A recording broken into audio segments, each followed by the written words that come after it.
Привет, привет! Снова это третий день PopSci Days 2025, самого масштабного киберфестиваля в России, а значит и в мире получается, потому что Россия в авангарде всех этих движений, и вы участники этого беспрецедентного события. Ну круто же! Мы приветствуем вас с главной науч-поп-сцены. Кстати, сегодня она еще станет музыкальной сценой. Так что подходите, смотрите, как нас бережет Москва. Мы любим ее, мы любим Лужники. И они любят нас. Заслали в самый жаркий день в году, заслали нам облачка. Ровно к Никите Дрыленко, который сейчас... Hi everyone, this is Luzhniki. We continue with PH Days 2025. This is day number 3. This is the end of our festival. This is the final day, and we will continue waiting for this. Now is the happiest person in the IT world because he likes it. He was allowed to be the host for all the 3 days. My name is Dmitry, and for 3 years, our PopSci track, which we love and adore, for 3 years. This is the main, I would say, this is the main stage because we have experts from Positive Technologies, from other companies, who tell you in simple, plain language about new technologies, about cybersecurity, AI, and all those juicy, interesting things that are on the edge, which we cannot live without, and we will not live without. And they also increase the level of our cyber literacy. So what do we have here today? Yes, please come forward, please come closer. We also welcome people who watch us online, people who watch us not only from Russia, but people who watch us from other countries. This is what we can do thanks to technologies. I'm sure that yesterday we had 200,000 people who watched our festival, including people who watched online, and I'm sure in total, it will be more than 300,000 people. So, what do we have today? Today, we improve our financial literacy. Well, everybody loves money. We do not want to lose this money. We want to use them. We want Uma Thurman, Grange, Fina, Minaeva want to listen to them, but we do not want to lose our money. That is why our literacy is improved with colleagues from the Ministry of the Finance of the Russian Federation, Central Bank of the Russian Federation, the Department of Finance of Moscow, Research, Financial Institute, and other absolutely amazing institutions and organizations. Sure, we will have PopSci classical presentations from Yandex Cloud, Moscow State University, Higher School of Economics, and obviously Positive Technologies. We can go on and on. You've seen them during the last 2 days, and you will see them today. Stay tuned, come closer, listen to us. You can also ask questions. After any presentation, you can get to the UND flag. Our experts will give out merchandise for the best questions. And right after the educational part of our stage, of our presentations, we will have a concert. Luzhniki is the best place for musical performance. Absolutely for free, you'll be able to listen to Uma Thurman. Give it up for Uma Thurman. Minaeva and Grunge. This is a unique time where you can place favorite topics like music and AI, IT, modern technologies, all that together. Dear friends, look around. So many beautiful and handsome people, beautiful weather. So we have the Cyber Summer Festival. Please take photos of our festival. Use this QR link. Send your photos from the festival, from our festival, and receive books and merchandise as a gift. We have Peter as a publishing house as our partner. They publish books that help us to be 2 steps ahead compared to other competitions. В этом году наша This year, сцена и сегодня this stage, носит popular science stage and musical stage, bears the name of a famous, legendary, I would say, Nizhny Novgorod Archimedes, inventor Ivan Petrovich Kulibin. технологиям связаться с его... Thanks to new technologies, we can talk to his reincarnation. And this is what we are going to do. Ivan Petrovich, how do you do? Кулибин – первый русский хакер. Kulibin, first Russian hacker. My name is Ivan Kulibin. People call me hacker of 18th century.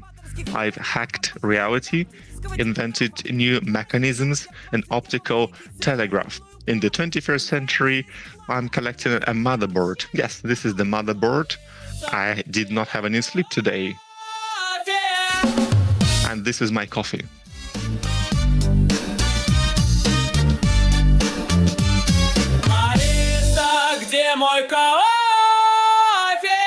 Где мой кофе? Вы выпили кофе?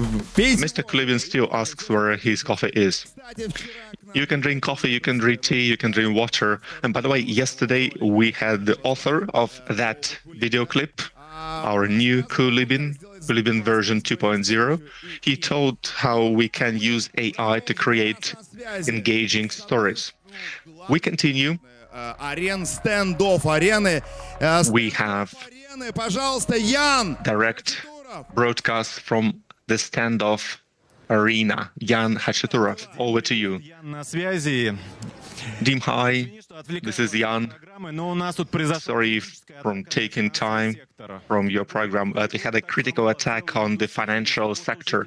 The red team hacked the infrastructure because citizens of the state F leak important data. Now we will show what happened here, this digital apocalypse.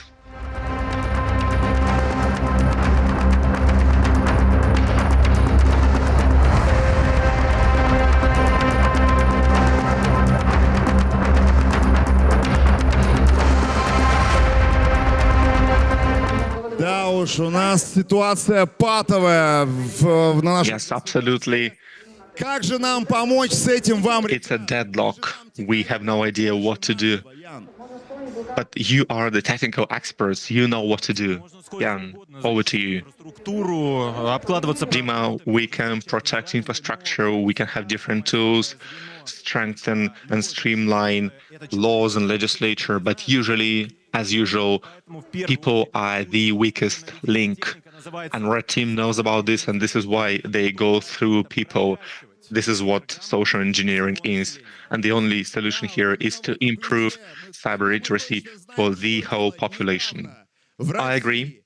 And that is why recently there was a magical tool that was developed in Russia, which you can use and effectively fight cyber criminals. And now it's high time to use this tool. Попробуем разобраться. Now let us try and understand. So we will, на вас, коллеги. Jan, wait for the news, and we will help you. Друзья, Thank you, Jan. лучший момент для торжественного It is true. It is the best time to open the 5th stage of all Russian enlightenment безопасность для всех. relay of the Ministry of Finance of Russian Federation, my finances, financial security for entire family. And I would like to welcome В Российской Федерации Deputy Minister of Finances of the Russian Federation, Pavel Kadachnikov. Dear friends, the Ministry of Finance welcomes the participants of the International Festival PhD 2025. In the modern digital world, it's very important to prioritize the security for our citizens.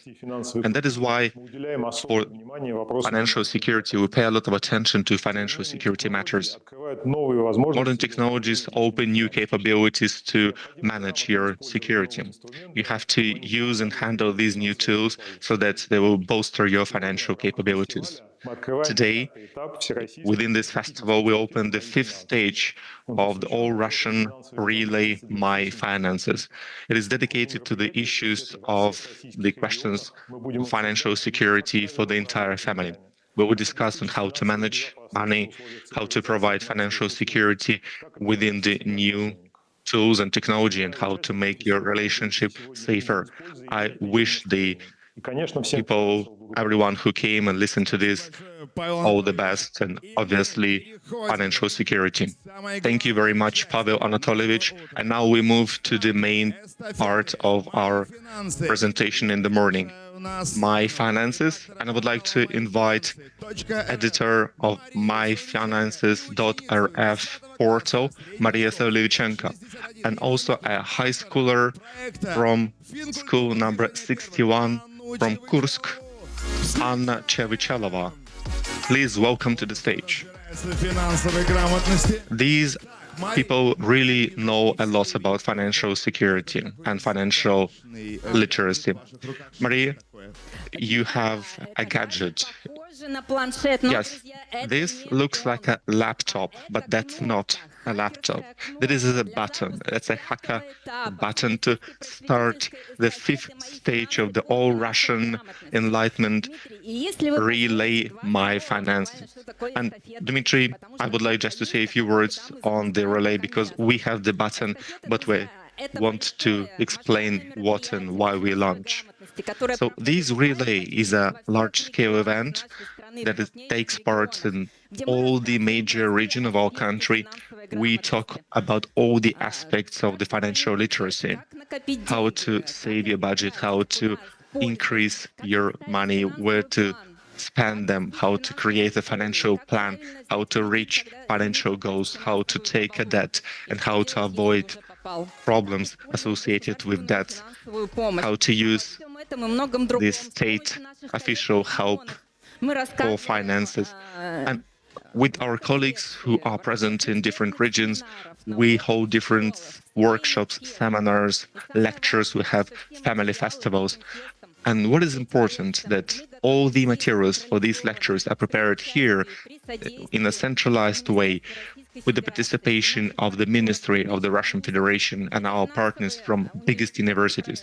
These are RANIPA, the Financial Institute, these are Moscow State University and other top-level universities. So please join us. Financial literacy is also very important for everyone, including school children and students. They create their own materials. They teach their classmates on how to manage money. And here we have Anya, who's basically my colleague. She has her own project on financial literacy. And that is why Anya and I, with our team, we would like to ask you to push the 5th stage of our all-Russian Enlightenment relay called My Finances. Anya, please push the button. Thank you, Maria. For me, this is very important to represent the team of 12 million people of the movement of the first. And it's also very important for both teenagers and adults represent financial security of their families and the whole society. And here I come. And the button is pushed.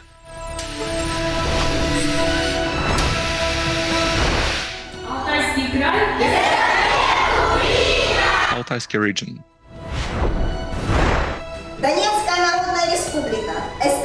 Donetsk People's Republic.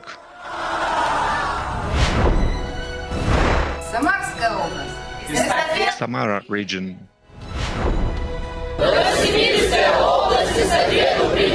Novosibirsk Oblast. Primorsky region. Chuvashsky Republic. Kemerovsky Oblast. 14.5 million participants, 93,000 enterprises, almost 2,000 municipalities. 5 stages. Stage number 5, financial security for the entire family. И Москва эстафету приняла! And Moscow takes on the relay. My Finance. не поют. Не наши нет. Нам Наши необходимо. Нам не... Yes, obviously we need financial security and we need to have financial literacy. We need to connect with Jan Hachiturov because he told us the problems and we would like to ask Jan if it worked. We've started our relay stage number 5. Jan, over to you. Guys, I have no idea how you did this, but people from the state have stopped sending their personal data to scammers. Right in front of my eyes, they started to use those tools in a responsible manner. It's just pure magic. Something changed. But this is not magic. This is financial literacy, dear friends.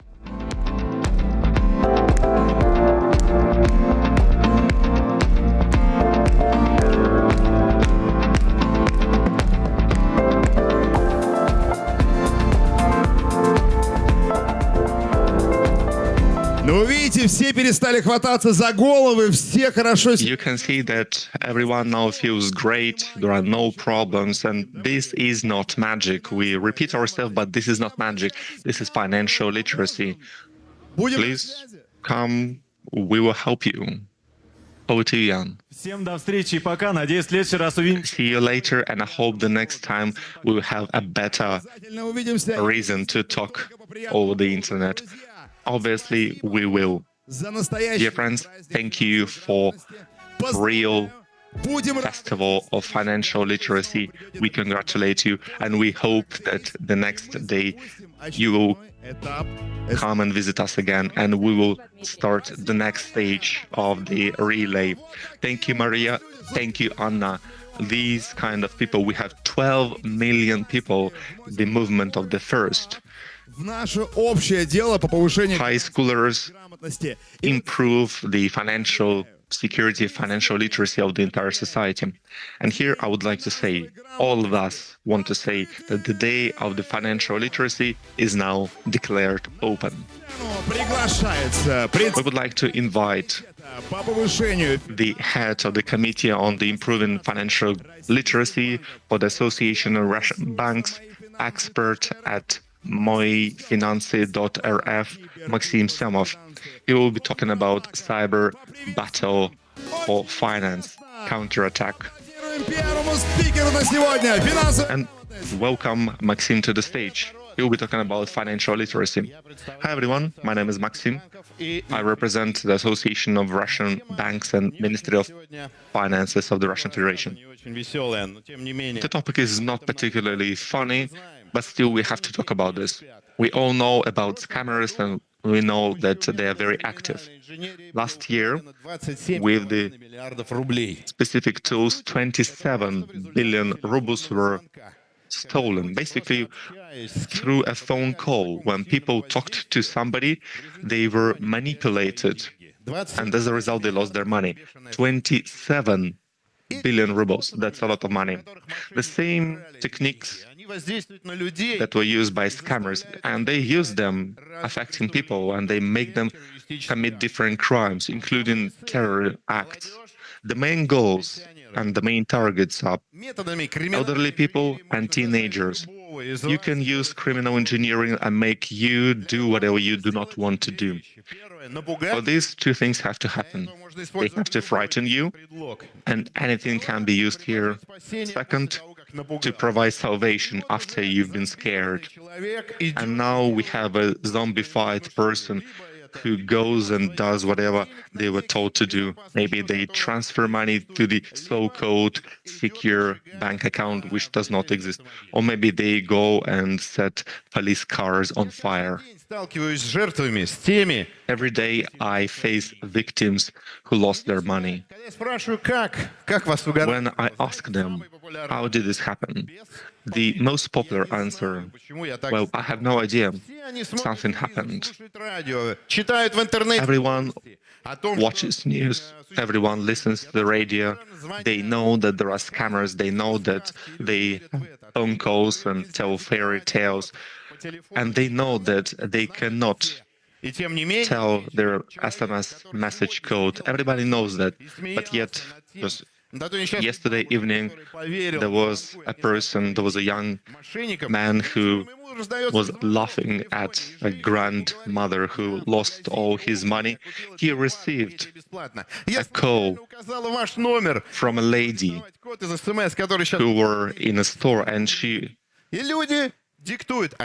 used his phone number by mistake, and he lost his money as a result. They do not see the connection. So what we do is we increase the level of knowledge for people. We increase financial literacy. But this is not enough. People have to have critical thinking. And until they start doing so, we will have a lot of damage.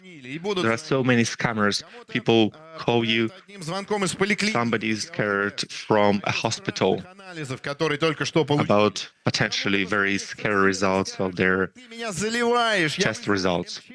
In some cases, you receive a call from a neighbor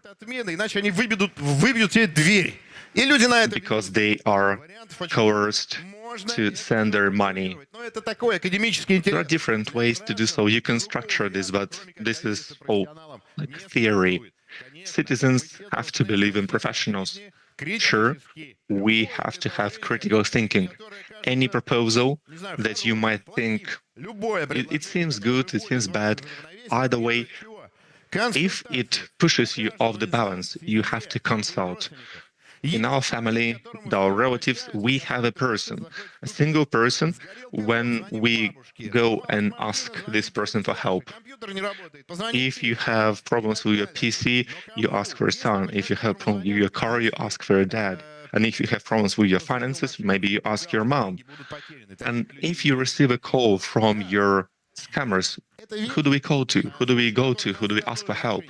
That is why we need someone who will help you. Client path is the way what we do. So 24/7 billion rubles were stolen in 2024. During the third quarter, banks stopped 45 million of scam operations for 9 trillion rubles. These people are professionals, and they provide better level of security. And that is why we propose that this is what we should do.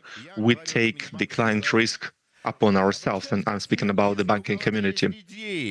I address you. If you have any ideas, even crazy ideas, that might seem absolutely insane ideas, please come and tell us those ideas. You can go to the stand, to this booth, and you can ask your questions here. After the presentation, you can also send your questions to the organizers, and they will relay them to me. We will help you. We will help you implement those crazy ideas, how to stop scammers. Here is the story. For a long time, we had no idea how to pinpoint a client that is being manipulated. We had no idea, because they look exactly the same. They are exactly like other clients. We tried different things, how to suspect, how to see that this client is being manipulated by a scammer. Maybe you can throw a glass of water to them, to the face.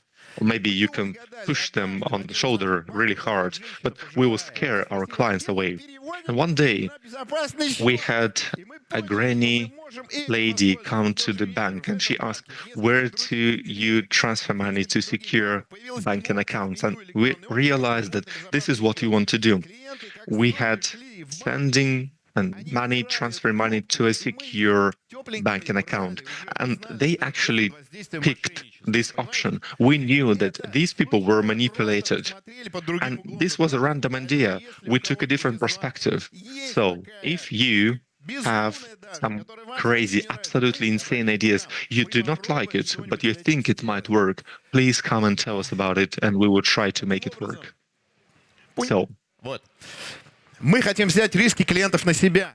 we want to take upon the client risks. This is called behavioral economy. This is what waits us in the future. When clients come to the bank and they know that they are safe and everything is secure in this bank, within this perimeter, we will protect them. So many young people here. The point of behavioral economy will be in the universities in 2025, and in 5 years they will graduate and they will be in demand because it is important protecting client money. When clients are proposed different products, irrespective of what the bank wants, but for the importance of how it looks it for the client, we will reach this point. I'm absolutely sure. Я еще раз хочу сказать, So once again, if you have any questions, if you have any ideas, please go to the stand with a purple flag and I will be able to answer all your questions. If you still have any questions, if you want to join our team because maybe you want to show how you think we should fight scammers, please come to our association, to the Ministry of Finance. Everybody come and we will listen to you. Thank you very much. Good luck and take care of yourself. And do not believe people who offer you golden opportunities and who call you from unknown numbers. Maxim, we have a few minutes and you just told about my friend. In Khamovniki, I have a lady who's my friend, and she has financial education, she has higher education, she's an adult, she creates reports for the Western companies that work in Russia. And even she fell prey to scammers. 200,000 rubles. And you know what she was told? The scammers, what they told her. So we need to respect our enemies because scammers are our enemies, those hackers. We have to study them, we have to respect those people. People have absolutely amazing problem-solving skills. They have absolutely amazing persuasion skills. And they said, you did absolutely amazing. Now you can open a bottle of champagne and take a bath. You deserve this. They are even great at jokes. Okay, sure, we can joke around, but my piece of advice, do not talk to scammers. Do not talk to people you do not know, as was told in Master and Margarita by Bulgakov. Here is another point.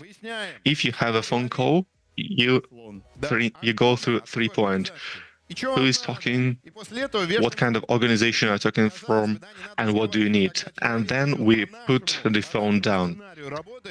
When we use our own script, especially for elderly people, when you have your own script, they stop the conversation at the stage 3 and they do not fall prey to this. Thank you very much for the festival. Actually, we have 2 more minutes.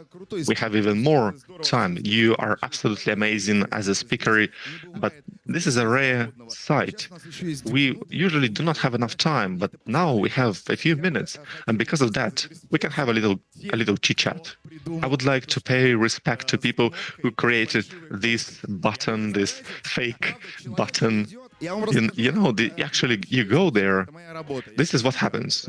This is my job. I communicate with people. I'm curious. I like learning about people. I like learning about different problems. Obviously, I like AI technologies, but I also am curious about social engineering because I have to persuade people. But I'm so to say, I'm ethical hacker of social engineering. I make people smarter. Well, we call them teachers also. So these guys, what did they do?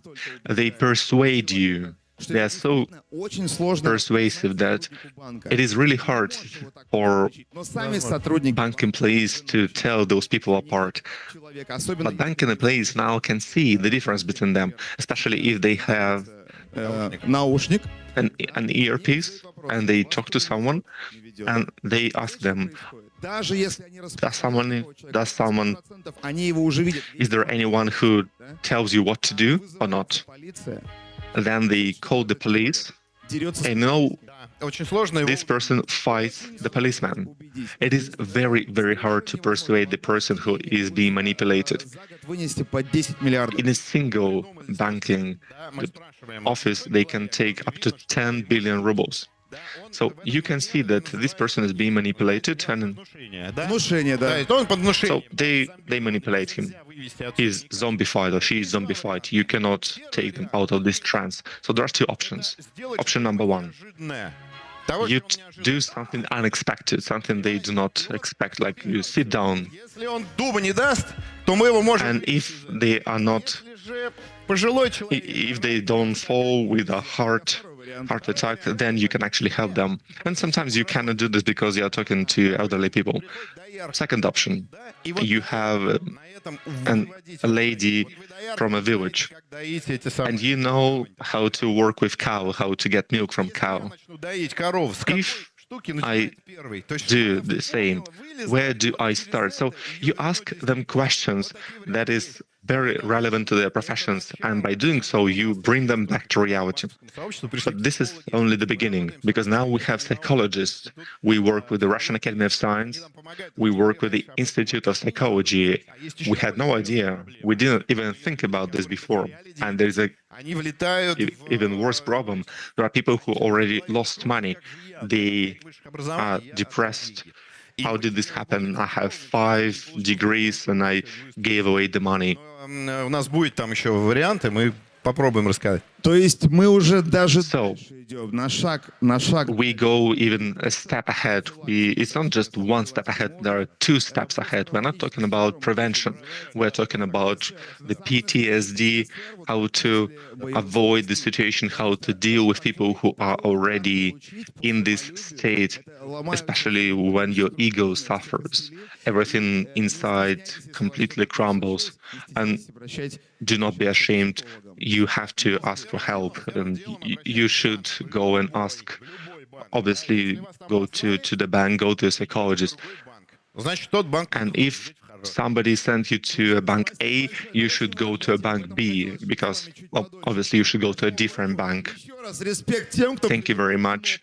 And thank you to people who invented this fake button where you push transfer money to a safe account, and now you can actually understand that the person is being manipulated by scammers. So these are great ideas. Do you provide money? Do you give?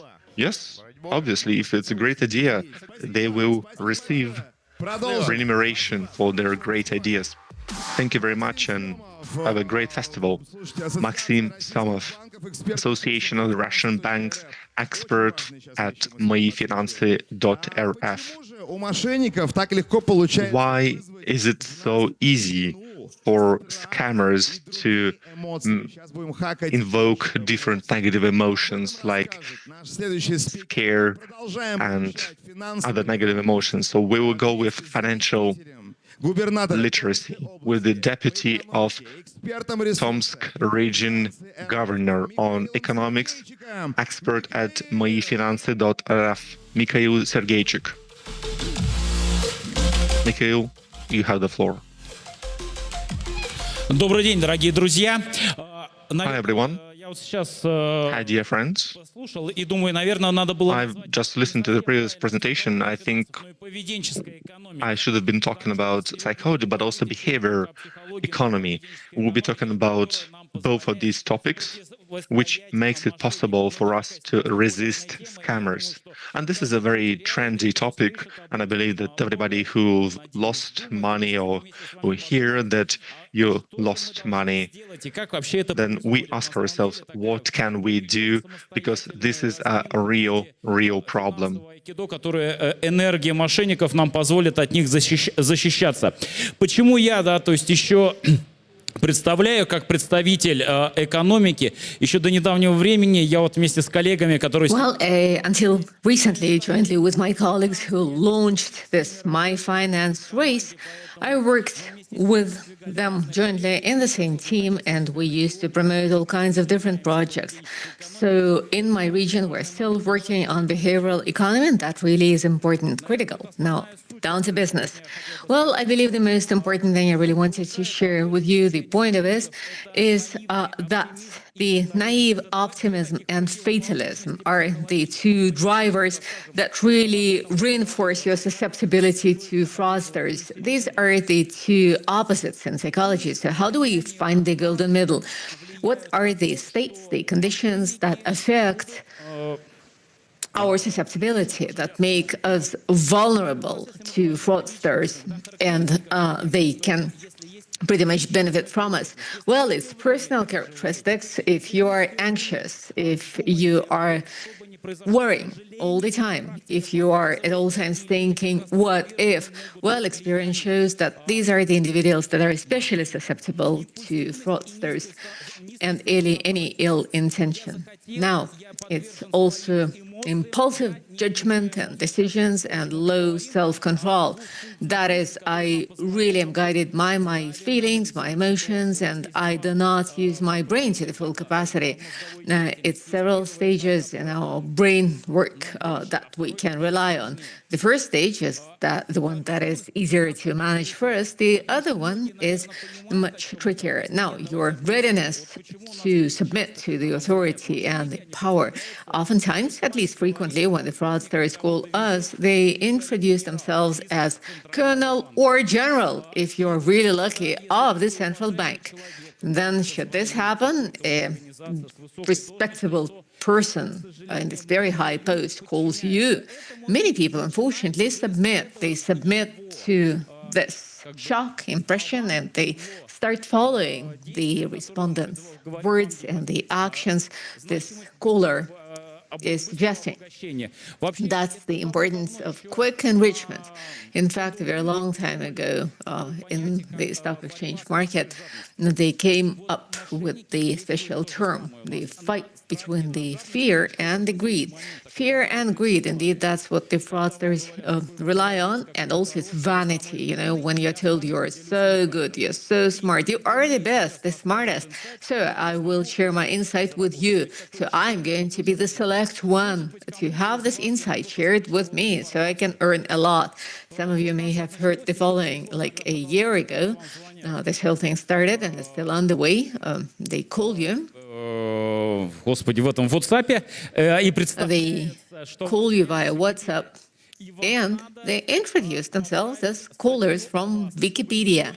And you've got to correct an article on yourself so that no one can correct it except for you. So last year, a very successful person lost several dozens millions on this because the fraudsters started their conversation with, let us make sure we record things rightfully in Wikipedia. I mean, Wikipedia is not available in Russia, right? We have the Wiki knowledge here.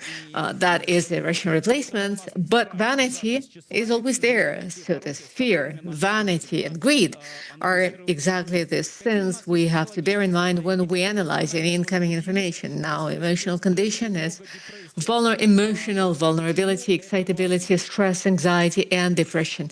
Why is this important? Well, I've talked to many people. In fact, I've been working on financial literacy for over 15 years now, and it is a very critical subject. When we started this whole narration, we thought it would just be sufficient to tell people how to act properly, how to be reasonable, and everyone, as if by magic wand, will immediately become reasonable. But then psychologists told us something we had realized long before, that people are completely rational and act most irrationally, and they're always susceptible to one-off, immediate, spontaneous desires and wishes. So we thought we would boost people's financial literacy, we would make sure they plan their finance, they plan their retirement. That's an important indicator of what's going to happen next. Well, no, this is not true. An important thing here is the behavioral psychology. That is how people act. It's not about the instant wish. It's to make sure that their spontaneous wishes and desires do not guide their future, do not impact it. Now, I talk to lots of people, and sometimes they say, well, somebody has been stolen a lot of money from, right? And the question is, yeah, but how does this person have all this money? I mean, he's not very smart. Why should he have this money, right? That's the way our analysis works. Well, no, this is not true. There is 90% likelihood that such psychological situations when any of us can be very susceptible and truly guided by the fraudsters and taken over by them. There are two extremities. You are under stress, you're upset, you're dissatisfied, the fraudsters call you. They're excellent psychologists. They have beautiful scripts, and they start caring for you. And you immediately get hooked up. And another thing is, it's when you're happy. You think the entire world loves you, everyone is with you, everyone is for you, the world is beautiful, and every person around you is divine. They call you and they tell you this, and you can rely on this too. You can trust this. So when people say this will never happen to me, well, cool. It's cool if you are so invincible, but it's better to play safe and to be aware. Here is another thing. It's not always that the knowledge and the expertise really mean that you're not susceptible to fraudster actions. Well, no. Unfortunately, the expertise and the knowledge give you this very ambiguous and very unreliable confidence that I am the one who knows. There is just no way you can beat me. So it's self-confidence that acts against you. Now, the most important thing for the fraudsters is to play on some of your feelings, like there's a feeling of guilt. You've got to submit, you've got to surrender, so they impact your fear and your greed. And right now, from your account, you are losing the money. So the first reaction in our brain, and our brain is entirely responsive and reflexive. Our brain works immediately out of impulse. I mean, if you feel you're in danger, you run, you escape. If you've got to save your money, you go and save it. Now, the next stage that the fraudsters use is to make sure your second part of the brain stays disconnected. That is when your cognition starts operating. That is when you have to take a decision right away, here and now. Now, also, they isolate you from the community. They use all kinds of tricks to make sure you cannot ask advice from anyone. I've talked to the victims of the fraudsters, and they were told somebody would come to a bank, and he was told that the folks working at the bank are nasty. They all want to deceive him, right? So I talked to the bank staff later, and they said, well, look, many times we try to ask this person, why are you doing this? What are you doing this for? But this person was just so much taken by the feeling he could not trust anyone that it did not work. I don't know if you guys share any financial issues in your family. I mean, the classical financial literacy question is, do you discuss your family budget? Do you have any mid or long-term financial goals? Do your kids, I mean, if you're adults, do your kids know how you're going to achieve these financial goals? Do your kids understand the mandatory payments in your family? Unfortunately or fortunately, every year we see that the percentage of people who discuss this stuff in the family is growing. At the same time, this rate is not very high yet. Unfortunately, we want it to be much, much higher. The same thing happens when we get the fraudsters. We do not have a habit to discuss things with your nears and dears, like, I was offered such and such options. And if this person has ever had an experience of turning to the family, the community, the friends, the colleagues for advice, and was told something unpleasant, he would have a negative experience, so he will never again turn back to anyone. for advice. So he stays truly secluded in his isolated little world, and it is not at all granted that he will take the right decision. And that's why the fraudsters work as well. What other facts do they use? I mean, that's the basic principle. That's when you use the truth and the lies. The truth and the lies together, like they call you. I mean, we all see that there are lots of databases that get shared in an illicit way. So they name the bank, they address you by your name and patronymic, so you feel trust. You can trust this person. And here is another principle that's called the principle of 3 yeses. That is, psychologists believe that if a person responds yes 3 times, well, you already have built trust. And it's a 50% trust. How does this work? You are Ivan? Yes. You have an account at an X bank? Yes. You've recently made some transactions? Yes. So with the 3 times yes, psychologists say the next question that is not going to be direct, it can be very indirect, you will say yes, and you will give the information because you already trust the caller. So this is what they use. It's the 3 yes principles. So we always, at all times, need to turn on our critical thinking. The critical thinking works when the second part of our brain starts becoming operational. Сами участвовали. Когда вот ты сидишь, у тебя идет какой-то сложный мозговой штурм. Like, for instance, when you are sitting someplace in some very tough brainstorm for several hours, you come out exhausted and you say, oh my God, I should have better carried loads around and big sacks. Because when you work intellectually, intensely for a long time, you truly get exhausted. And our body really protects us.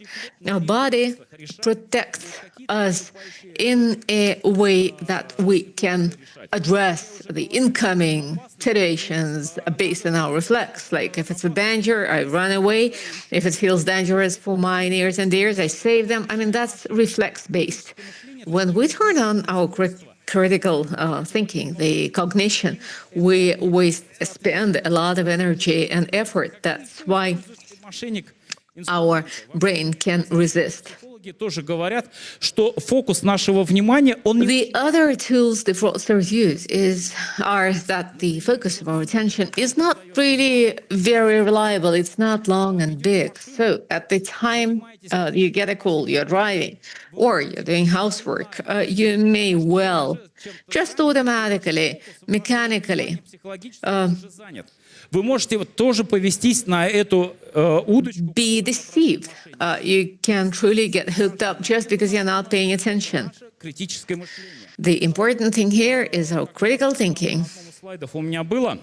In one of the slides, I had this information for you. Like Goethe said, knowledge, Сомнения. Поэтому чем ты больше знаешь, тем ты можешь задавать expertise reinforces our doubts. The more you know, the more questions you ask. Although financial literacy does not always protect you from fraud, but financial literacy certainly expands your intellectual and mental horizons. It makes it possible for you to ask more questions. At some point of time, I was talking to a different victim of the financial fraudsters. That was several years ago. с одного банка, представили службу безопасности. She had a call from one bank introducing themselves as a financial security service. You have another bank? Yes. She says, well, let us refer you to the financial security service of this bank. I asked, did you think about how come they had this direct connection? Well, I thought the security service would have a direct connection. So she actually was the victim to 3 banks. I mean, she lost money at 3 banks. It's a good thing when you only lose your own money. Yeah, the worst thing is when they take your name to take loans in your name. So Развитие своего. the most important thing is to develop your own critical thinking and the understanding of how this works, how people work around you. The fraudsters Usually we say work only to take away our money. Well, unfortunately, there is another side to it. That is due to the lack of knowledge of how some financial instruments operate. We get guided by a great income. We just go and leave our money there in their hands, hoping that somebody will earn a lot of money for us this way. And this goes on continuously. Тоже финансовых. This is yet another side of financial fraud. That's a great desire of big money we all share and a belief that someone really wants to share this with us. It's like a magician flying in an helicopter, promising and giving you Следующий момент. the Портрет. great wealth. That's when we're way too greedy. Now, here is a portrait of the fraudster. It's the absence of empathy and of the sense of guilt. Some fraudsters even are sadistic. Not everyone, not all of them. But the fact that they do not have the sense of guilt and empathy is very true. They just totally lack empathy. An important thing many believe is critical is that when you do not have any empathy, you do not have any emotional intellect. No, not true. The fraudsters have very highly developed emotional intellect. They are excellent in adjusting to the interlocutor. They hear the interlocutor and they always respond to them. So that's exactly why the people with a highly developed emotional intellect, they really accomplish their results. They manage to manipulate people they are talking to. Нашему слайду это как защитить. And now we're moving on to our next slide. That is, how do we protect ourselves? Now, what do we do here? Разные рецепты. It depends on the age. I mean, there are lots of solutions, lots of ways to do this. Now, talking of kids, I'm very glad to see that we have financial literacy in our education. Kids learn to do the calculations. Kids learn how this works. But in your family, if you still discuss how your personal budget works, it's going to be extremely useful. Based on this, they will develop a critical thinking. Your children will, depending on the family, because regardless of what kind of curriculum they have at school, if the child comes home and sees wrong financial behavior, he takes it as a model. And he takes it entirely to his adult life. Critical thinking, the development of financial expertise and knowledge. Финансовые инструменты. Что нам предлагать? We need to understand how the financial market works. Long-term planning. Why is this important? Well, because when you understand how you want to build your life in 5, 10, 15 years, what your financial goals are, you've got to go there towards them. If you're living with your spontaneous, instantaneous goals, you can respond to any call. You can say no to the most beneficial, you can say yes to the most beneficial proposal. I mean, we've talked of the proposals, the offers that generate like 100% income a month too. Self-control and enacting the possible situations. Why? We all know what fraudsters are about. Everyone has heard of that. Now, how do you act to make sure you're not caught in? This is what really matters. And in fact, the Ministry of Finance are planning to do online simulators that will make it possible to play out how do I behave properly, how do I make sure I'm not caught in. Here is one thing, the practical expertise should become practical and hands-on. That is, you really have to truly practice as a reflex what exactly you say to the fraudsters. So that's the end of it. Thank you. Thank you. области по экономике. Thank you very much. That's Deputy Governor of the Tomsk region, the expert of my finance resource and RF, Mikhail. Now, you've flown in here from Tomsk. В регионах сидят, приезжают. And I'm reminding this to the dwellers of other regions, come here to Moscow. It's a beautiful summer, it's useful, it's friendly, it's beneficial, and we develop our cognition. And monkey mind, as you understand, is about all of us. I mean, we all have a fear, we all are greedy, and we are all vain. With an example from Wikipedia, I realize you can only get me through the latter third point. You remember the devil's advocate? Exactly, that's my very favorite sin. Thank you. Mikhail Sergeychik. Thank you. A round of applause and a hint from the Tomsk dwellers. Do come here, because soon we're going to get our favorite musical concert, Uma Thurman, Minaev and Grunge. We're going to dance and sing all together. We feel very playful. We have managed to get all of what's been said here into our minds, and usually it comes through games, gamification, right? So we're going to do a quiz, the secrets of financial security. Are you going to be victim to fraud and fraudsters? Let me invite the expert of the Center of Financial Literacy of Moscow, Alexey Davidov, to be joined by the editor-in-chief of My Finance, RF, Maria Siluchenko. Alexey was with us on day one. Maria is with us today. I'm very pleased to see all of you in this wonderful event. Let's give a round of applause to all of us. Oh, that's really showman and the showwoman. Коллеги, мы быстренько, значит, обрисуем ситуацию. Механика простая. Okay.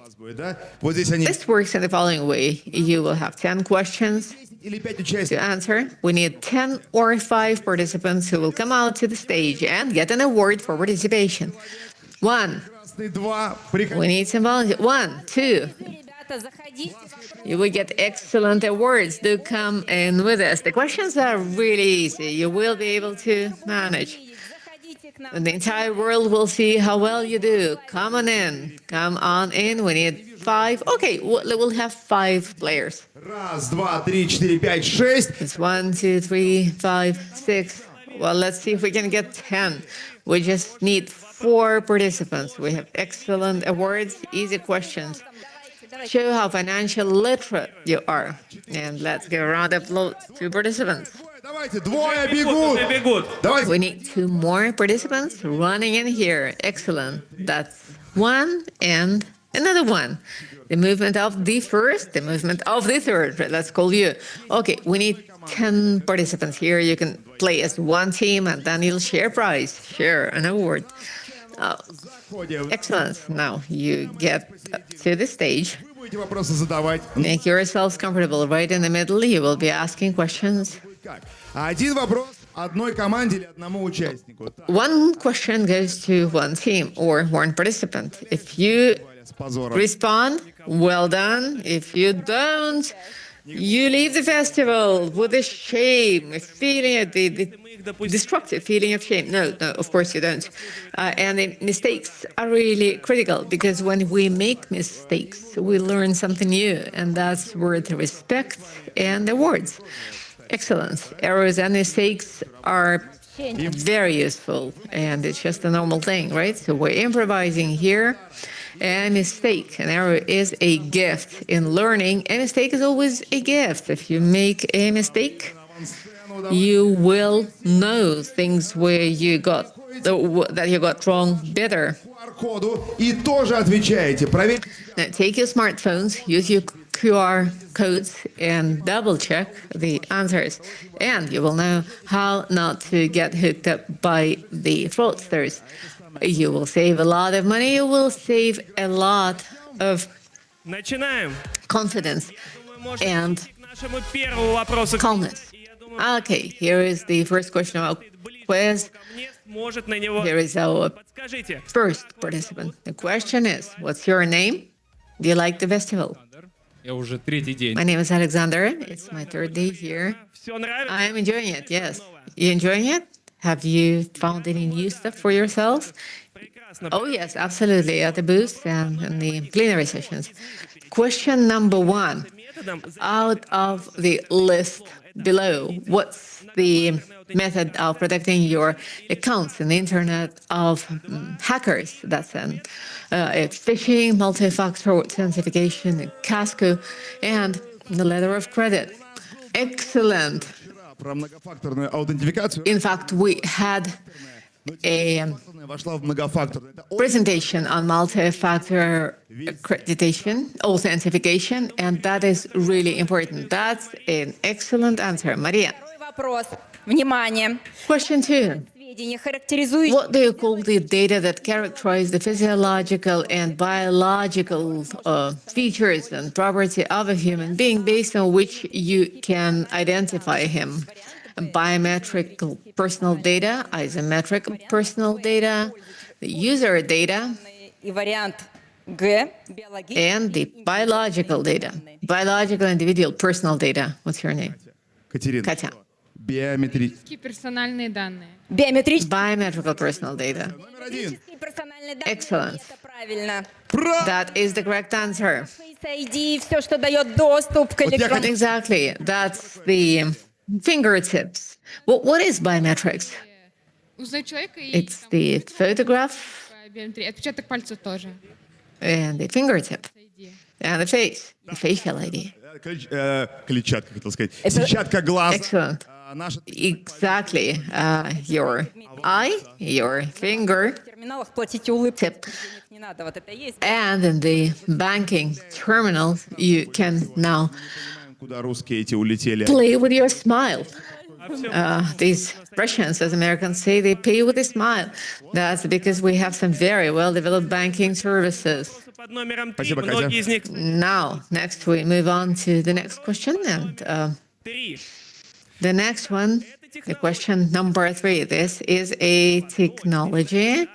It's a wireless data transmission of a low radius of coverage that makes it possible to exchange data at the distance of about 10 centimeters. And we use it to make payments. What do you call that? NFT, NFC, SQL, or HTTP? Добрый день, меня зовут Юрий, и это What's your name, Yuri?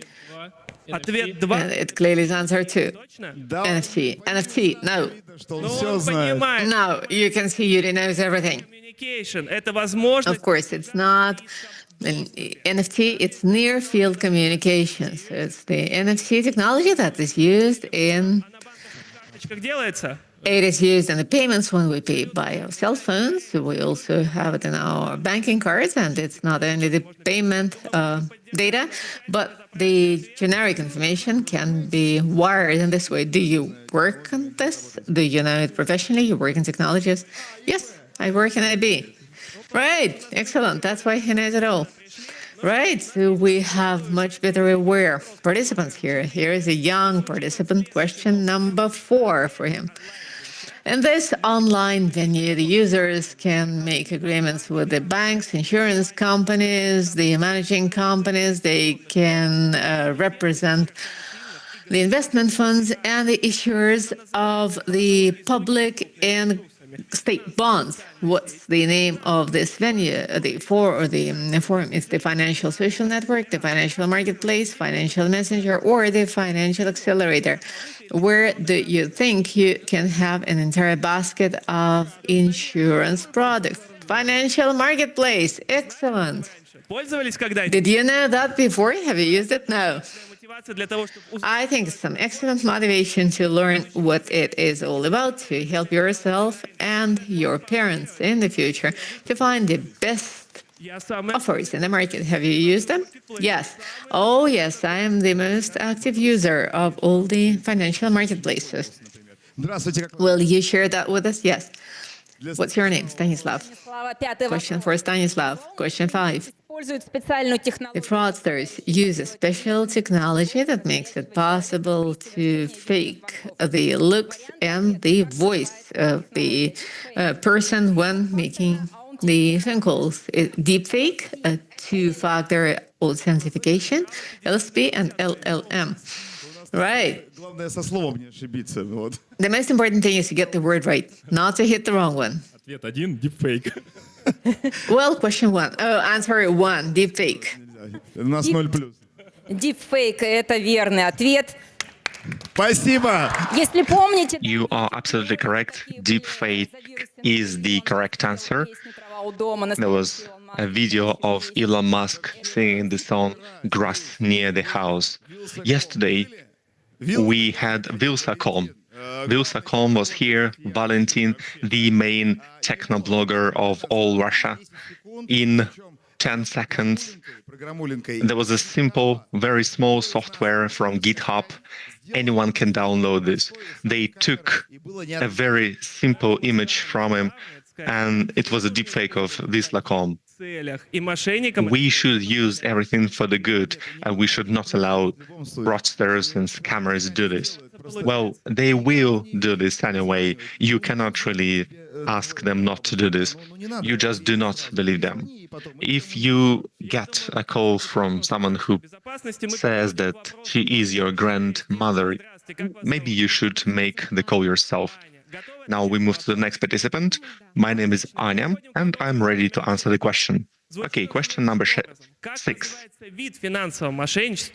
is the type of financial scam where fraudsters send links to potentially harmful web resources to steal banking data and money? Answer number 2, phishing. Why? Well, because today I've listened to a lecture about phishing. You are absolutely correct. This is a very useful lecture. And now we move to question number 7. We have representatives from the movement of the first. We have 2 ladies. It's a team effort. My name is Julia and my name is Anna. Okay, let us try and answer the question together. Question number 7. What is the name of the procedure to check the authenticity of provided data when you access a social media or when you pay something via e-store? Is this authorization? Is this scoring? Is it authentication? Or maybe identification? It's a very, very similar words. They sound so similar, but I think a team effort can do this. Okay, so this is the procedure. Let us read it once again. It's even a linguistic, it's a language question because they are so similar. The procedure to check the authenticity of data. They check to proceed to double check the data. Okay, you provide the data, the system understands who you are, and now you need to double check. Maybe it will maybe multiple factors. What you can do with multiple factors. You say this is authentication. Are you sure? Question. Yes. The answer is number 3. It was authentication. So identification is when databases understand who you are based on your login, for example. Authentication, when they check your passwords, is that you are who you are. And authorization is when you get inside the account and you get access to this. Okay, that's actually very, very hard. So authentication is when the data is checked. Identification is if it's you or not you. Yeah, they double check your login and they ID you. Какой кошмар. Ладно. Ну ладно. Well, that's so hard. That's so hard to understand. Ладно. Привет. Okay, now let us move to the next participant. Кибер. And we have Cyber Era. Кира, безопасник, кибербезопасник. Cyber Kira, who is the next participant. And what is your name? Katerina. Katerina and Kira. На букву К, это очень здорово. We have 2 participants whose names start with letter K. And now we have the next question. Question number 8. In order to verify the authorship of a digital document or the fact of sending data, users often ask to leave what? What do they ask to leave? Kira says, is it passport, ID, PIN, digital signature, or public offer? What do you think? You already heard the answer. Is this digital signature? Yes, Kira already said 3 digital signature even when you started reading the question. And Kira is absolutely correct. This is answer number 3. And let us give it up for Cyber Kira. She really knows her stuff, even though she's only 3 years old. Now, question number 9, the last question for our quiz. And here we go. To protect accounts on the internet, cybersecurity experts tell you to create long and inobvious passwords.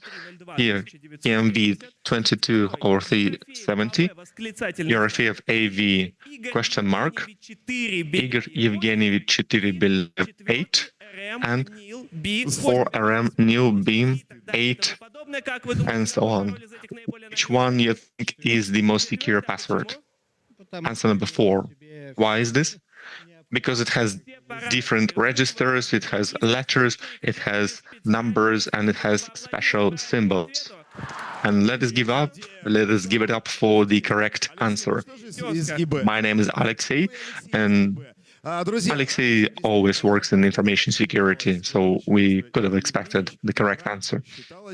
Previously, it was considered that Igor Evgenovich or Belayev 8 was a good password a few years ago, but now all information security people, the password should be at least 10 symbols, and you have to have multiple registers, letters, symbols, numbers, and you also should have different passwords for different services. And finally, we can move to the final question. Do we have anyone who wants to answer another question? Okay, so we want the second lady from the team. So we want Julia to answer once again. You will be the final participant, a lot of responsibility. And here's a trick question. Who can you tell single-time SMS message to verify your e-payments? Bank employment, store employment, police official, or no one? No one. You should not tell this anyone. And you are absolutely correct. Answer number 4. You do not tell your SMS messages, pins you get from your SMS messages, you do not tell them anyone. We will give you gifts once you come off the stage, and give it up here. Oh, no, they will actually give you the gifts and presents right here, right now. And please improve your financial security, financial literacy, visit our events, and you can find it on Open Budget for Moscow City here at this Telegram channel. We will be glad to see you. The next time we will have on 7th and 8th of June. Please come and improve your financial literacy and safety and security. That's great. We have the gifts given out to the participants. We did a great job on improving financial literacy for our guests. Next. Обращаем ваше внимание, что на стенде одного из... We would like you to notice that one of the main developers of game and mobile developers, Astra Entertainment, they have a special game development zone. They have stand where you can participate in a Warface tournament. At 5 p.m. there will be a lottery raffle for PC accessories. We continue improving our financial literacy here at Kulibin PopSci stage. We improve our brain, we learn new things. And I would like to invite the lead engineer for the Department of Financial Cyber Literacy and Educational Projects at the Department of Information Security of the Bank of Russia, Valentina. Valentina, you have the floor. Please welcome to the stage. Добрый день, дорогие друзья. Hi everyone. Hi dear friends. Сейчас запустится презентация у нас. So I want to run my presentation. Говорим о финансовой киберграмотности, We are talking a lot about financial security, financial literacy, and I think it is very important to say it over and over again in order to avoid being scammed by potential criminals. And today we would like to tell you what the Bank of Russia does as the mega regulator of the Russian market so that we protect our population from scammers. We will learn about drops and droppers. Why is it dangerous to become one of the droppers?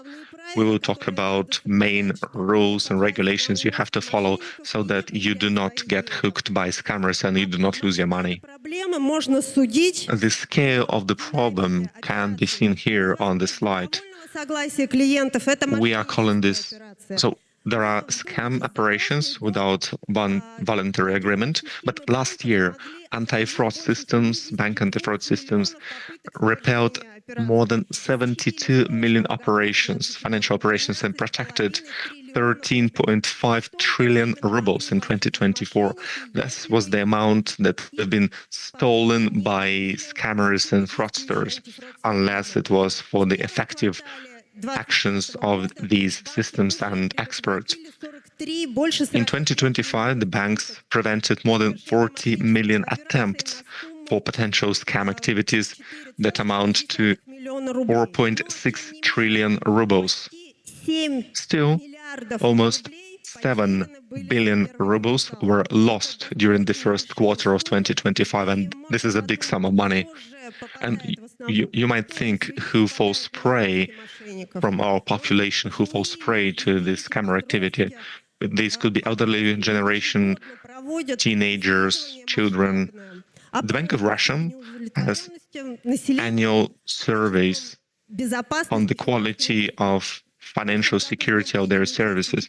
Last year, we had 429,000 people who took up the survey, and almost 30% of those people faced cybercrime.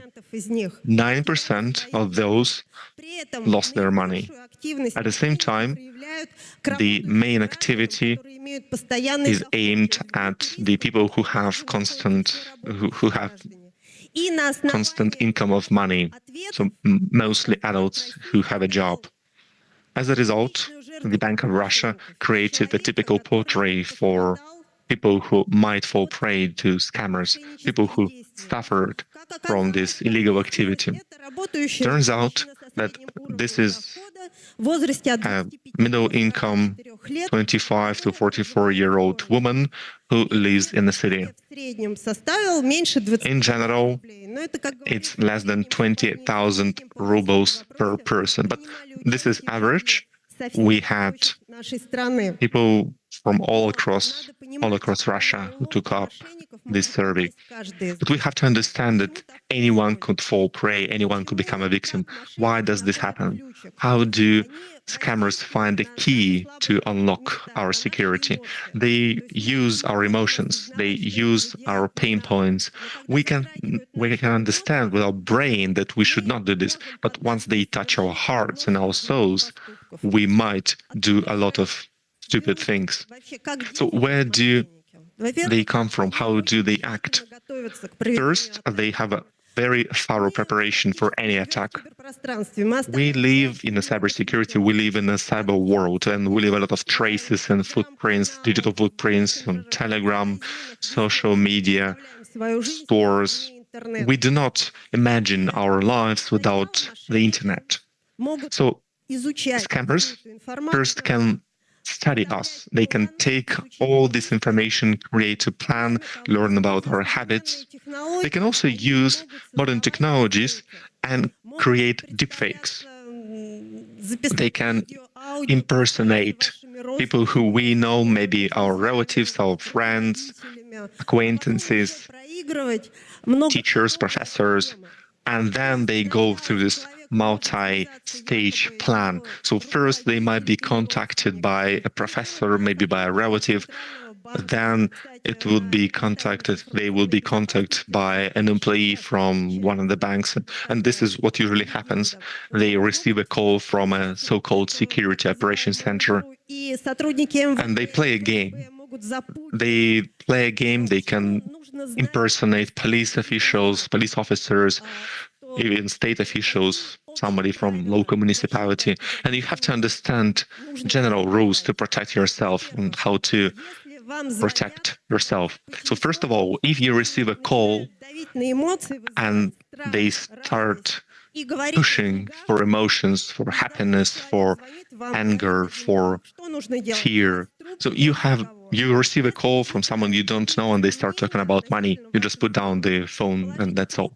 If you have any doubts about money, put down the phone and make the call yourself to your bank, or maybe find the phone number on the official website. You call it yourself. You do not disclose personal information, bank and account information, passport data. You do not read messages and emails which you receive from unknown sources and numbers. You do not call them back. You do not obviously use phishing links. You do not download unknown exe files or just any files. You install secure antivirus and firewall on all the devices you use, including PC and smartphones, and obviously update it periodically. But most and foremost, have certain level of paranoia that you do not trust anyone and every time. You double check, you triple check it, especially when it is important. You check it with open source data from official sources, just not to fall prey. Still, if for some reason this happened and you suffered from this attack, scammers were able to steal your money. So what do? You have to take 3 very important steps. First, you block your credit card, your banking card. You can do this via bank application, you can make a phone call, or you can go physically to the bank office. Then within the day, within 24 hours, you have to file an application, you have to file a document that there was a fraud activity without your agreement. And now you have to go there physically, but since the October 2025, you can do this via an application, and I will talk about it a bit later. Step number 3 is obviously send your application to send your complaint to the police so that you have higher chance to return the money and punish the criminals. Next. The next problem is very important, especially for every one of us. Droppers. Who are droppers and what is a drop? Dropper is an assistant, so to say, maybe an accomplice to scammers. They do not initiate criminals, they do not initiate crimes, but they help, they assist scammers with their illegal activity. So what and how can they do? For example, they can receive money on their banking account and then they give it to someone else. Maybe they go to an ATM machine and give out cash money, or maybe they droppers receive stolen money in cash, then they put it on their banking account and they send it further down the chain so that it's really hard to track the money. Who is within this risk zone? Unfortunately, teenagers are in this area, in this risk zone, from 14 to 18 years old, students, people who have difficult conditions, living conditions, people who moved from villages to cities, from small towns to big cities, and who have problems with job, with financial security. And they think, well, that's not a big deal. I just gave up my banking data. You just do not have to do anything. So maybe you just give up your card. Maybe you do not have anything there. You do not have money. So why would you care if you give it up or not? But for a person who lost his money, well, you will become this dropper. You will become a point in this criminal chain. If you just give up your card and then your card used in order to transfer money from one bank account to a different bank account. So we have to pay extra attention to these tools. How do people become droppers? Well, you can become a dropper even if you do not want or had no idea. Sometimes people do this intentionally. They give up their cards. That's a criminal activity. This is 100% illegal. And любой человек может столкнуться. But anyone can face this problem when they look for a job on the internet, when they are promised easy money В обмен на прибыль. and they are asked to send some money so that they can receive more money, or maybe they are asked to provide access to these banking remote service control tools. So you have to be extra careful to any information on the internet that provides a lot of financial opportunities without any experience, and you do not provide your access to your bank accounts, to your credit card. What do droppers face? Well, it doesn't really matter if it was their initiative or not, if they were involved by other criminals. It does not matter, because droppers will face charges. It can be canal code, but it can also be an administrative violation. And droppers get into the database of the Bank of Russia, that they violated the law. So once they go there, Были переведены деньги, они once they become part of this database Банка России. Доступ к этой of the Bank of Russia, имеют все банки. all the banks have access to this database. And then banks can block Практически cards, credit cards, banking cards, and access to online application once they see this. сотрудников правоохранительных органов от МВД If they get this information from обязательно. То есть, the Russian police, this is what will happen. кроме того, All the cards the droppers have will be blocked. работает Besides that, the Bank of Russia сделать жизнь дропов все is сложнее. actively making the life of droppers harder and harder. And Банк не заблокировал доступ к since 15th of May 2025, if droppers перевод do not have their cards blocked for some reason, then banking transfers человека, который находится в базе данных Банка России, for the person who is inside this Bank of Russia databases will be limited by 100,000 rubles per month. людям They will not be able to use their cards to send money to different people. переводить In order to do so, they would have to go physically to the bank and transfer money and providing all the necessary documents. этого года банки не будут выдавать After this 1st of September 2025, this year, the banks will not give new находятся в базе данных, credit cards to people who already are in the database of the Bank of Russia. усложняется. By doing so, the life of droppers will become really, really hard, and obviously they face potential criminal charges. Еще раз So how do you protect yourself from droppers? As I said, do not perform any предоставлять monetary operations on someone else's behalf. Do not provide your credit card. Do not give up your bank account details, заработок. and be very wary about potential Которые easy money. And I would like to ask teachers and parents, please talk to your children. Please talk to your students about financial literacy. контроля. Сейчас это Have parental control Кроме того, on your banking applications, especially for your children. банки Since the March of this year, договора banks о выдаче платежной карты включить пункт can include a point извещения родителей. when you make a contract with them that parents Родителю сообщают об этом и обо всех will be notified if children обязательно have a credit card or a banking card, and parents will receive all the information regarding the money transfer for their children's banking cards. And please talk to your children if they want to use cards and buy something. You should have a discussion first.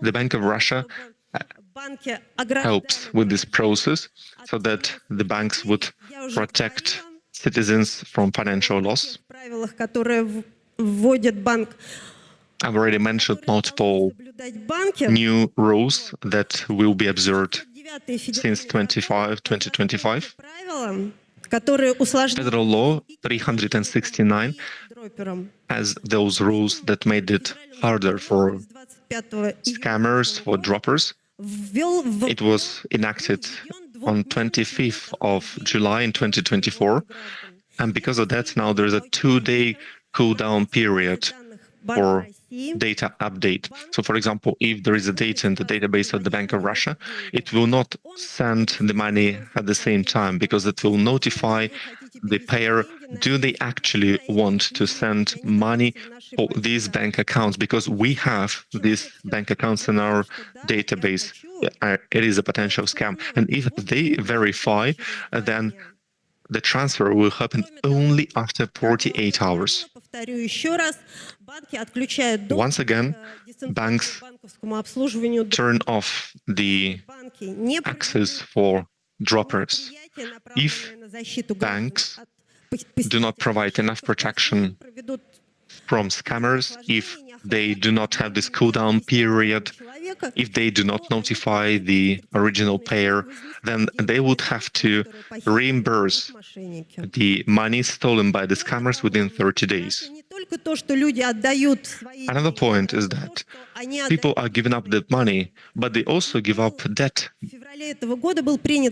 February this year, Federal Law 9 was approved, which is aimed at credit fraud and making it harder to transfer this money.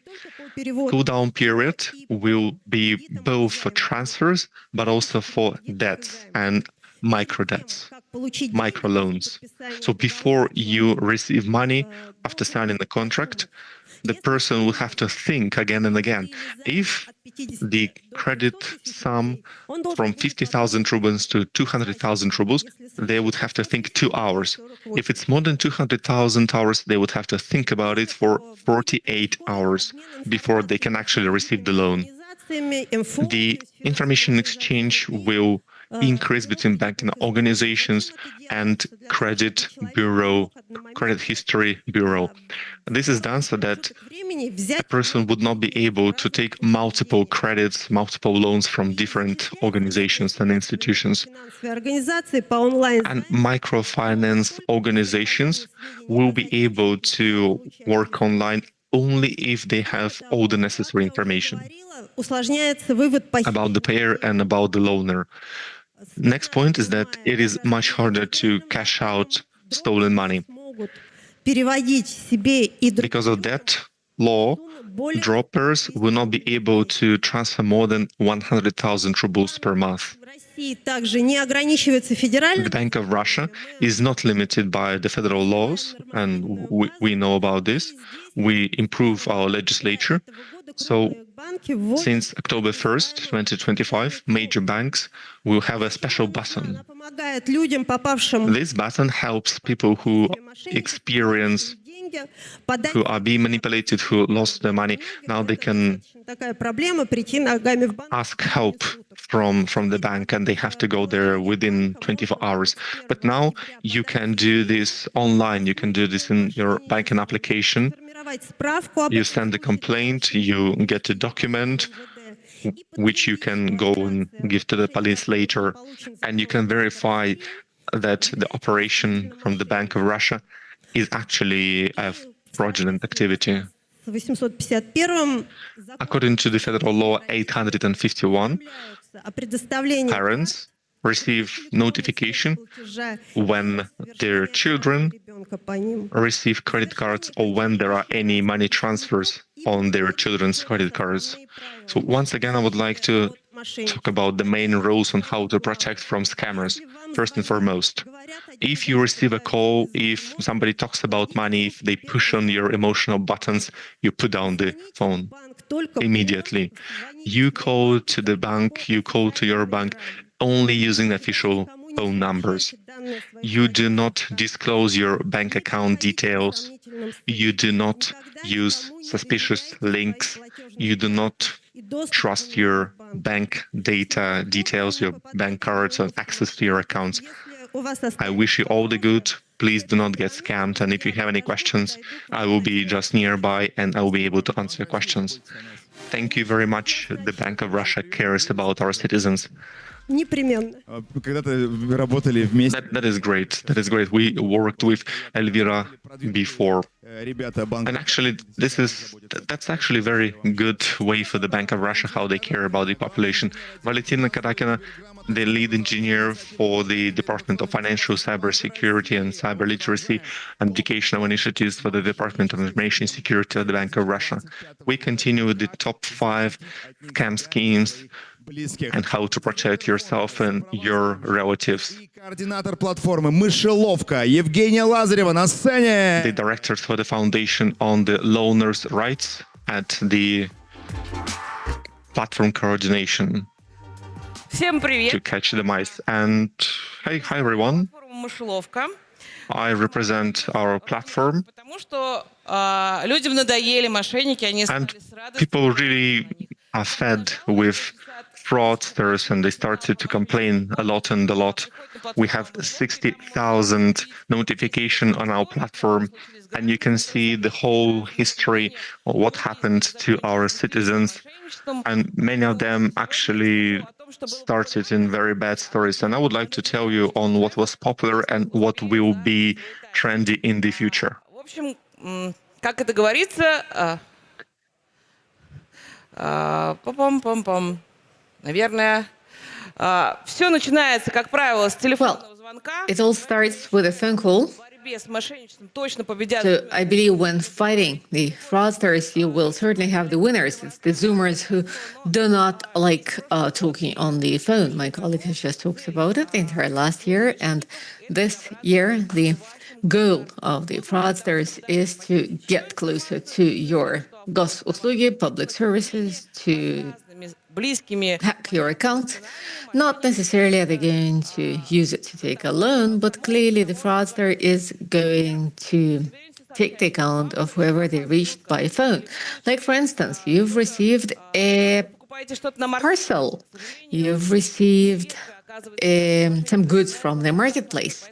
Or sometimes the fraudsters even know the composition of the order you have made. So they say, well, we know you've just ordered such and such stuff. The courier is going to be a little later. Please confirm the code that you're going to receive to your cell phone this year. On my birthday, I was almost given the flowers 8 times, all by the fraudsters. This way they were going to get access to the public services website. And clearly it was nice. It was nice I could get the flowers only for naming my code. They change your water counters. They change access to your front door in your house, especially with the senior generation. It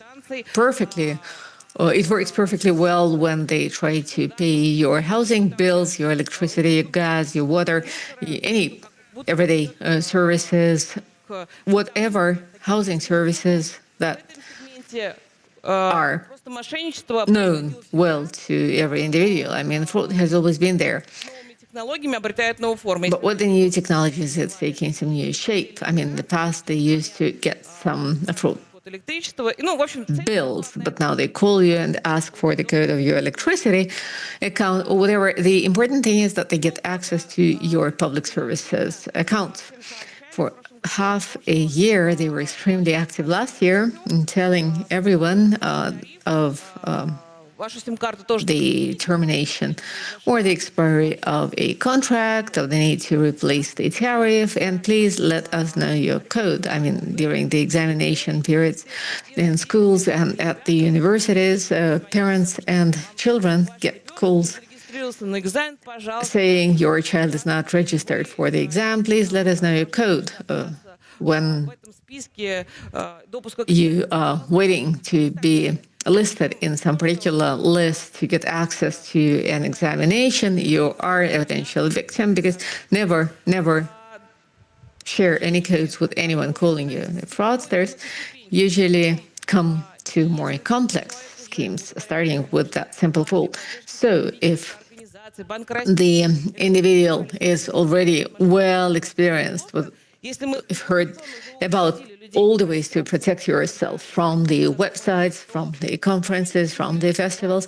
If they already know they should not take the phone, answer the phone when the fraudsters call. The fraudsters imitate your call. They tell you, well, your public account is undisclosable, your access is undisclosable, please call us yourself. And again, that's fear, that's greed, and they give you the code you have to name, or they give you the banking details where you have to make your payments. At times, it can be different. I mean, to make the legend sound even more truth-like, you may hear, yes, almost, it's like you are overhearing some conversation. Yes, let's work, let's take a credit, a loan in his name. I mean, the person seems to understand that the fraudster is calling him, and he understands that he's now overhearing a conversation that means that some account is going to be hacked, and the savior, the rescuer, calls right away. And clearly, this makes it clear that the telephone is no longer a reliable way for the fraudsters to get any useful information, except for a call to your family, your nears and dears, to the good friends from your address book. Although the telephone number replacement has already perfected itself as well. So you may get a call with the voice of your close relative. I mean, it's not the most popular scheme, but all kinds of voice imitating deepfakes are very much in fashion. So you close the phone, you just shut it. In the past, they used to say never, ever articulate the 3-digit at the backside of your card. In fact, some would use the varnish so that the card would be safe if it hit the fraudster. So never share any codes, never answer the phone, and double-check all the information by yourself. Now, as the financial technologies are very well developed here, we know Russia is a leading country in financial technologies, so we know there are lots of excellent services and applications that distract the fraudsters. There are lots of software options that are not harmful, that work to protect. I mean, there are lots of antivirus licensed software products. It's better if you check out what you are buying. They have to be licensed. You buy them in the official websites. All the financial technology operators, all the banks offer a service, protect your family.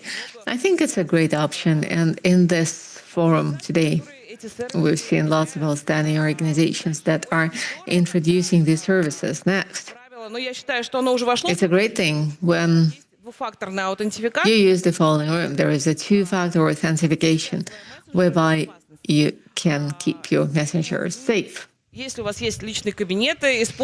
if you have a personal account, use the ID tokens, the ID keys, and the two-factor authentication in order to protect your own personal account.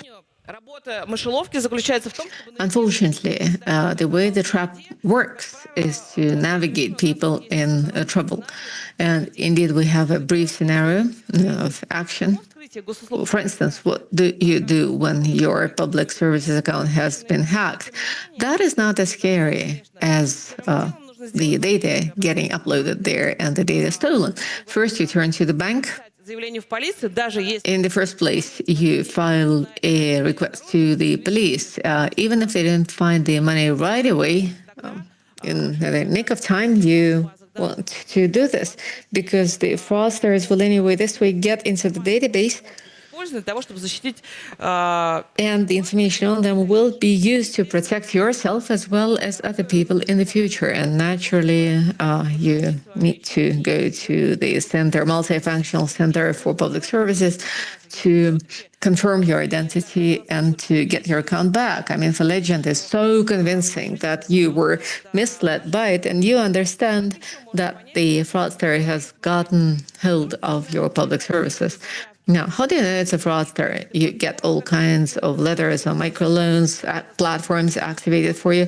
That is also a sign of that when you reported the code previously, you pretty much compromised your personal account and your login. However, you can save any personal account and login. So the important thing is that you take these 3 important actions.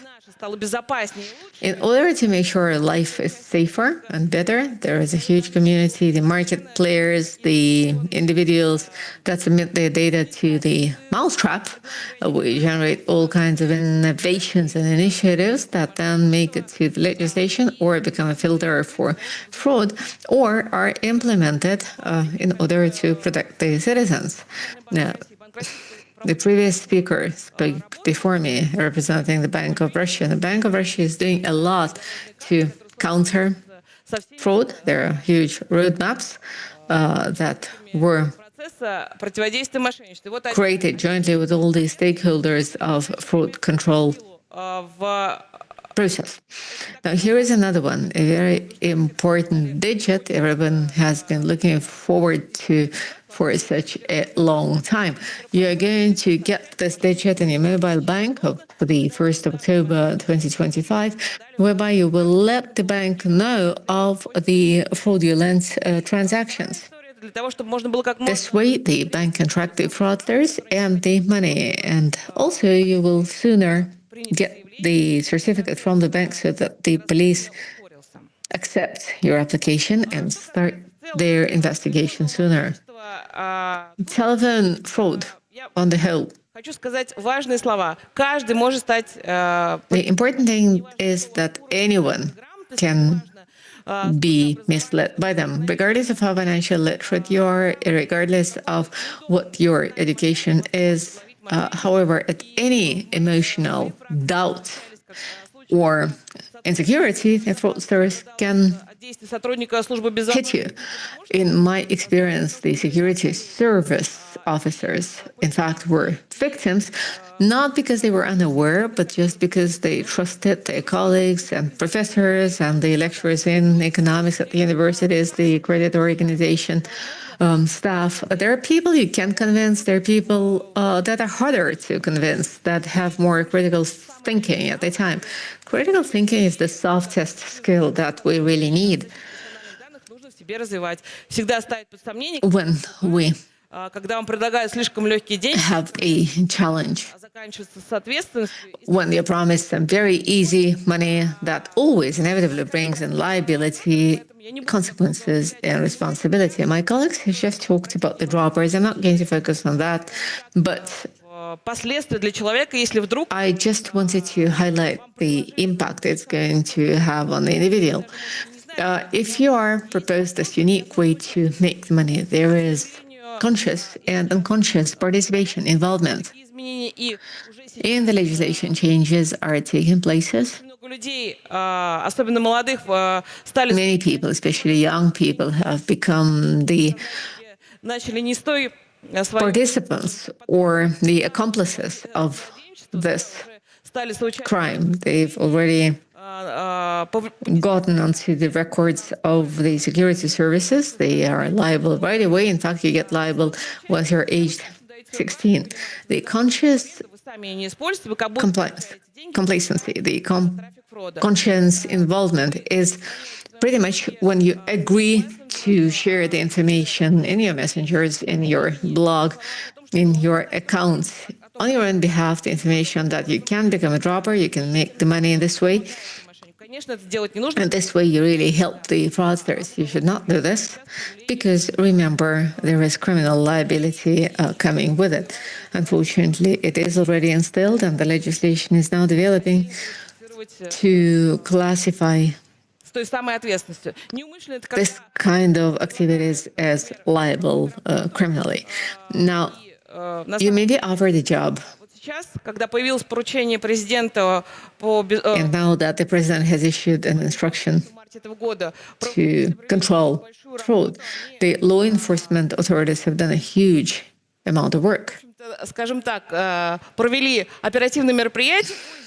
They have done all kinds of activities to Менять, withdraw SIM boxes. That's the device using which you can replace the number of the SIM card with a special software.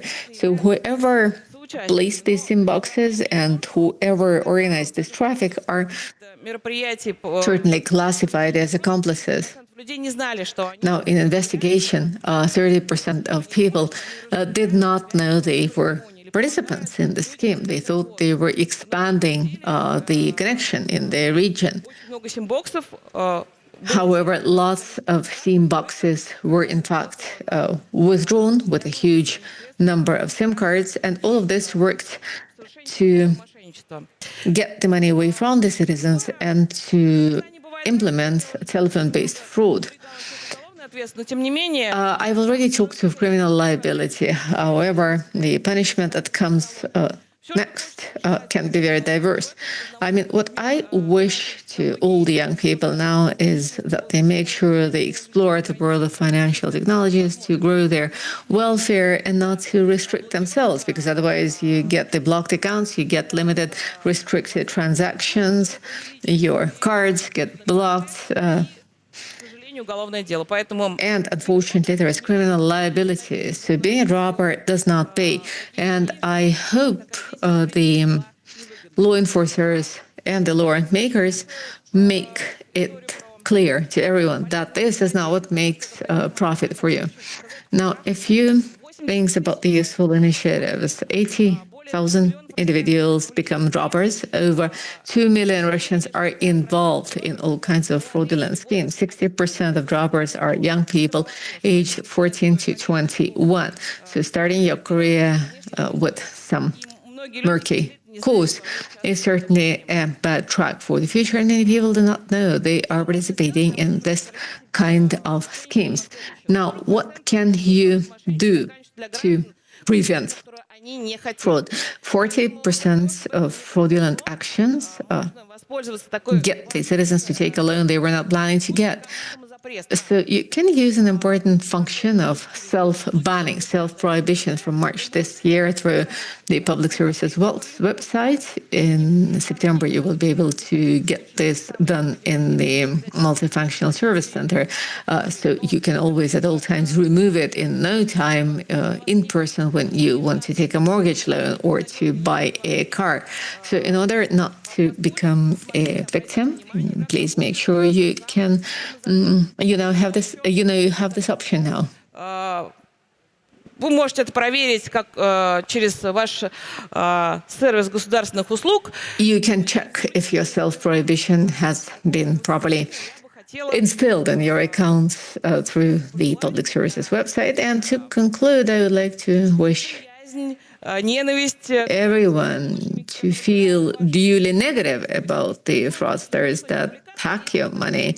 Do not get involved, do not get engaged. And if you see an individual like this, if you know someone has become victim to them, please turn to our Mousetrap project. We have free lawyers that will help you act properly in a difficult situation. Many people know money loves silence, and they are afraid of reporting their failures. They feel bad when they have to recognize that they've become victim. However, lots of people like this, and it's much better if they share this with everyone, so Как можно больше внимания. that this way they can attract more attention of other people, sending the data, referring the data to the Mousetrap service.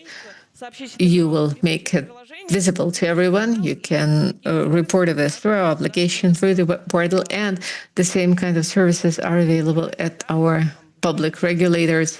Где вы можете пожаловаться на мошенника. You have the Bank of Russia service, for instance, where you can report a fraudster. And reporting a fraudster, I think, is even pleasant at times. Thank you very much. Что легкие деньги это всегда дорого и всегда. Please remember that easy money is always expensive. It always comes with liability. And please make sure you enjoy using the financial services. Be critical, think critically, and be well-versed. Evgenia Lazareva, director of the Foundation for the Rights of the Borrowers. Good. Chip, Chip, Chip and Dale. I wanted to resonate with this right now because I feel you're saving us. You are the real rescue team. Mousetrap is a great name. It really hits the bull's eye. Стенд нашего партнера Т-банка. Please feel free and I hope encouraged to visit the T booth. You will see the fraud roulette they have there. You can come and rotate the roulette and talk to a real fraudster. It's you who's going to call them, and it's you who's going to practice your skills. You have a quest there, you have some excellent merch there, and here you get another speaker who's going to talk about fraud and how you counter these very tricky hooks. Как раз человек из Т-банка. I understand I could be hooked up to a T-Bank. Somebody who started his career as the operator of fraud monitoring, senior expert of fraud control department of T-Bank, Evgeny Gladkov. Здравствуйте. Hello? Раз, меня слышно? Прекрасно. Hello? You can hear me, right? Good. Вступление. Мне бы хотелось... Well, before I start my presentation, I would like to ask you a question, albeit a rhetorical one. Why do people still transfer their money to telephone fraudsters? How do they gain our confidence? How do they do it? Evgeny Gladkov, I'm senior expert of the Department of Fraud Control at T-Bank. And for many years, I have been training the experts who not only detect the fraud, but who also help the clients not to lose their money when they come across the telephone fraudsters. Телефонным мошенникам So, in the first place, we'll see how they take our confidence. Why do we start trusting them? What are the ways they get our trust? Why do people believe them and give them their own money? And fourthly, how do you protect yourselves and your nears and deeds from telephone fraud?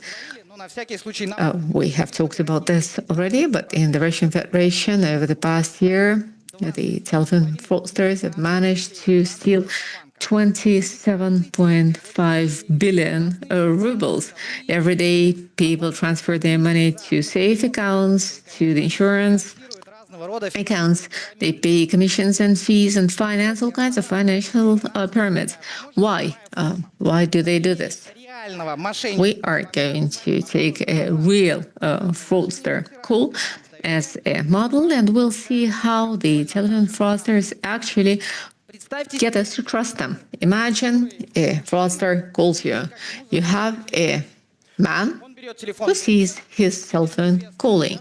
He takes the cell phone, says an unknown number, and the fraud starts. We're calling from the Senior Directorate of Economic Security and Corruption Control. In the first place, I would need to inform you that we are recording the call, and soon we're going to attach it to your profile. We have received an application at our directorate commissioned by the Russian Financial Monitoring Service under criminal article number such and such. This is a report of the accused of abuse of power. I don't know what I'm required to do, says the respondent. So manipulation number one, they refer the power and the authorities. They love introducing themselves as the staff of the Ministry of the Interior, the police, and then this way they scare the victim and can gain the trust sooner. Now, the law enforcers never do any interrogation or investigation over the phone.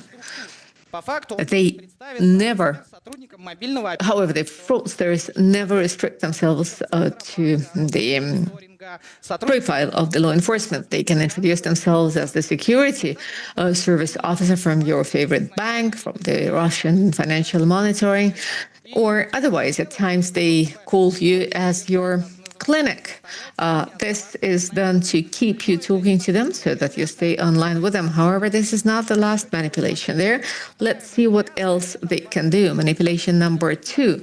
No, it's the first one. Actually, the fraudsters say they can provide the fake documents. They can provide the document of a law enforcement officer or a photograph of a criminal case file where you are the accomplice, the criminal, or the suspect. This is done through the messengers. This breaks the will of the victim, getting the victim to act by instruction. Let's see what happens to our protagonist. Now, why am I calling you? There was the information from the Russian financial monitoring that you've been compromising some of the citizens. In fact, some have already become victims. Have you heard about fraud? Have you heard that people take loans in other people's names? And well, yeah, I've heard about it, but I don't know how this works. Well, they compromise the data. With the use of this data, the fraudsters get access to the accounts, and then they steal the money from the accounts and the cards with the information you give them. Yeah, but how do they compromise them? Well, there is the data leak. The data leak may be seen in a bank, and usually they get the data from your personal ID account. It can be a photograph, your taxpayer number, and the rest of it. So they press on you and they scare you. This is what they really love doing.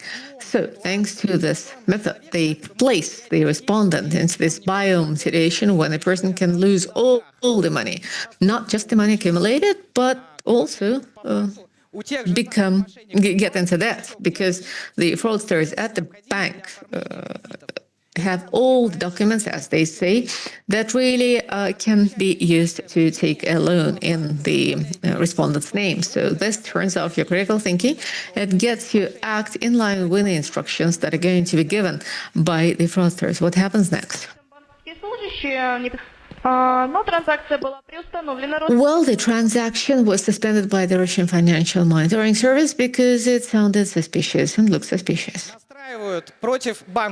So they get the respondent against the bank. That's manipulation number 3. The fraudsters know that if the bank identifies as suspicious operation, they will liaise with the client to find out the details. So the fraudsters hit first. They say to the client that exactly at the bank they have a fraudster. It's the bank who wants to cheat on the customers. So many believe, and this avoids a direct conversation between the victim and the bank, because following the instructions given by the fraudsters, the victims are going to hide the real goal of their actions and of their transactions. If you ever hear this in the call, just shut the phone and call to the bank.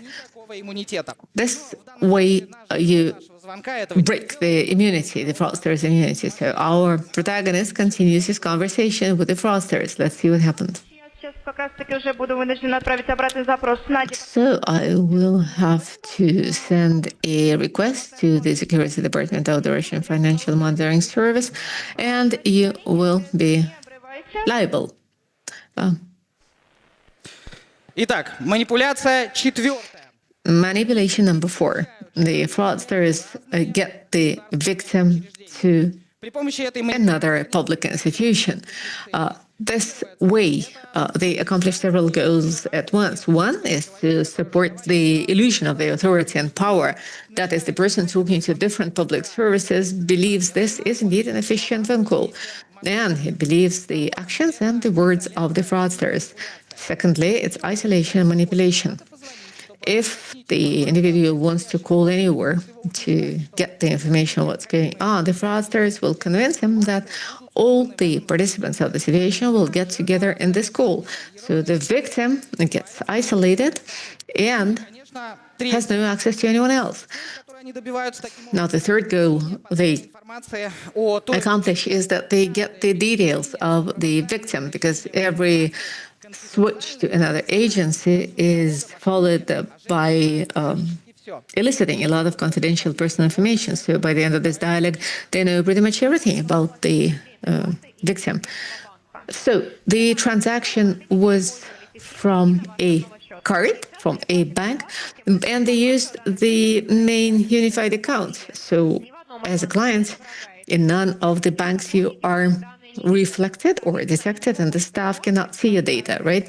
So they cannot use your data for their purposes. Manipulation is manipulation number 5. They talk of the unified interbank account. Well, clearly, there are no free cells or free and safe insurance cells or unified banking accounts at all. I mean, this is a trick they use so that the victim will believe he can still save the money as long as he transfers it to the account provided by the fraudster. So if the individual believes it and continues following the instructions, what happens is the following. I'm referring this request to our senior expert so you get more details of the situation. All right. Thank you. I will have to inform you that we are now working on a confidentiality policy, so you are not to share this information with the third persons. If anyone asks you who you are working with, tell them you are talking business. Manipulation 6. They ask you to keep everything secret. So basically, they start preparing the victim to the culmination when the victim is going to lose all his money. Now, the fraudsters know that if the victim tells of this to his nears and dears, his friends, and calls the bank, the structure they have established, the structure of deceit, will just collapse in no time. So they warn the victim that he should not share the situation with anyone.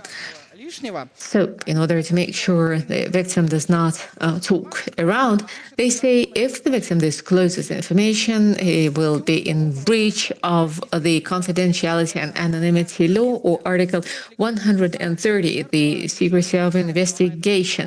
Well, clearly the victim is not violating anything and acting in accordance with the instruction, and that's why he gets trapped. Now let us listen to what happens in the end of our story. My name is Sychov Mikhail. We have an application from the Department of Defense regarding potential scamming activity from third party on your data. Oh, it seems somebody took a loan on my name. First, there was an attempt to transfer a potential name, and then there was an attempt to take loan. They used your bank details, and then they used banking details of another person. Do you know this person? No, I do not. The last manipulation is when people are told that their money are in danger. They create an environment of fear, anxiety, and FOMO that you have to act right here, right now. Scammers persuade them that they cannot store the money in the bank because it's not safe, it's not secure. Because right here, right now, during their dialogue, somebody already tries to steal that money. And the victim collects all their money and transfers them to the scam bank accounts. So this was one of the examples of potential phone scams there can be. But they only used fear in this example. They already stole money they had. But you know that there are multiple different ways to do so. You can use social engineering. You can go through desire, through fear, through different emotions. So to sum it up, what do scammers and fraudsters do? They create an artificial situations where only fast actions can save victims' money. And they also ruin the trust for all other sources. They become the only source of trust for the victim. How can you protect yourself from scammers? First and foremost, you take a pause. You take a breath. If you do not become nervous, it's much easier for you to understand if you are being manipulated or not. You do some physical exercises, drink a cup of water, you put the phone down and you call some of your relatives and you call them and talk to them. So this is point number 2. You put the phone down and then you use the official bank phone number and you call them using this number yourself. The bank employee would listen to you and they would tell you what exactly is going on. Next, you do not give up your login password or SMS message codes, PIN codes. People from bank do not need this information, but scammers actually need. And obviously, do not download applications which are asked, which you are told to do by the voice over the phone. We have T defense in our T bank. This is the way to proactively protect and save tens of thousands of millions and billions of rubles so that we do not have to investigate and think, well, how did this happen? We have multiple layers of protection. Last year, we were able to save 33 billion rubles, even more than fraudsters were able to steal during 2024. But obviously, we have to move forward and we have to go on the offensive. This is what we did last year. We've created a fraud roulette service. This is the first time simulator where you can use real scam phones and practice your self-protection services. So we take the scam phone and we put to the player. The players are absolutely secure, but scammers think that was another victim. The task of the player to hold the scammer as long as possible so that they cannot scam anyone else. And the results we get are absolutely astounding. 521,000 minutes we wasted, our players wasted during the last year from scammers and fraudsters, and which is about 10 years of a single call center. So we make their work not profitable. And to sum up my presentation, I would like to say this.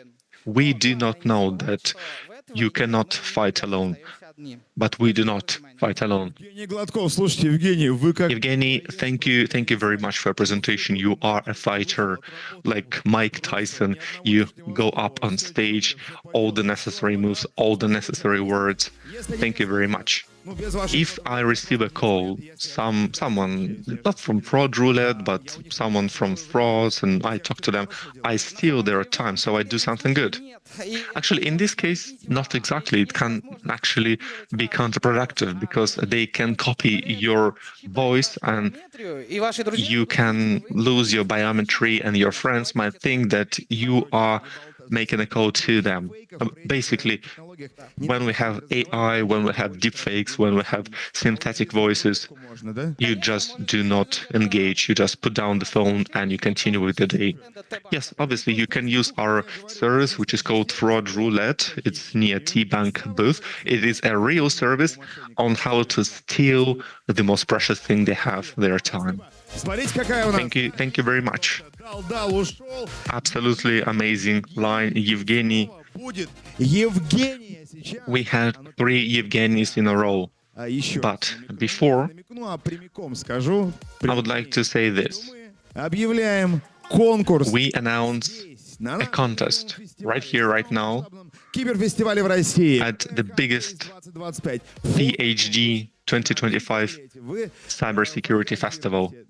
We announce our photo contest. You take photos of what you can see here at our festival. You send the photos here via the QR code on Telegram, and you will receive the actual books and merchandise from the publishing house Peter that publishes books on cybersecurity, on cyber literacy, and brain. Obviously, brain. We have to use brain to be smart.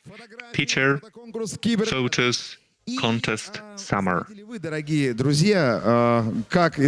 do you know that? Oh, well, no. Maybe. I would like to remind you this. We have this Kulibin stage named after our Nizhny Novgorod Archimedes, as they call him, of the 18th century. And maybe we should call him once again, just to remind that we actually have a PopSci stage. Ivan Petrovich Kulibin, can we listen to you in your new version? Kulibin, первый русский хакер. Kulibin, first Russian hacker. Как хакер, то даже обычный прием пищи превращается в технологический хардкор. С вами я, русский изобретатель Иван Кулибин, и я не боюсь взламывать реальность во имя прогресса. Ом-ном-ном, так гораздо вкуснее, так гораздо вкуснее, так гораздо вкуснее. Напомню, вчера приходил создатель... I would like to remind you that yesterday we had the creator of this video clip, and he said that He talked about storytelling, he talked about cybersecurity, AI, but today we have the day of cyber security and financial literacy. So this is the high time for us to have a lunch. Please do not leave, because today and tonight we'll be talking about artificial intelligence and how it helps Moscow doctors. Why do we need digital twins in Moscow? These questions will be answered together during the quiz from the Department of Information Technologies at the Moscow government. We will have gifts, but we will not invite you to the stage, so it will be all high-tech. Please, guys, show up. Stand up, please. Show your microphone. We have the microphone. You raise up your hand. You will receive a microphone, answer, and you will get the prize. Now, please welcome the head of the Department for the IT Security Center, Evgenia Kuznetsova. We have so many Evgenias here. В общем, квиз, врачи и искусственный интеллект тоже поотвечают. So we have quiz AI for doctors. Please raise your hands. You will receive gifts. Вопросов в квизе. Hi everyone. We have 11 questions on our quiz. Please raise your hand so that you can answer the questions, and we have some merch, some gifts to give away for the correct answer, and we will give a super gift, super prize for the person who is the most active. Okay, here's a warmer up. Are there people who can imagine at least a single day without smartphone? Do we have such people here? No. You have a digital detox day probably today. Oh, you say, no, it's not possible. Maybe yes, maybe not. It is really hard to believe that even 30 years ago, in order to solve a problem, you would have to go from one place to a different place to collect different documents. And you can do this online. You can solve your some household issues and household problems just through smartphone. And I think it's great. So now we move to the first question of the quiz. What is the most efficient way to change, to correct, so to say, negative mark in your school diary? Do you use a blade? Do you try to tear the page off? Do you tell your parents and actually work better? Or maybe you have your personal life hack and you want to share it. We have the person, young man in black, your answer. Why? Obviously, we use the blade. No, this is not correct. We have a lady in white. Front row. Признаться родителям и исправить двойку. You should tell your parents and work better and improve your mark. Actually, that's not the most efficient way, so we have fewer and fewer ways to go. Maybe we can share your life hack. You can click on the right, you can go to the source code and you can change it.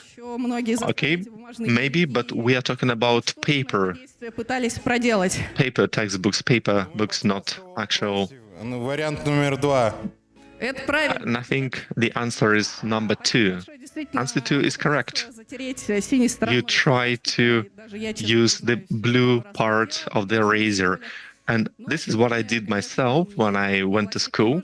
But today, obviously, you do not need this because these books are now electronic and you cannot change anything, which is bad for children, but good for parents. Question number 2. Where do people stand in queue on this photo? Do they want to buy sausages? They maybe want to register in hospital, or they want to get a sign from a Western singer. Answer, they want to get sausages. That's not exactly correct. Answer number 3. That's not exactly correct either, so we have only one option left. This is where people stand in line to register in hospital. Okay, the lady who got the correct, please give her the answer.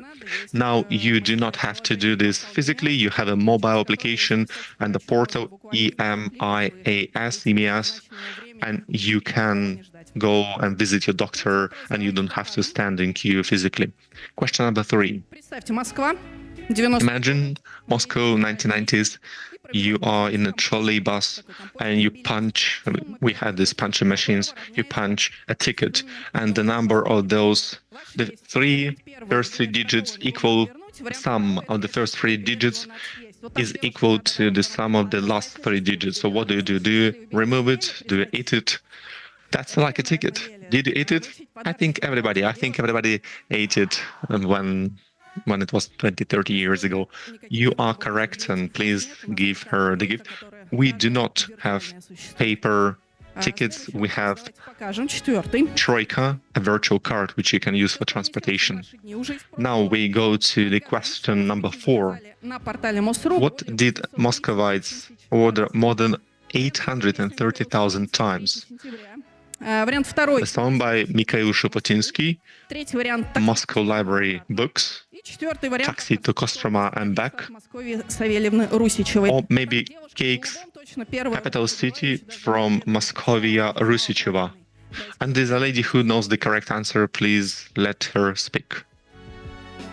Это, конечно, первый вариант. Песня Михаила. Obviously, answer number 1.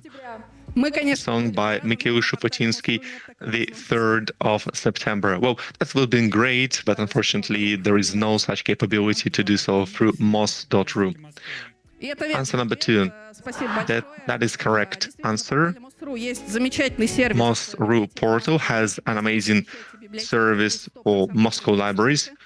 You should know about the services if you go to libraries in Moscow.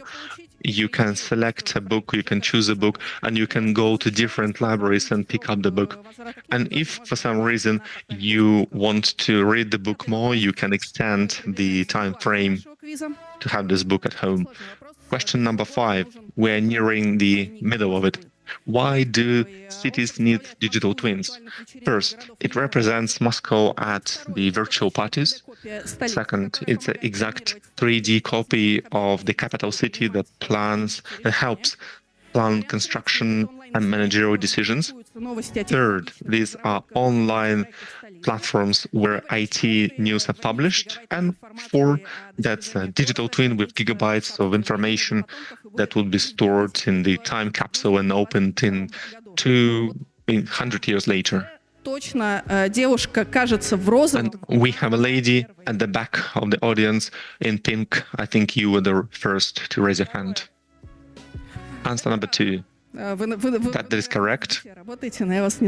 You probably work in the Department of Digital of the Ministry of Digitalization of Moscow, but this is correct. Digital twin allows to have a 3D copy of the capital city and helps with construction and managerial decisions. Next, what animals can you watch online? Anatoly, a special cat. Or maybe you can watch panda. Maybe you can watch crabs and anaconda. Or meerkat and pig, Timon and Pumbaa. So what animals can you watch online from the Moscow Zoo? Кажется, вариант 4. I think number 4, Timon and Pumbaa. Unfortunately, no. Сколько рук? Кому мы идем? So many people. Who do we go for? Вариант 2. Манул Тимофей. Answer number 2.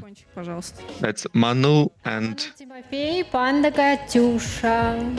Panda Katyusha and Manu Timofey. That is correct. You can go to zoo.com.ru and there are broadcasts from these and other areas of Moscow Zoo. You can watch it online. Pandas, capybaras, small elephants, all the other amazing animals, you can watch it online. Question number 7. Why do Muscovites do not fall off the earth that goes around the sun? First of all, because they are part of hospitals, they have cats at homes because of the laws of physics, and finally, because of their problems and heavy winter boots. So please raise your hand or maybe shout a little so that we can choose the person who we go for. Давай. Это Ой, господи, это третий ответ. Answer number 3. Это третий ответ. That is correct. Пожалуйста, наш приз.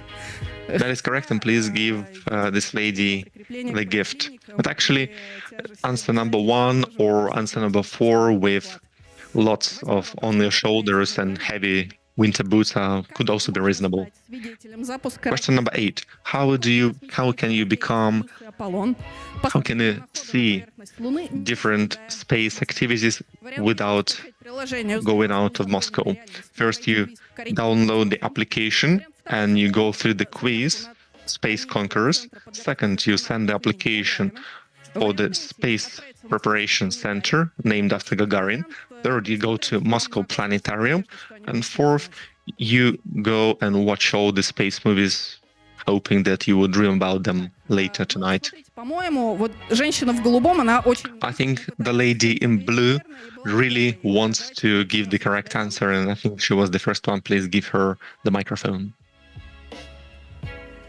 Очень хотелось бы пересмотреть все фильмы о I космосе. would like to watch all the space movies, but I still think the answer number 2, you send the application for the center of application of cosmonauts at Gagarin.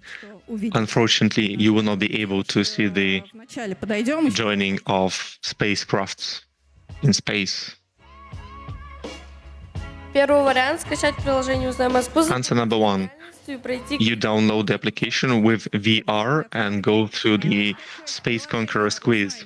That is correct. You can download this Learn About Moscow application. Можно в They режиме have an absolutely amazing quest, and you can use AR and VR космические объекты. technologies and see live space objects. Можно забронировать Number 9. How can you съемочной book группе из Индии a studio in Moscow русским языком. from India who do not speak Russian? First, you have to learn Russian. Second, you address an interpreter or translator.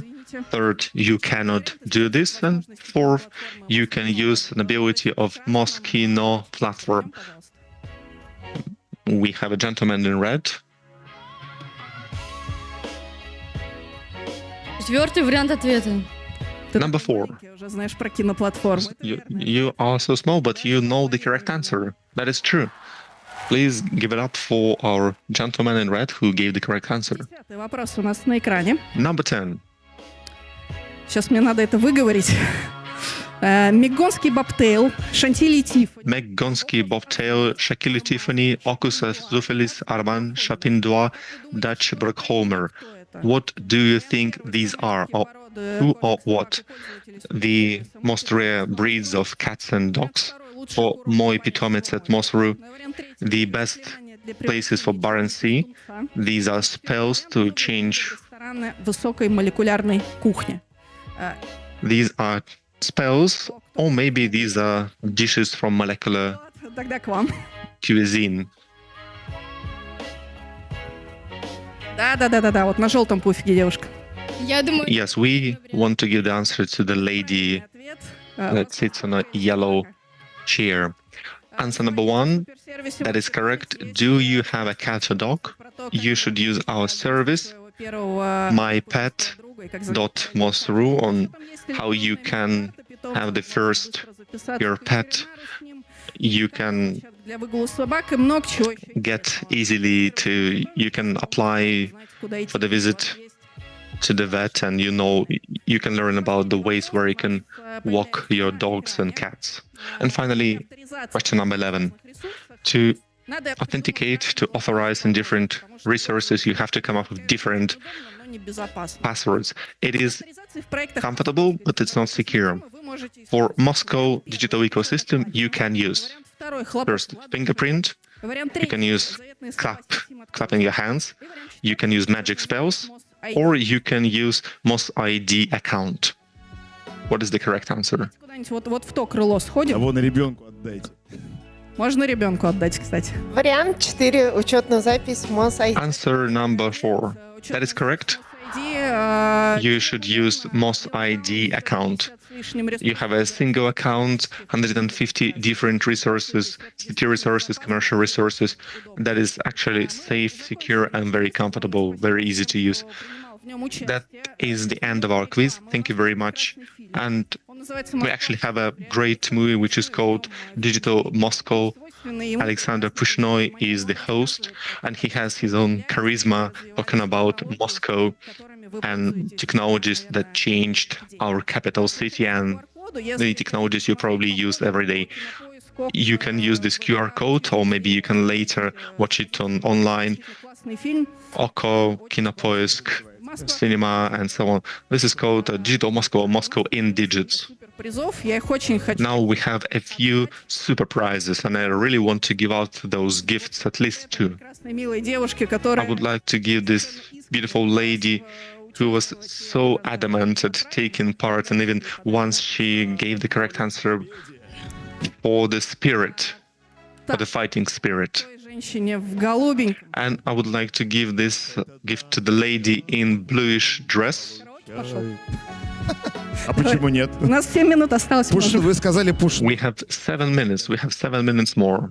Well, you mentioned Alexander Pushnoy, so I'm talking about music now.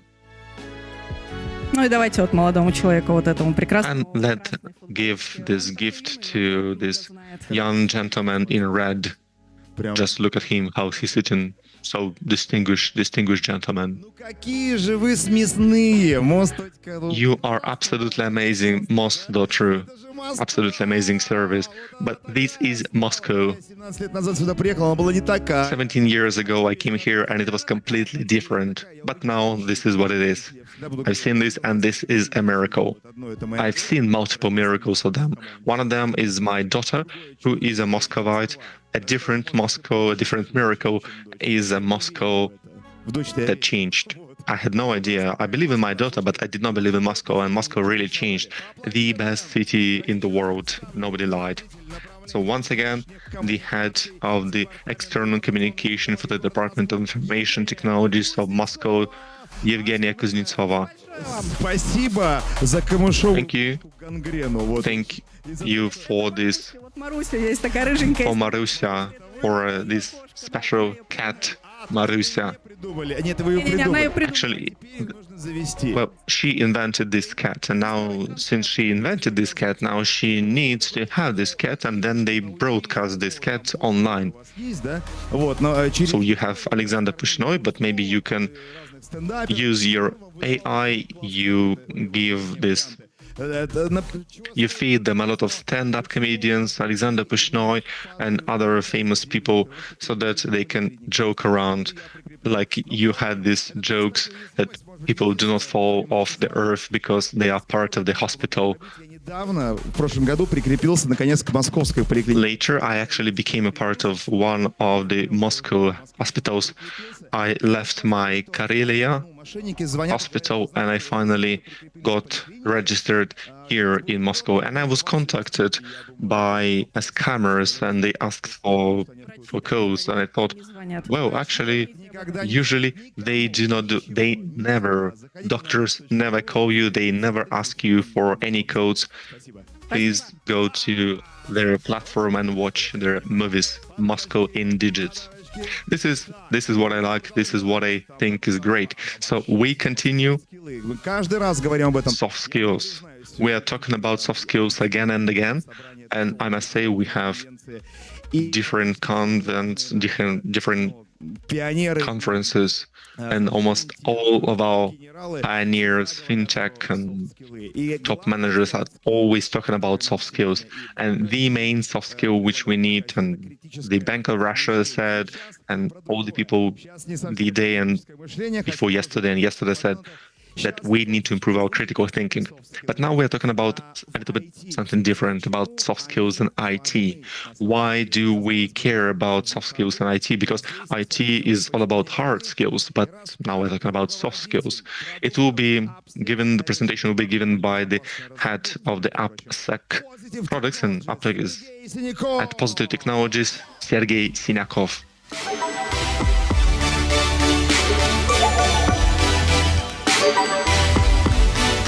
Раз-два, меня слышно? Hi everyone. Мы сейчас на самом деле живем в мире, где We live in the world where so many things can be automated. If you are developers, you know that this is a code and it's deployed with a single push of a button. We write clean code, but these guys have a different approach. When you write a code on IDE and it highlights something which is insecure in your code, and you can really automate the process. But sometimes products slow down, projects fall down, and people do not understand the reason why. And here's the point. Sometimes they fall down not because of technologies, it's not technology's fault, but it's because of people. For example, we have a team lead, and they do not build a team, they build a wall between these team members. They can be a senior developer who can be toxic, who can be burned out. So this is what I would like to talk about today. Я сегодня хочу с вами поговорить на самом деле, потому что That's the main topic I would like to cover today. продукт-оунер, я руковожу... I'm a product owner. I manage products, as it was just told, in application security. Before, I had experience with small startups and big BTC companies, fintech, and so on. And now I'm working with B2B product. And in all these years, more than 15 years of experience, what I learned is that the main tool, not Jira, not Task Trackers, not any technical tools that I know at a very high level. The main tool, maybe a single conversation with a single person. It can be just one conversation or some support or some empathy. And that really is important, because if you don't have this, you don't manage anything. You just cut off the assignments, the challenges, and you distribute them. The manager is not just an assignee. This presentation is going to be presented as a mini-series, and we're going to go into season 1 of my soft skill manager mode series. I'm going to show you a number of cases, so take it as just 5 series. You are watching sitting on your sofa comfortably, and you have all the experience I've had. It's about empathy, cruelty, injustice. You have some superhero rhetoric here as well. I just want you to resonate with this and to see how you would act if you were the protagonist. Okay, so we'll start. Case 1. Я бы назвал его, наверное, человек-баг. Okay, it's a human bug or a bug person. Okay, you have an analyst who really is a star of an analyst. He's been with the team for a very long while. He knows the product. His performance is perfect. But he can be toxic. It's not just that he wins or he is cranky. He is real toxic. He can swear in a messenger. He can come to a daily staff meeting or an event in a way that the entire team gets frustrated. You talk to him, but he gets really irritated, very annoyed. So what do you do about him? Not clear. The first thing I tried to do was to get into his head and to understand what is going on there. Why? Why is this behavior as it is? So after I've done a soft one-to-one conversation, I found out that in the team, the level of pay was disclosed, and this outstanding star discovered he was getting paid less than his colleagues who effectively are doing less than he is. So here I would say, well, look, this is not my problem, is it? Go and see the HR. Go and address your immediate supervisor. But I did not do this. I acted differently. I went off to analyze the entire market. I considered all his previous contributions. I put together a portfolio of the metrics of the processes he had influenced in the past, and I produced all of this for the management. In fact, this is a good life hack. If you go to your CEOs to talk about these things, they're very busy guys and they really value the time. So the more structured and specific your information is, the higher is your chance of success. Это было абсолютно... So I talked to my administration. It was not about feelings at all. It was not about any kind of emotions. It was about some very specific arguments, some very clear-cut figures, and you had a range of very clear outcomes, meaning that this analyst is someone we badly need in this team. Плюс 30%. It worked out fine. This person got a 30% increase to his salary. His pay was increased, like I've said, but it did not really cure him of this behavior. I mean, it did. But he did not become that fluffy white unicorn. I mean, the scars on the team's body are still there. The team is still performing well. Everyone is where they used to be.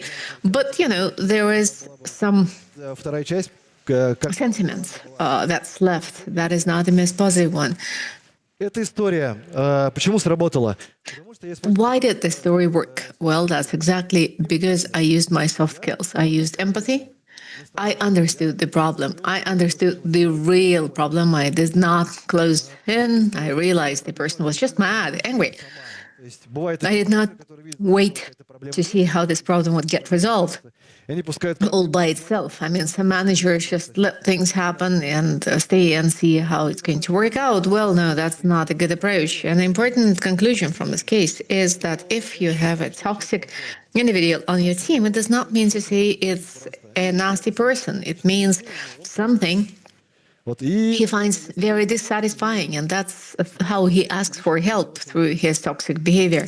So this way you practice your skills and you make things better for this person. That's my first case, episode 2. It's very similar to the previous one. I will tell you why. Effectively, it's about justice. You get an amazing, very strong senior developer who performs as a rock star on day one. His product is growing. We are planning on based on this, and his probation period is over. And then he completely withdraws. He leaves the office before the office hours, and he is sad. Something has happened. But what is it? Remembering the previous case, it's an excellent one-to-one tool to use. Here, just a one-to-one conversation with an individual. We talked, and it turned out that he simply had been deceived. I mean, he got a particular salary for his probation period and a certain increase after the probation. Now, the probation after, the increase of the salary after the probation did not happen.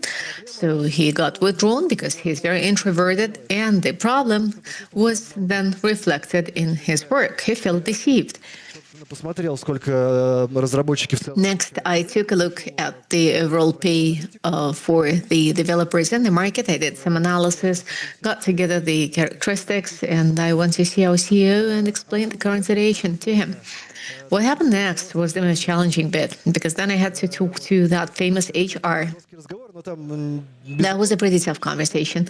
I mean, it's not about feelings, it's just about the facts of life. And it came out that indeed that was a systemic error of the human resources department. I do not understand why they do this, but that was like some budgetary savings. I mean, the company was not very big, and they already had a precedent like this. So our CEO acted rightly. He fired the HR department, so justice won over. That's my teammate now, my fellow team worker started performing well again, and I became to him not only the person responsible for the assignments, but I became someone who is there for justice and who really protects this justice. Now, the soft skills that helped me were as follows. It's ethics. There are things you cannot come to terms with. I mean, if you see things happening badly, you try and treat it. Try and cure it. Negotiations and argumentations, they can need to be supported by the facts and by the data. You can never win through emotions. Conflict management. The important thing is to find solutions and not the ones who are to blame. As you look for the solutions, you understand who are to blame, but that is not the most important thing. And in IT, management is not about the assignments, it's about protecting the team, it's about having a well-knit team and about close cooperation and unity, which we're all after. Our next case is the mission. How can you inspire the researchers? Imagine an R&D company launching a revolutionary product in the market. You have an overkill team. Everyone is an outstanding developer, but things don't work. I mean, the project is not going anywhere. It stands still. Команда относится к этому проекту чисто как к академическому. The team sees this project as an academic study. Nobody sees any sense. Nobody sees any use or benefit in it. And that was something like a coursework. I mean, you do something that you can materialize in some way, but nobody knows how exactly it is going to work and to come to life. So I decided to change this approach, and I really wanted to turn every assignment into a story. I mean, what kind of user problem does this address? It's not about creating feature number one. It's about see what we can do to make sure people do not lose 3 hours of their life for nothing. How can we do something for the users that they enjoy using the product and see it as a lively one? So this is no longer about the tasks. It's not about the assignments. So our team became performers and explorers, researchers that make the world better. And that is important. I mean, it sounds like hype, but my team really did believe that they could improve the world, and that changed the whole thing. In fact, when we approached the beta testing stage and we got our first excited feedback, I shared it right away with my team. We considered this beautiful feedback, and my team immediately saw how good we were, how well we were doing, and this gained more trust to me, and this got them to believe in our products even more so. So that was the core of our technological breakthrough. In fact, our team at that point really created a whole technological revolution. They did this because they believed their mission and because they realized they were not just composing the codes. They were composing the codes for a particular cause with a sense to it.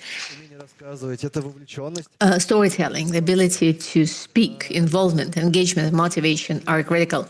And the important thing is that a manager is not just somebody who distributes the tasks, the assignments. A manager is a motivator. I mean, a manager distributing the assignments, it's not a real manager. It's not about somebody who wants to manage something and to manage the product. A manager that just distributes the tasks is simply a task dispenser with the hands. Now, team lead firewall, that's a story about trust. How did that work? I came into a new company, a company that was new to myself, and they had a team lead there. He was really harsh and demanding. There was no way you could approach him. He was perfectionistic, he was idealist, and I did not have a very good understanding of the subject yet, so at first I was really scared. Next, I thought, how could I boost my authority? I mean, I cannot just come and interfere. That certainly will encourage a lot of confrontation rather than anything else. So I thought I would observe. I thought I would check out where this very professional team lead has his weaknesses. Everyone has a weakness. I identified his weaknesses. That was customer communication, that was stakeholder and customer communication, and he had communication issues generally at large. So all the assignments that were so painful to him, I got into my hands. This helped us to establish some good common language at the beginning, but then at some point he came to the office wearing a Pink Floyd t-shirt. We talked about music, and then we just bumped into each other in one of the sports events, and it turned out he was not that harsh. It turned out he was a nice living person, very much alive. He had his own interests and coffees. We had a coffee together, and there it all started. So I realized this way he started trusting me. And so he said, why don't you go and check the requirements together with me? Maybe you could contribute something nice. And then I realized I'd done the right thing. Now, what could have happened had I acted differently? Had I said, I'm the boss here, I want to do things the way I do, we would have had yet another conflict. One of us would have had to leave. This certainly wouldn't have improved the product in any way, but this way we had made a step forward into climbing this Olympus jointly. The soft skills we have here, well, empathy and social intellect. I believe this has been covered a lot already. If someone gets too withdrawn and acts harshly, you can pretty well understand why he does this. You can always build trust through support. You can take over the functions somebody is not good at, and this is true of any team. You can take over the stuff you can manage well if they're difficult to the other person, to the others. The authority does not come out as is. You've got to deserve it and to merit it. If you're a boss coming to a new company, you just have to put to terms with the fact that it always takes some observation. And here's the final episode of my series. That's the story of leadership. How do you become a villain and win anyway? Imagine at that time I was working in one of the big companies. It was a Russian company. We were working on one project. And we did so well in the interim demo that our stakeholders and customers believed we would be able to finish it before the end of the calendar year, right? So, well, clearly there is a reason why people go for it. So the stakeholders decided to just delegate this, essentially unilaterally. They said, you guys get to do this. That was the situation we found ourselves in. So I went to see the administration and asked, guys, do you understand how this can be done?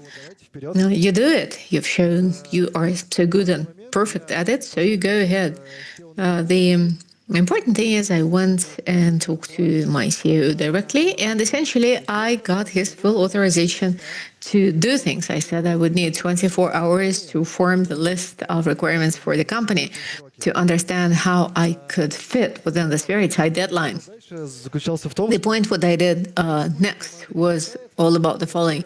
The current team I have is insufficient, but we have a lot of very well-skilled guys that can help me. So I went to collect a team of the suiciders or villains. So in one group, I had an outstanding back-ender, front-ender, designer, an excellent data analyst. So I had to go and collect this team of these villains. So I approached each of them individually and sold this idea. I said, guys, we're doing a revolutionary thing. If you do this, and when you do it, this will be the best line in your CV. You will never forget about it once this is done. Well, not everyone bought in, of course. Most of them did. And I got together a dream team, but the effect it had was that for the team where I had taken away these individuals, it did not end up that well because they immediately started messing up the deadlines. So I became a villain for the teams from where I had taken away these developers, analysts, because at that point they started disrupting their assignments and failing the contract. But of course, I got lots of very nasty messengers addressed to me personally, but that was the only way I could go. So I had an outstanding professional team, though. So they were truly professional. We set up, we had a plan, we had to stick to it, so we did. And as a manager at that time, I was there to protect my team from any kind of failure or side activities. I had to retain and restrain them. We won. That was a great win in my career and in the career of the participants of that project. It was a very impressive line in our CV. We concluded an outstanding project all together, jointly. And all these guys stayed with us. They never left to join their teams once it was over. The important thing in this case was, I think, leadership and inspiration. I mean, you really have to be able to inspire people. Had I approached these analysts and developers and said, guys, come with me, it wouldn't have worked. I think you've got to be able to package a story well and to present it well. Negotiations and argumentation, that certainly is critical. I was acting on the CEO level, on the level of the team, and on the level of the side teams, where I had, well, I wouldn't call it a conflict, but I certainly did have some confrontation and contradictions there. So the risks were very well estimated and calculated. I did this in full awareness because I knew I love this product, and this is the only way I can complete it and get it done. So I did become a villain for a while, but it was certainly worth it. In fact, you cannot judge the winners. That was the last series of our first episode. Now, what did I tell you about? So I've shared with you the plot of the 5 series. We've done 5 cases. In all of these cases, the hard skills were perfect. I mean, the code was great. Technically, it was quite impeccable. And as a manager, I had to manage both the assignments and to save the product. I had to get involved when things were going wrong in a way that was not planned differently. It's important to note this and to never shut your eyes to things. A manager is not just an assigned digit. And in fact, the stories I've shared with you, it's not just about myself. It's not about me rescuing everyone. In fact, I'm dissociating myself from this into an abstract protagonist. The manager can change the culture, and the manager can really change the product and the company at large. If you see something is happening, if you do not believe this is normal, you ought to say this. Then you dictate the norm. It becomes what you say it is. When you protect justice, you create the culture of the team you're working in. And it becomes an important part of the company you're working with as well as of the product. All of us, each of us, has a set of soft skills at hand. I visualize it as a backpack. Well, clearly we have quite a lot of soft skills that we develop throughout our lives. I mean, they do not get born with them. Some people have a way to say a no. Some people are good at giving and sharing feedback. What would you put into the soft skill backpack? And make sure you use it right away, because they may come in necessary at any time. So it's better to be prepared. Well, this is where I will complete my presentation. I hope you enjoyed it. If you have any questions, please make sure you come and see us at the booth and ask me those questions. Sergey Sinikov, Product Manager, Application Security. Please stay on with us for a minute. Вы же рассказали сейчас, Сергей. Можно на ты, да? Да. Sергey, Вот, вообще... This is where we'll specialize in soft skills. Just wanted to check out. Yeah, soft skills are necessary and necessary in IT, and we've talked about this. So you were quite emotional about being a villain, right? You suffered. I mean, it made you feel bad, right? Because you are for the good stuff against the bad stuff, right? You are, right? But sometimes, in some cases, you've got to be harsh just to make sure it works better for everyone. For everyone's good. Well, yes, at times you need to take the decisions that are quite complex, and you've got to weigh all the risks, the reputational risks, and you understand that in the end of the day, if you want to get something done, you will have to accept this risk. I mean, Marina, the director of this event, I'm not addressing you right now. No? So, режиссеры, да, у нас тоже... We have directors, stage directors, who've got to be very advanced in soft skills. И выдали мне такого режиссера... I was touring the entire country with a director who was toxic, as you said, an extremely talented person, you know, with a degree from the Moscow State University, specialized in astrophysics and science, whatnot. And he was toxic in my ear all the time. So I suffered through one event. I tolerated it at the other event. But then I realized, I mean, what you were talking about was about creating an atmosphere. He was just spoiling entirely the atmosphere in that particular event. I mean, I create a 6-hour long span of atmosphere, right? Not much depends on me. I mean, you're on the stage, I'm on the stage. A lot depends on this stage, on us. We create atmosphere we're all in. People have millions in their minds, and you're responsible for that. You're in charge. So I got him out of my head. Okay, I had to come closer to him. I had to talk to him. I was a villain. I didn't like doing this. I was a villain at that time. But he never, ever was toxic again in my mind, in my ears. And the outstanding 7 events at that time, they went extremely well. Actually, I had to become villain. I mean, I actually relieved him of the suffering he was going through. He's a bad director. He's an excellent writer. Be able to say no. I mean, I used to be a kind guy. I could not say no, but now I can say no, and I can actually fight against you. Marina, it is not meant against you. Marina is doing good. Все, спасибо. Немного кухни. Okay, thank you. Thank you. That was some housekeeping stuff. Thank you. I've taken photos of everything, and I will be using it. Soft skills. Soft skills is called when the humans are humane. It's being human. And in fact, Sergey already introduced a huge amount of what we were talking about into his company. I mean, 90% of what we bring into a company comes from our families, it comes from our educational system, and it may seem a little outdated, but it certainly is something that boosts humanity. You've got to understand it, you've got to feel for it, and you've got to train it in your work.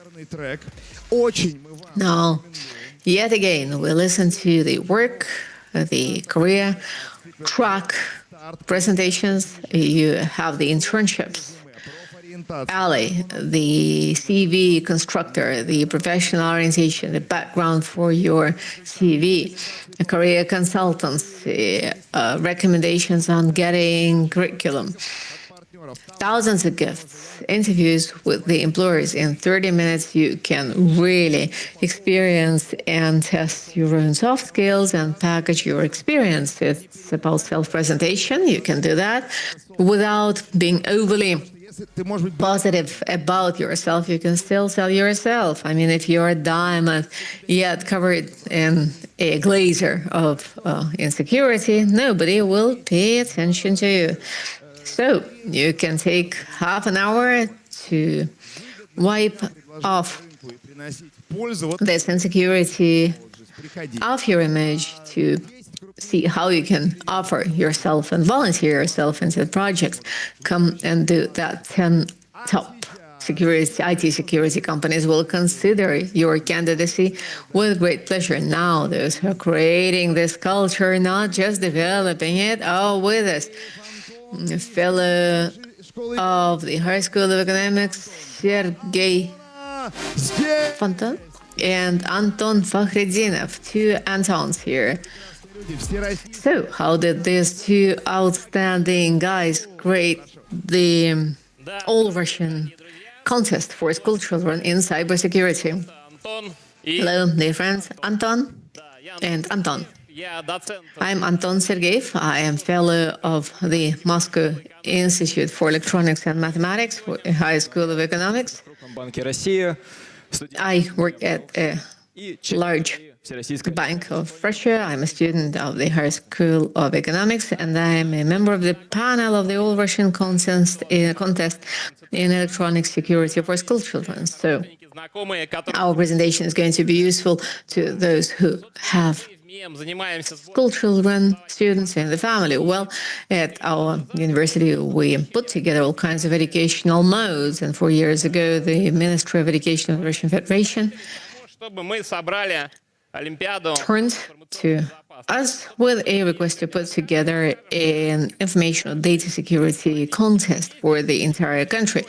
So anyone who works in info business, getting into this at school age, how can he or she convert their skills to get into the most reputable university of the country, from the Moscow State University, the Higher School of Economics, or elsewhere without taking the admissions exams. So these are our photos, the number of people that get together, put together the contest, will outnumber the capacity of this stage.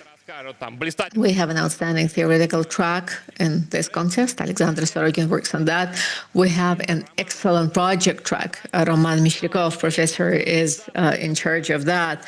The star of the industry, Tanya Kurmasheva, is a member of this team as well. So we are here to represent the entire team.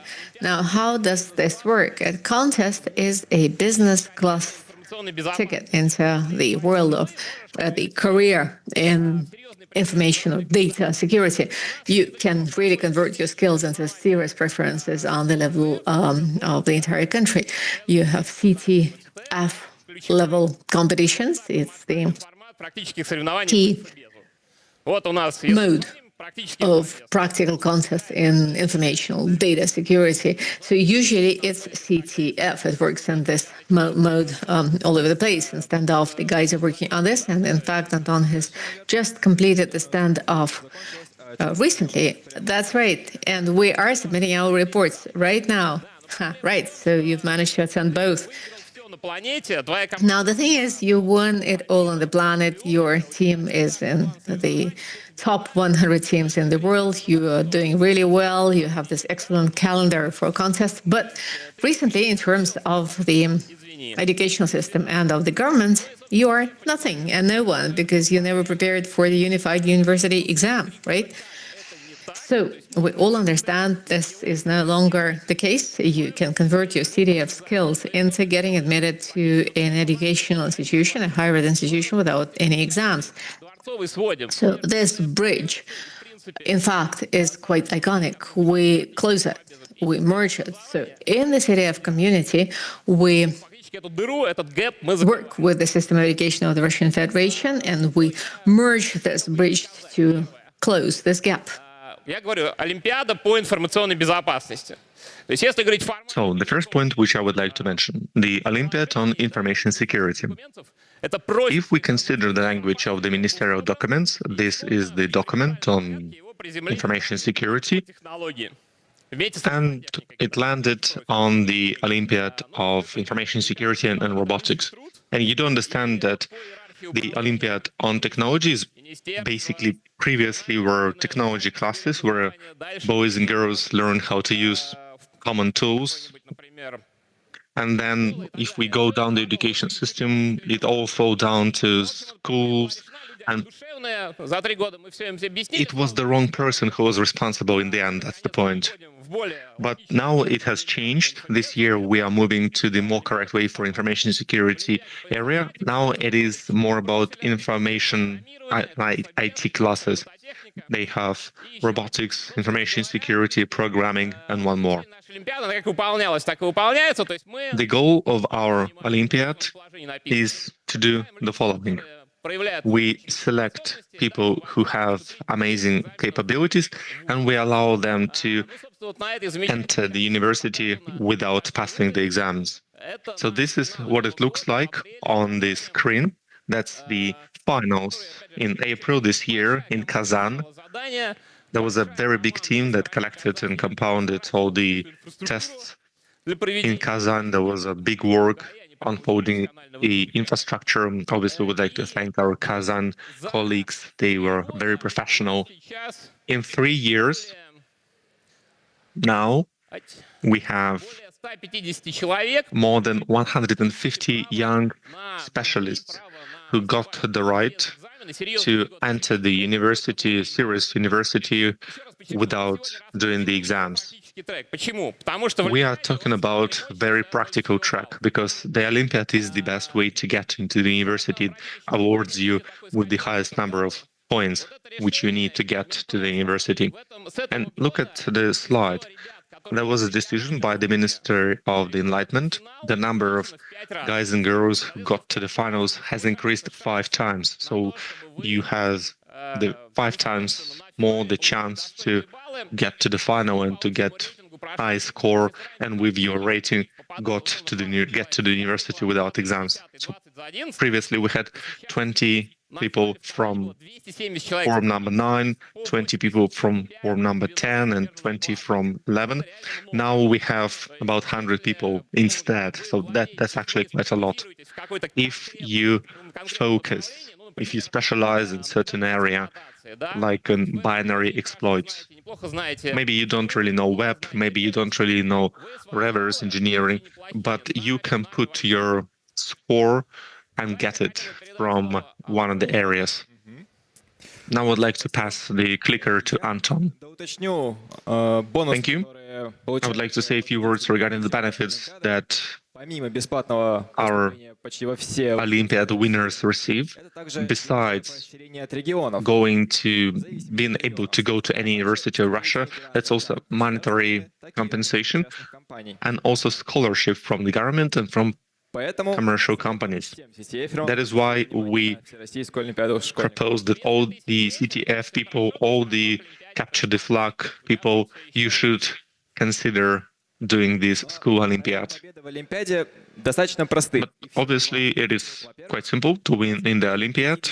First, you have to get more than 50% of the score for all the rounds of the final and be in top 45% of all the participants. So all the people who got to the table, all the people who got to the final, half of them will be the winners. And obviously, this can be both or either of them. There are 4 stages: school stage and municipality level. Just like at the school level, you are talking only about theory, at least this year. These 2 stages are theoretical. Then you go to the regional level. And this year, there were more than 1,500 people who got to the regional stages. And the final, just like Anton said, more than 250 people got to the finals. This year, under this track, there are 3 stages in this Olympiad. And the people who get the most score are awarded the prize. First, it's theory, forensic tasks, CTF tasks. Second is project, which they developed for a year and then give the presentation for the jury at the end during the finals. And finally, that will be theory. So 3 stages: theory, practice, and project. And I would like to say that people who have deep understanding of the project, and you might say that we had information security Olympiad named after Venchenko. It was done by the Institute of Cryptography and Communications and FSB, and you would be correct. But if you open those tasks, and it was absolutely amazing, but you would see that those problems were mathematical and crypto tasks. And the Academy of FSB needs these people. But this is a different one. This is to create practical information security people, and we need thousands of them. Crypto people, we need them, but not thousands. We need dozens. That is why this year, according to the program, we will have 2 stages: practice with a lot of points dedicated to that stage, and the project. Project you develop yourself at home, you do it for the whole year, and then you present it at the end of the stage, at the end of the finals. And there is a certain specificity that goes from the previous year. First of all, these are time frame.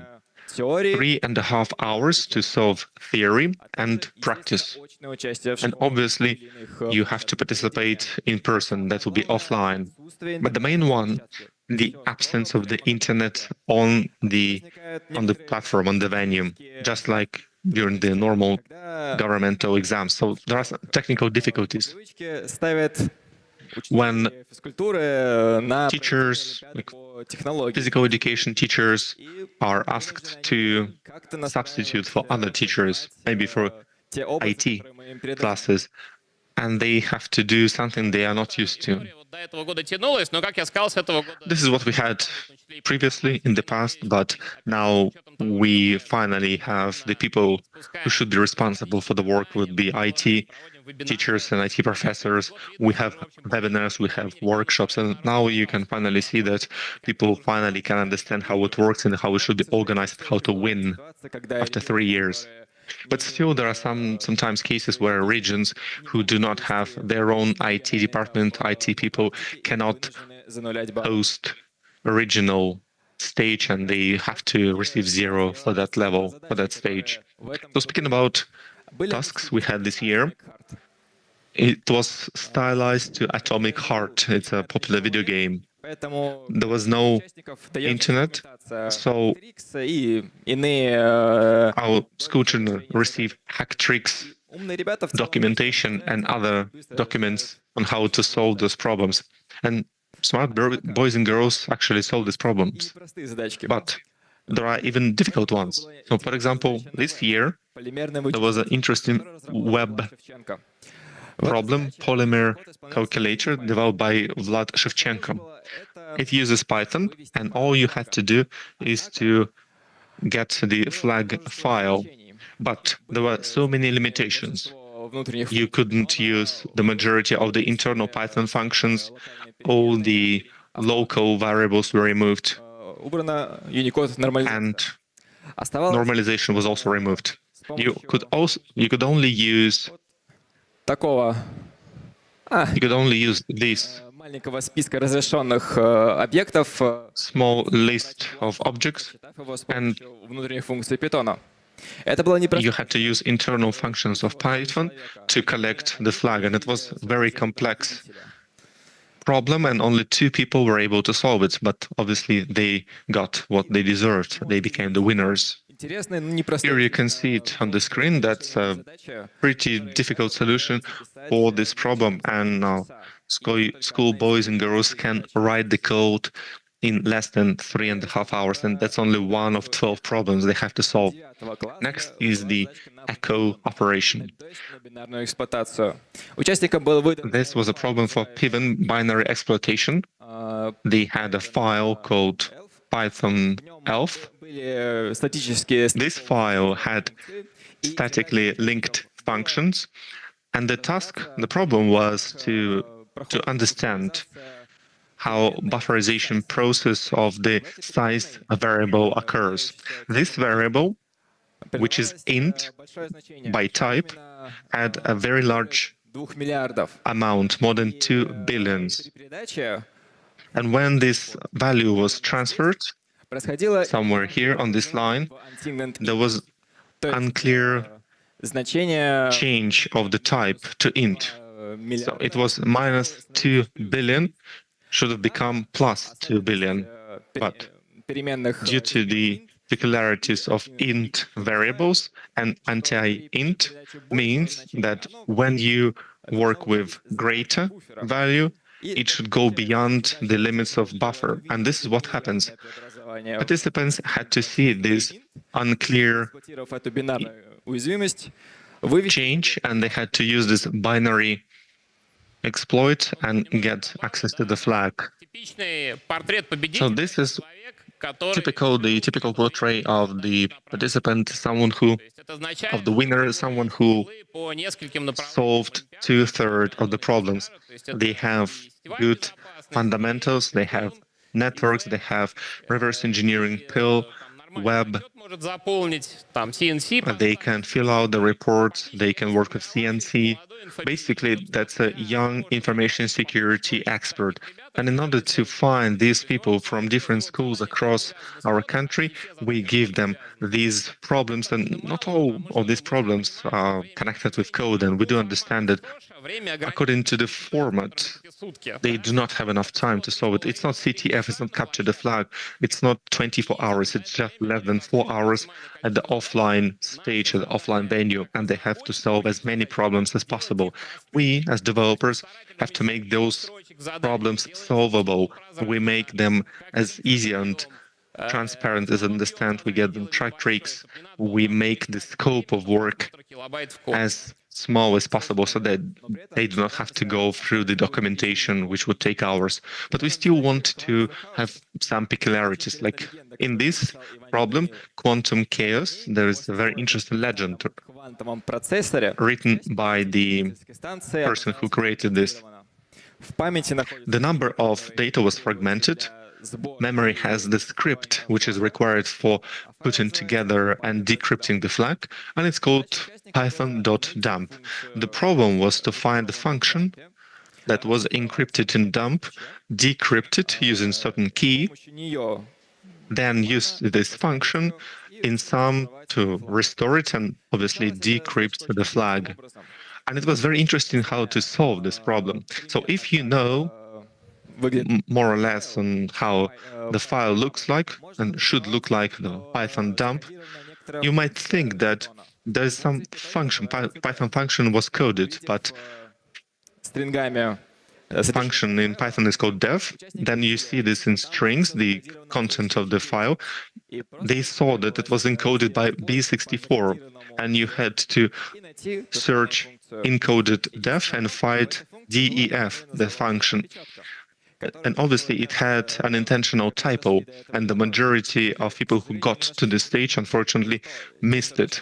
But those who saw it, they were able to decrypt the flag and get access to it. And only a few people were able to do so, and they also became the winners of this Olympiad. Next.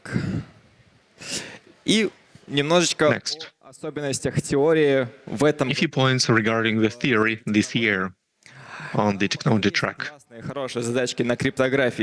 There are great cryptography and the fundamentals of information security problems. The peculiarity here is that everybody receives general tasks, general problems, like the one where you need to define the representative of a profession who is here at the Revolution Square.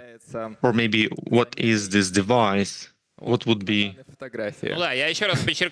what was switched in so you take a look at the photo and you see what was exchanged, what kind of device replaced the objects on the photo. Yes, and it was kind of humorous tasks, and we wanted to make them simple but also funny. And we will not have these problems next years. This was a little bit different last years. Now we will have a quiz. You can actually have this quiz if you go through QR code. You'll be able to pick up your gifts at the Higher School of Economics booth just nearby.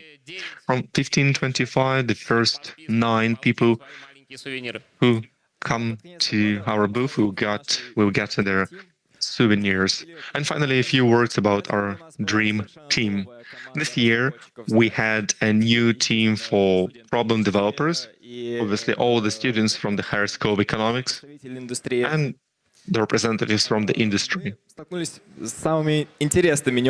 We faced interesting different nuances from the finals, including that one of the venues, we've learned only about the physical location only 2 days before the actual event. But our colleagues were absolutely amazing, and all the hosts were ready for the Olympiad. But obviously, you have these classical hot fixes during the prod. We got to Kazan, it seems great, we had the rehearsal, we solved all the problems, and we had all the network, everything was working fine. 3 days before the Olympiad, when we were getting ready, when we were testing the servers, there was a new version of VirtualBox 7.1.x. But when hundreds of school children wanted to get access to those servers went down one after another. We had no idea what was going on, and it took us about 10 minutes to realize that probably it was about NAT. And it was true. A day before the Olympiad, we had a ticket on the official website of the VirtualBox with NAT problem when more than 9 people connected at the same time. That was the problem. We fixed it, and we continued with the Olympiad. Please go to the previous previous slide. Usually these events are obviously these are tests for school children, but this is also a test for the jury, for the team, for the experts, for people who assemble the venue. You would never imagine that virtual box that is known completely, this specific version with this specific driver. Who could have guessed that NAT would not work here? We had no idea that we could have this problem. All these people you can see here on the photo, we solved this problem in 20 minutes. And then they continued with the work. And it was actually funny because they were solving problems, and now jury is trying to solve different problems, and they were looking around and seeing how we solve actual practical problems, and it was a great experience. And that is all for our presentation. The Olympiad will change next year, and it will become more practical. We expect the increase of participants. And obviously, play CTF, play Capture the Flag.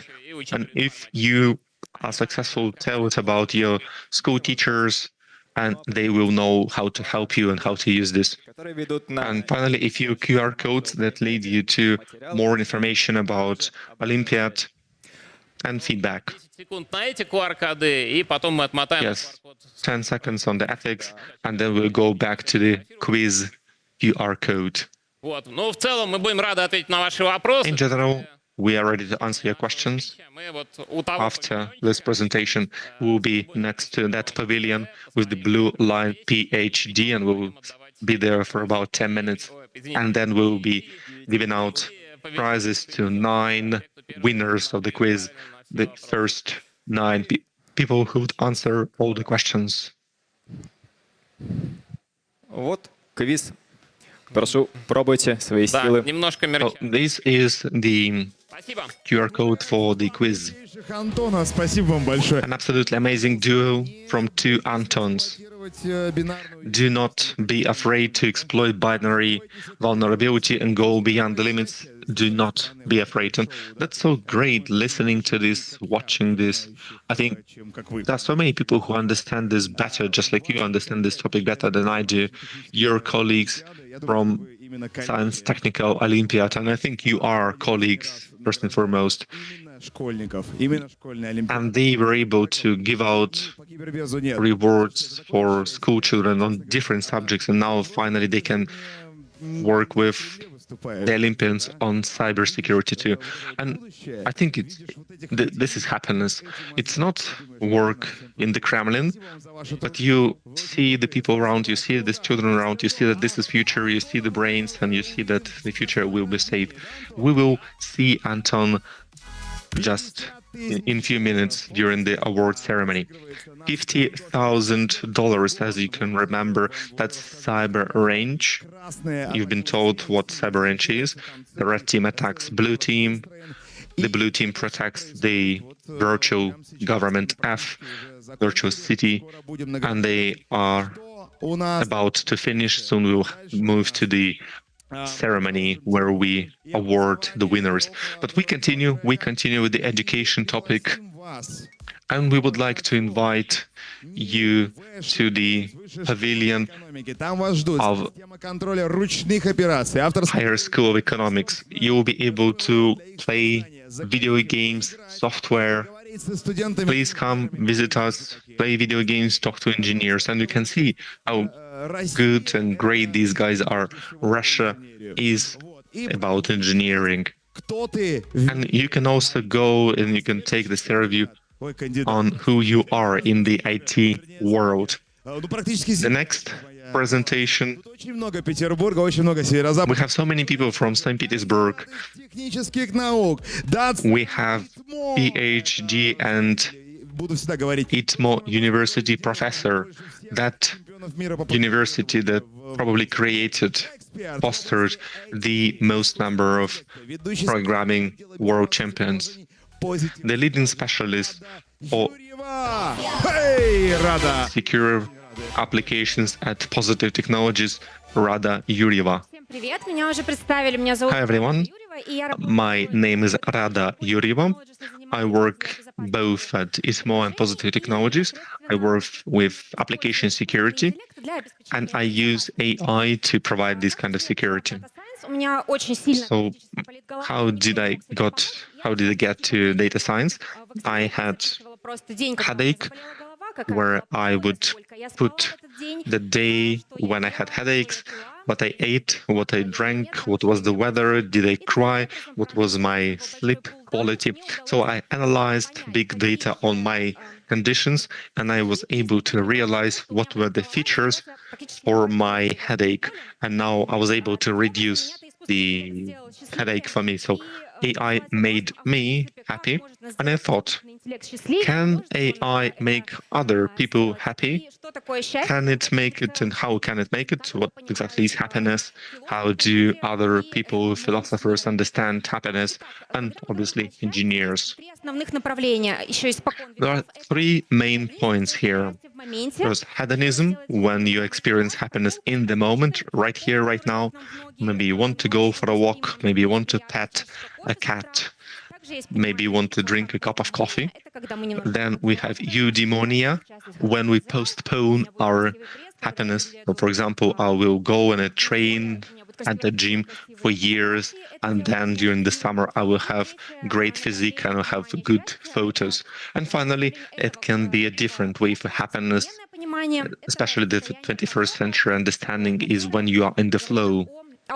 And the flow state talks about our senses, our feelings, when we do what we want to do, when we do what we have to do. For example, you paint a picture and everything else is away. You do not want to do anything, you do not want to talk to anyone else. You are in the flow. It was introduced by Mihai Csikszentmihalyi, the notion of flow, and creativity distinguishes us from monkeys, from apes, and makes us happy. We should also not forget about the American studies. 86 years ago, they had a space program, a big program. They included Harvard students and other people from Boston poor families. They even had Kennedy as part of this problem, and they tracked their happiness levels for years. On the input level, they have all the data to be happy. They had money, they had health, they had connections. And other people from poor families, they had nothing. Well, theoretically, they had nothing. They came from poor families, they had no help, and they had to do everything themselves. And this study is still going on. They are tracking the next generations of their subjects. And they're still not sure. They're still not sure about the external factors for happiness. But obviously, all else being equal, it's better to be rich and safe rather than poor and sorry. When we go to the next slides and discuss how AI can save and help us, I will not go to the previous slides on happiness and how we can consider it in different ways. So we remember the happiness context. Now, what exactly is AI? AI is mathematics. It does not have any emotions. It does not feel joy. It does not feel happiness. Well, we can ask LLM. We can have a conversation with it. It will give us some in-the-moment feedback, but that's all. AI can find patterns, and it's very good at finding patterns. It can remove what we do not need from our life, and it can help adding what we need in our life. But we should remember that AI does not have any feelings and is incapable of feeling. AI helps with routine tasks. We do not waste our time, and we can actually engage our creativity during the flow state. First of all, that's working with calendar, taking the route. Maybe we should go on foot. Maybe we should take a taxi, listening to certain music. And then you have AI that would put a certain soundtrack you've never listened before, but you experience euphoria and you feel happy. AI helps us with our personal schedule according to our biomarkers of physical activity. For example, it would tell us that you need this certain amount of magnesium or sleep for you to recover, and you would feel better. So here is the question. There is a question of ethics. Where do they stop caring for us and start controlling humans? And because of control, we have anxiety. So we were able to manage routine. We were able to personalize our recommendations. We got emotional support. We have sleep tracker, and I believe most people use sleep trackers, all those benefits of 21st century life. But still, those recommending system can recommend great music when we go for a walk or jog. They also recommend new reels or YouTube shorts, and we've wasted another hour, and we've been watching this and going through the news feed for 90 minutes, and you go through these reels again and again, and they also show us good-looking people who actually went to the gym instead of watching reels, and you wasted your time. And we all watch these because of AI recommendations. We compare ourselves, we have this doom scrolling, and we suffer from anxiety. But we also can get rid of the routine, which is very good. And it obstructs our flow state. We can give it to AI, it can reply to useless emails, it can send it to spam, which is also good. But now we have more and more news where thousands of people were replaced by AI, and you ask a question, will I be replaced? Where do I go? What do I study? What do I do? How do I live? Maybe nobody would need me and you might lose your job. That's also definitely a fear. Mental health is also very important in terms of using AI. On the one hand, that's having emotional diaries so that people would understand themselves and their state. But at the same time, you can send wrong prompt to AI because we are not psychologists and you do not really evaluate the state of your depression. We do not know why, but AI is not very good in terms of prompt. И помимо этого возникает серьезный вопрос доверия к искусственному интеллекту, доверия к вопросам конфиденциальности и о том, как же все-таки гарантируется безопасность данных. It's also a matter of confidentiality and how we guarantee the security and safety of our personal data. Like, for instance, this night, as I was feeling very nervous about my presentation, I talked to the GPT chat. So the chat responded, well, it's the self-invitee syndrome and the speakers are going to be replaced with podcasts and what you say is going to be replaced by the podcast. So why don't you just work on your anxiety and on your emotional intellect? So GPT chat made me even more anxious. Artificial intelligence and art. I mean, artificial intelligence cannot replace us in creative thinking, but Midjourney and Suna creates music better than the musicians, right? But the artificial intelligence does not understand the feelings, and it also gets oftentimes a wrong understanding of what a painting is about or the track is about. Like an example from last year is the artificial intelligence was asked to explain this song from a well-known band.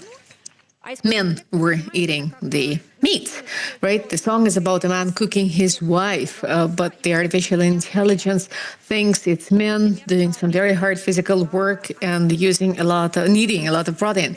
Now, a song, I am on you as if I were on the war. The artificial intelligence thinks it's a smart song, a good song about how relationship works between a man and a woman. They've done their fight, they buy some port, they go back home to drinking together because they're done all their mutual fights. It turns out that in reality, it's about surrendering, giving up.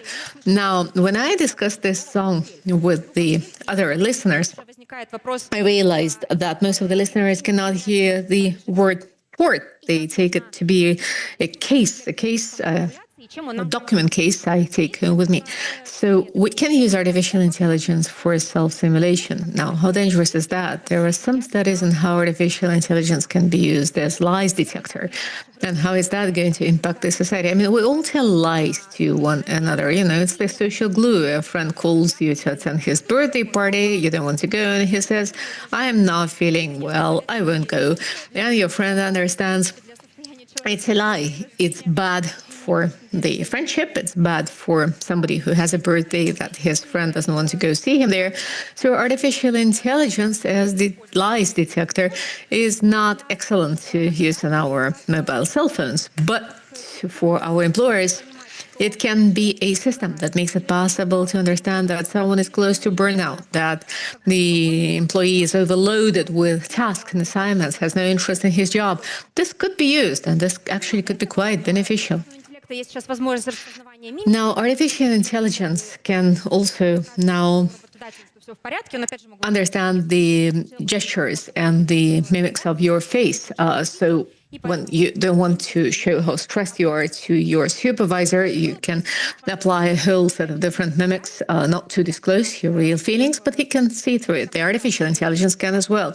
Now, if the artificial intelligence were able to detect our emotions, what would we do? We would try some mimicry. We would not live our own real life, our own real feelings. We would live in a simulation. Would that be a pleasant lie? Well, everyone can be lying to each other. You know, in the Black Mirror movie, there was a series on the social rating. And in fact, there is no good in everyone smiling to everyone else. This could well cause a revolution. We've talked about this state of flow, of the flux and the auto-bodily sensations when we are experiencing the moment here and now and we feel great about it. Artificial intelligence can help us a lot in that. When we learn some new hot stuff, it's a wow effect, really.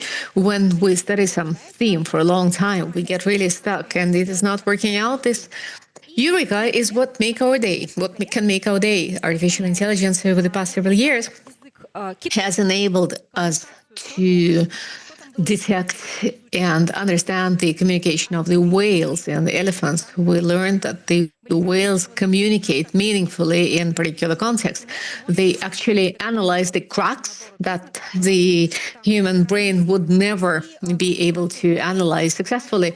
And the communication of the elephants was also analyzed. And thanks to artificial intelligence, we understand they have hierarchy and the names. They turn to one another using that. We have the mind, we have the reason, and we can talk to the animals. We can ask the animals how they see us, and we can tell them how we see them. I mean, whales and elephants, they may not enjoy knowing how we see them. Now, artificial intelligence also has made it possible to predict, forecast over 160,000 germs and to create ahead of time the serums and the drugs, the medication that would make it possible to avoid these diseases. So artificial intelligence is a tool to learn about the unknown. We can learn about ourselves with artificial intelligence. We can analyze that with data science. We can analyze the data we get. We can also use artificial intelligence to talk to the animals. Now, what about the measurement of happiness? Well, that's a very debatable question. There are a few experiments about how people are happy, can be happy, and what happiness is all about. Usually it's all kinds of surveys that are done across the world that make it possible to understand how, to what extent are the dwellers of a particular country happy with the current condition, with the current state in the country, and with the government. The happiest country is Finland, as you know. It's been in the top ranking for several years. This ranking also includes Israel, right? But how do they ask it? They usually use the 1 to 10 scales, right? So the Finns say their happiness rate is like 7 to 8. the happiness rate of the Russians is 45. So we expect a lot. And in the countries like Bhutan, for instance, when they seek to measure happiness and to experiment, they even started a Ministry of Happiness. Then they measure the state of the country, not with GDP, but with the gross national happiness. GNH. In fact, they're not even yet on the list of happy countries, but they are aspiring to get there. How else is happiness measured? There is an experiment where people get a clip on the tip of their nose. So the mucus of the nose gets clipped. People would feel in extreme pain. They would cry of pain. They would be filmed, and they remove the clip, and people cry of happiness, and they laugh. So people feel really very happy. I mean, do we need to feel extremely unhappy to feel extremely happy? It looks like we're moving between the extremes. It's got to be really bad before it becomes really good. And artificial intelligence helps us to measure happiness as well. It helps us correlate different events. Like, for instance, we have the self-study diaries, we have these surveys, we have the hormone analysis, we have biomarkers, and we also have our own subjective perception of how happy we are. Artificial intelligence makes it possible to get all of this together, to get this correlation, and to see, well, right now you can almost measure this happiness.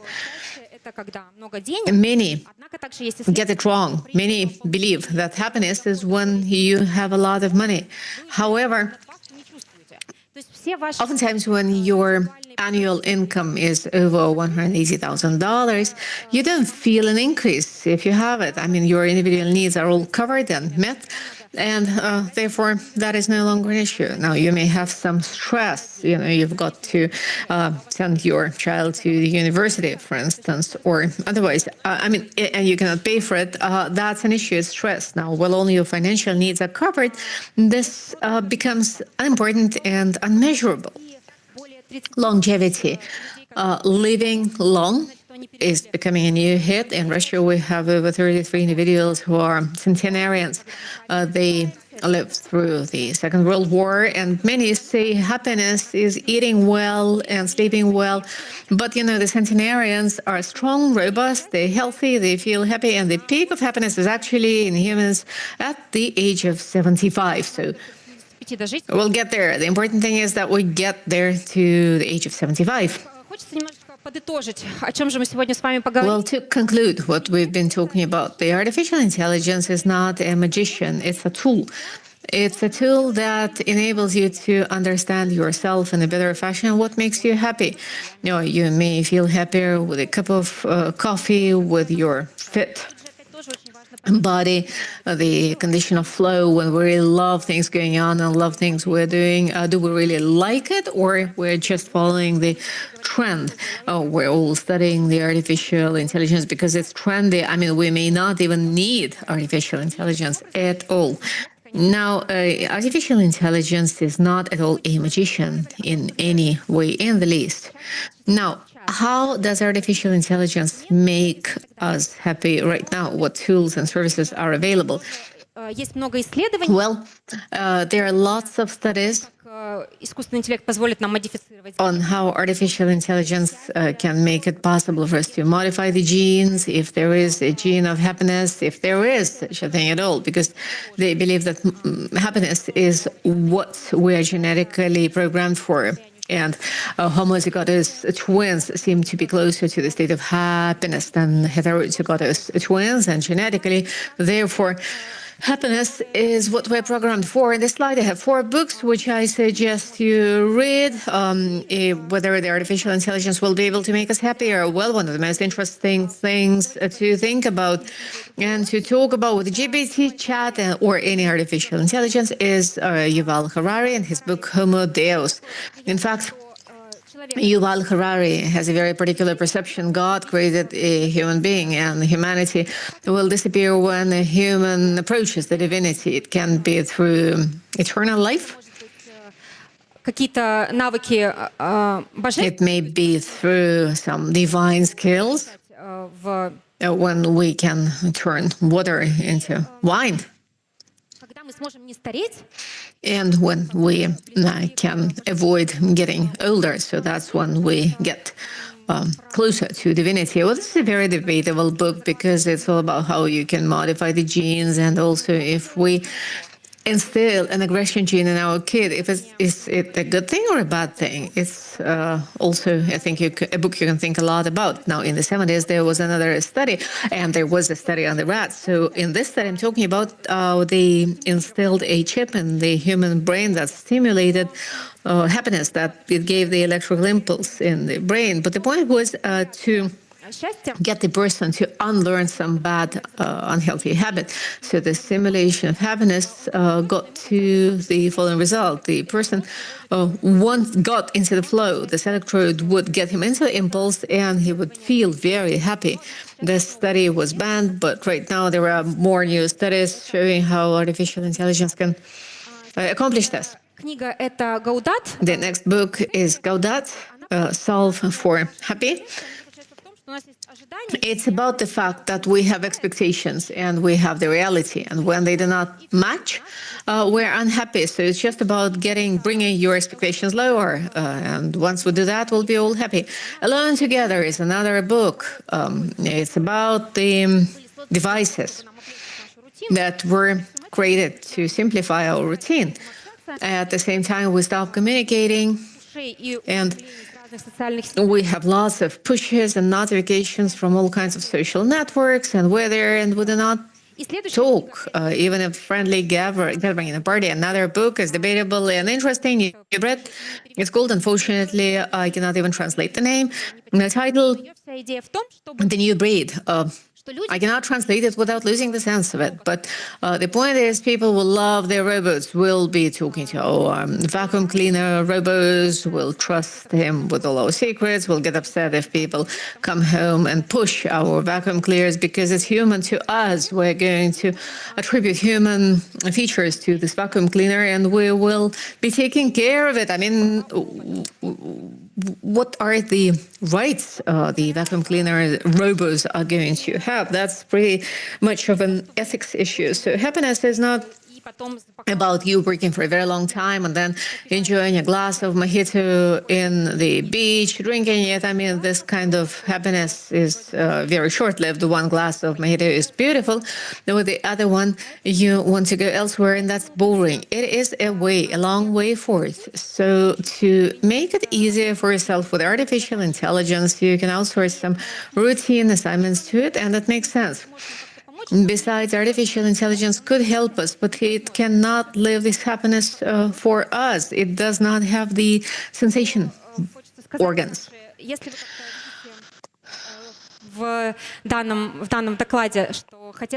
If in this presentation you would like to use artificial intelligence for yourself, that's a push to studying data science and the ABC of artificial intelligence, because витают в воздухе сейчас супер востребованы. Ну и кроме того, вы сможете закрыть какие-то... All of us in every community, this is very much demand, and it really meets a lot of needs you have to date and you have not covered. Like the one I had with my horrible headache was pretty much addressed to artificial intelligence. If you have any questions, please come and see me. I'm being warmed up by Andrei, right?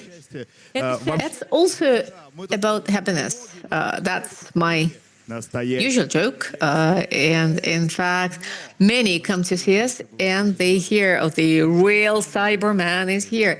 Now, Rada, you've touched upon the most important thing. Yuval Noah Harari wrote Homo sapiens before Homo Deus. If you don't want to know everything about humanity, go back to the end of it. He talks a lot about happiness. And happiness is a way, it's a mindset, it's a track, it's a mindset. I mean, to me, working on this for 10 years, and thanks to Arthur Brooks and Yuval Noah Harari, also professor of Howard University, you don't have to read him. He is very popular in The Economist. So happiness is enjoyment, satisfaction, and meaning. You were talking about hedonism. It's important to be able to enjoy things. It's enjoying things you really like. If you like doing push-ups, go and do them. If you like music, go and do music. That's enjoyment.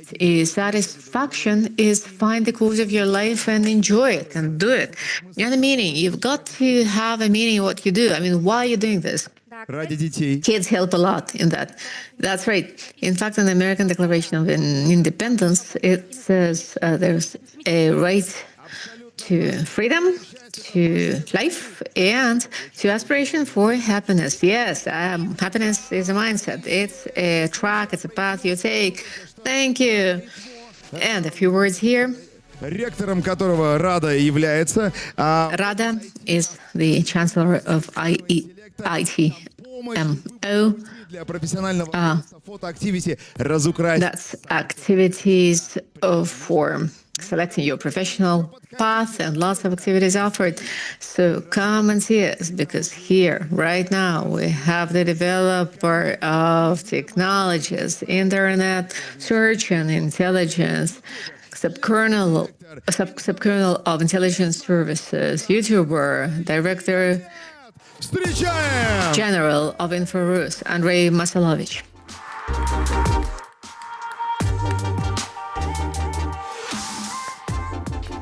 Ну что ж, итак. Okay. Итак, здравствуйте. Меня зовут Hello.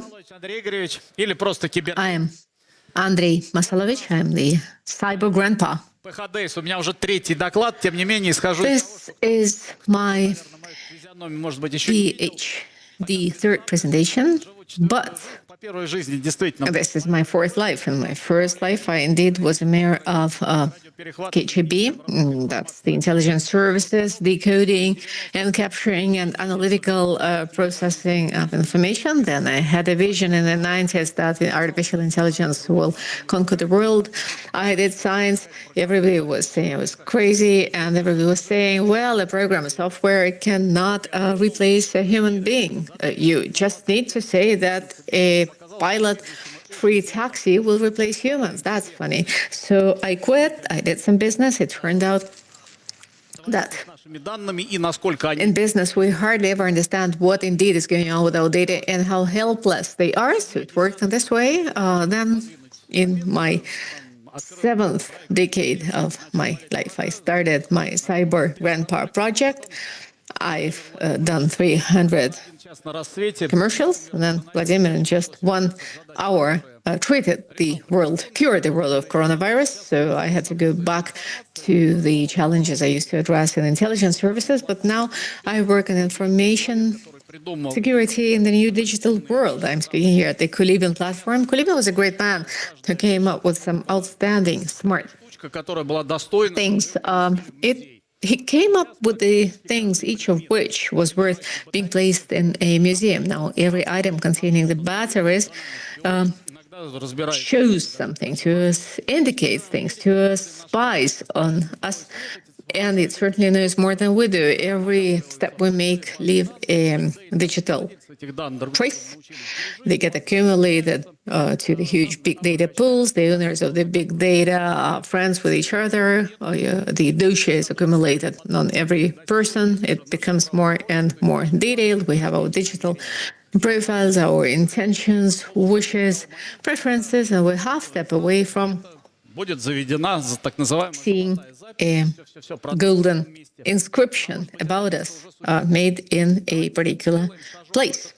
So let us now make a step forth into this world, and I will let you know more about this world, about the world of the open intelligence services in the eyes of the hunter for information, the hunter in the digital forest. Okay. This audience is 0+, so some of the photos this entire presentation was based on, I cannot voice. I mean, you cannot start with swear words here. You cannot say many things. You cannot film women in the toilet, in the restrooms, or smoking ladies in the restrooms. But I will tell you these examples instead of showing them to you. So here is an example that took me like 2.5 minutes. A lady was smoking in a college restroom. She wanted to boast this. She posted it on Instagram, and her profile there is anonymous. So with no data there at all.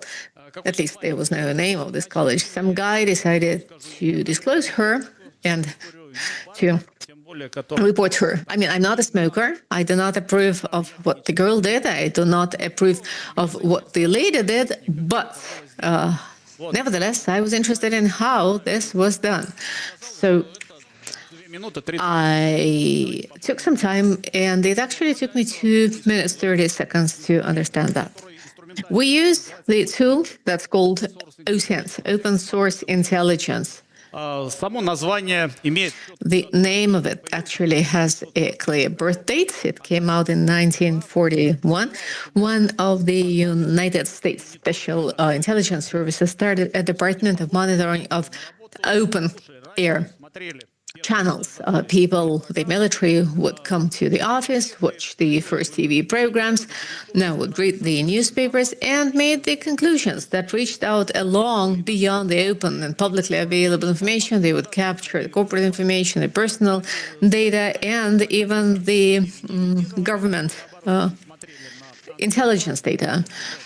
In fact, the United States were not at all the leaders there. They copied a lot from France and Great Britain. And one of the greatest techniques of those days was using open source intelligence in France when the Germans were bombing the roads and the bridges. And it was important to understand what road could still be used and which one was entirely shattered and destroyed. So they had to send an intelligence team to do some additional surveying of the territory, but the French instead just called the city behind the bridge. They bombed through shattered bridge and asked some question like what the mandarins were worth those days. Because if you could not pass through this road or this bridge, the vendors would not be able to come there, right? So they would boost the prices right away. Now, if the road was workable and usable, the price of the mandarins would remain the same. So in one simple feature, you could address just very complicated challenges. Now, go back to our lady. So here is a guy who wants to disclose what she's doing. She goes on her account on Instagram. He looks through her photos. In her photos, he chooses the ones where she had made a selfie. And among this selfie, and this is also about guys, not only about the girls, he chose the photos which she liked. That is, if you have a picture you like, you know, it's like a nice angle, you look like 10 years younger, wearing some expensive clothing, and you have an excellent car there. You use this photograph elsewhere, and this way you disclose your other accounts, right? So you found another account of this girl that was an in-house school account with no number of her school, and started looking at her friends. And he found a guy who was filmed with her. It clearly was her classmate. And he had an indication of the number of his college. So that's one of the great rules of the open source intelligence. If you are completely invisible, you will get reported in this way by your closest friend. I mean, you just come close to him and say, I'm super hacker. My nickname is Supermatcher. You see Supermatcher online. Never tell it to anyone. Now, your friend takes a note of it in his notebook. I don't need to hunt for you. I will just open the notepad of your friend and you already get the information. I mean, the community reports everyone. There is a more difficult device. It's a cross-device tracking when more than one device spy on you. So if you set up one device and it knows some of your profile, one of your profiles, like for instance, it knows you as a super hacker, but another device may know you as Basil from Moscow with a smartphone on his table. Now, these devices can actually talk between them and realize that they're serving the same person. So this cross-device tracking makes it possible to hack everyone, all the participants in the process. So you're never invisible on the internet. So you have a guy who is a classmate of this lady, with the name of the college. Then they find the administration of the college. They go to their home pages. They found her class teacher and the head of the college and reports her. And like, this is the lady that smokes in the restroom. So what that guy did takes like 2.5 minutes. This is a very well-known technique. However, right now it's not about searching for one particular individual. It's also about addressing the goals you need in life or professionally. It's addressing the criminal search, criminal investigation, or the intelligence services challenges. And there is the crowdsourced OSINT. When in the project and addressing the goals, there participate people, just random people who may randomly have a piece of data. So here is one of the most beautiful cases like this in one city. There was a criminal who did a bad job there. So they put together a photo robotic picture. It was made by an intern. So this photo robo came out like this. It was called the worst photo robo in history, and this, in fact, was what saved the whole endeavor. So one of the policemen actually posted this photo just for fun. It was an orienteering guidance sent out to law enforcement stations, but this was worth it. This was really bad as a photo robo.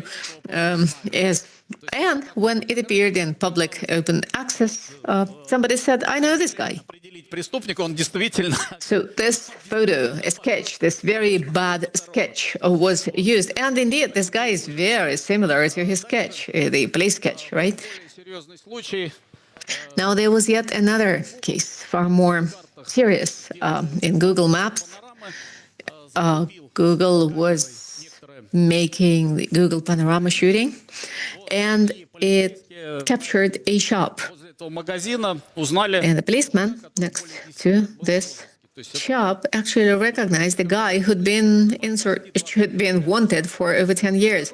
There was a mafioso who'd been hiding from the police for 20 years. It turned out he'd been living in this little town for 10 years as an owner of the shop, but one photo disclosed him right away.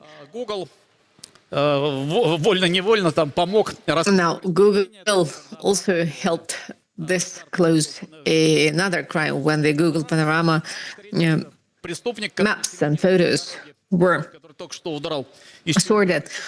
They captured the criminal who just run away from jail. And in fact, Google highlights it does not report random characters, random people, right? Google is for privacy. So it blurred up the face of this fugitive guy. Сейчас в декабре очень сильно закрутили гайки те, кто занимался In December, people who did OSINT before, or even if you know God's Eye, one of the tools for OSINT, what happened in December made this work stricter and harder. For example, in the United States, now they create 19th division because they do not have the 18th were not enough. So I disagree with people who say that it is harder to do OSINT right now. And the reason is why they create 19th division is that if somebody from the police knows that there are people in this building, but they do not know the specific apartment, but the pizza delivery guy will know.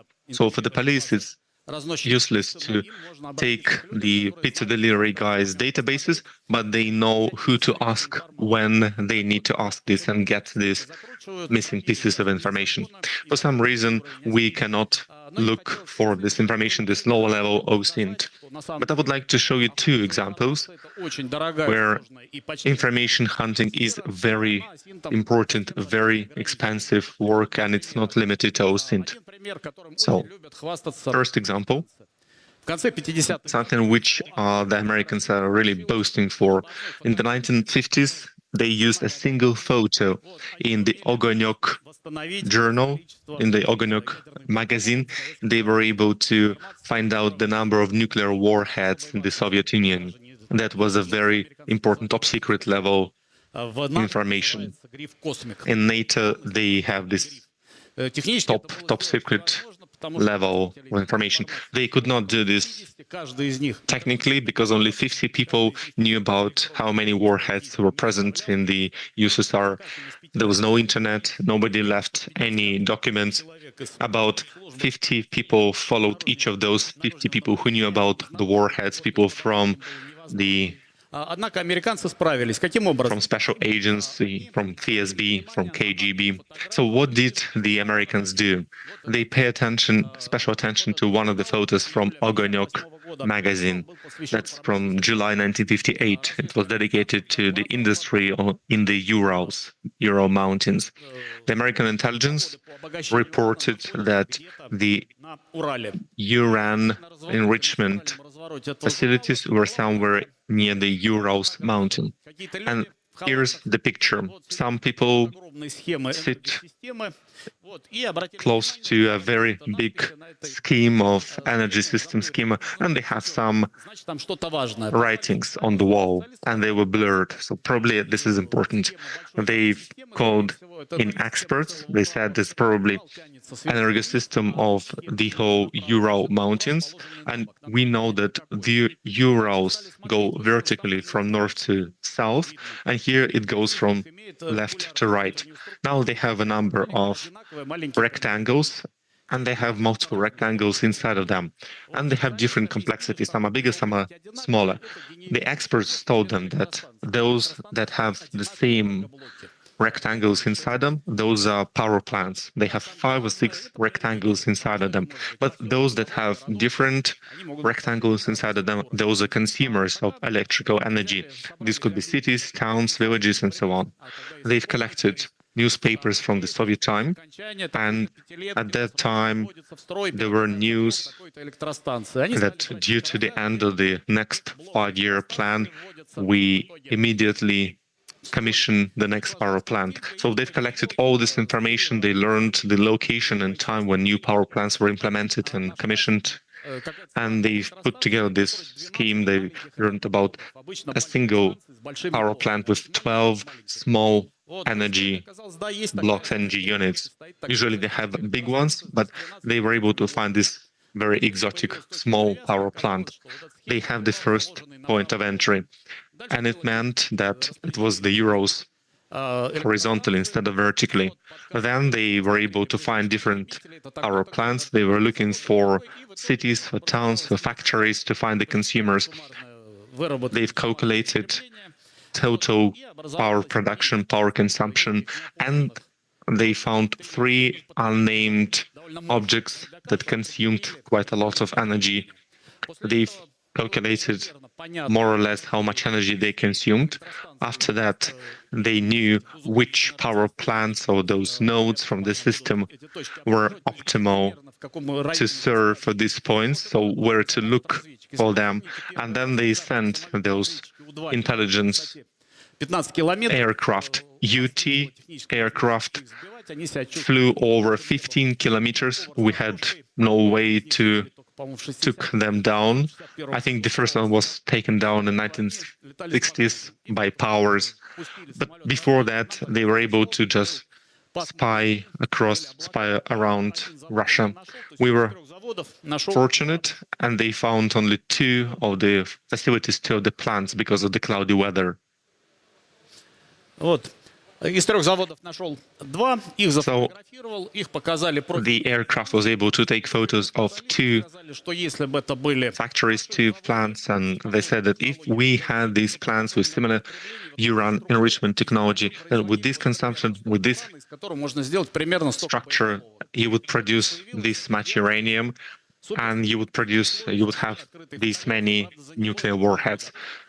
And it took about 6 months, but still this top-level security was disclosed. And later, the Americans were able to verify if they were correct or not, and it was within 10% margin of error. So you can use open source intelligence, open source pictures, sources, and you can disclose very sensitive information. But here is a counterexample. Hunting the reserves of weaponized plutonium. We know that nuclear bomb has one of the deficits. Uranium is very slow to react. And when this reaction starts, when there is a critical mass achieved, then the first elements go boom and the rest of the mass goes off. And it does not interact. So the quality of it and efficiency is very low compared to other bombs. So it's a synthetic material.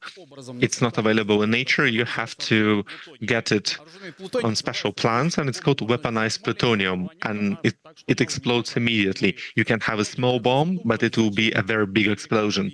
And people would think, why two cities were incinerated in Japan, both Hiroshima and Nagasaki, and they tested two types of bomb. They tested how many uranium bombs would incinerate and how many plutonium bombs would incinerate, how many people would die. Plutonium bombs are the top secret level information in any country. Usually you cannot get this information, and people do not want to be part of those games, so to say. Usually people have conferences, they discuss on what to do around limiting the number of weaponized plutonium. Once during the Obama administration, due to the American fault, there was an incident, and the information on the American storages went to uncategorized servers. Usually they were categorized as top secret servers, but you could not store information for top secret services on these websites, and it was a huge scandal.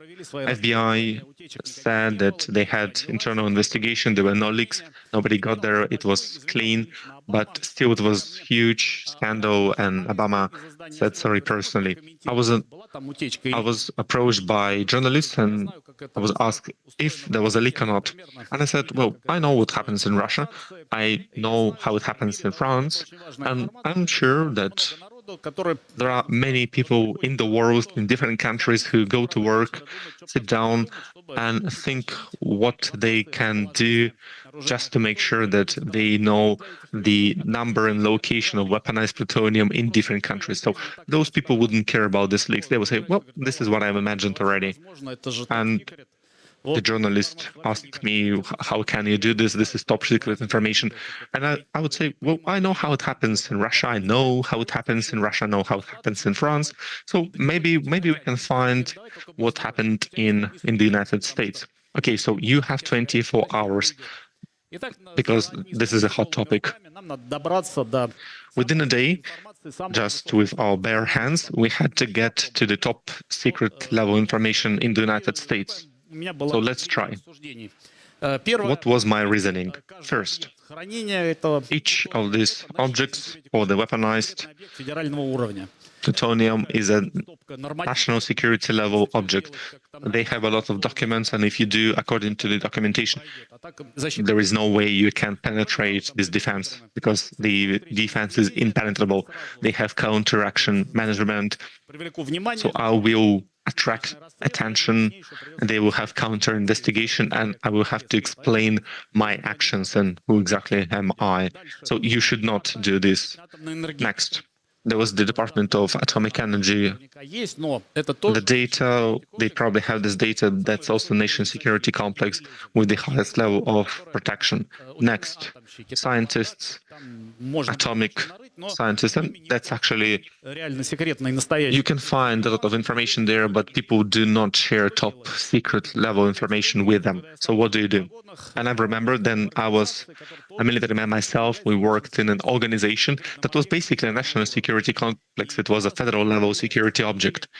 And we had our own infrastructure. We had our own hospital, our own fire investigation brigade, fire brigade, and police. And you would not be able to get to this closed contour, to the closed perimeter, as if they from those services, from hospital or from fire brigade.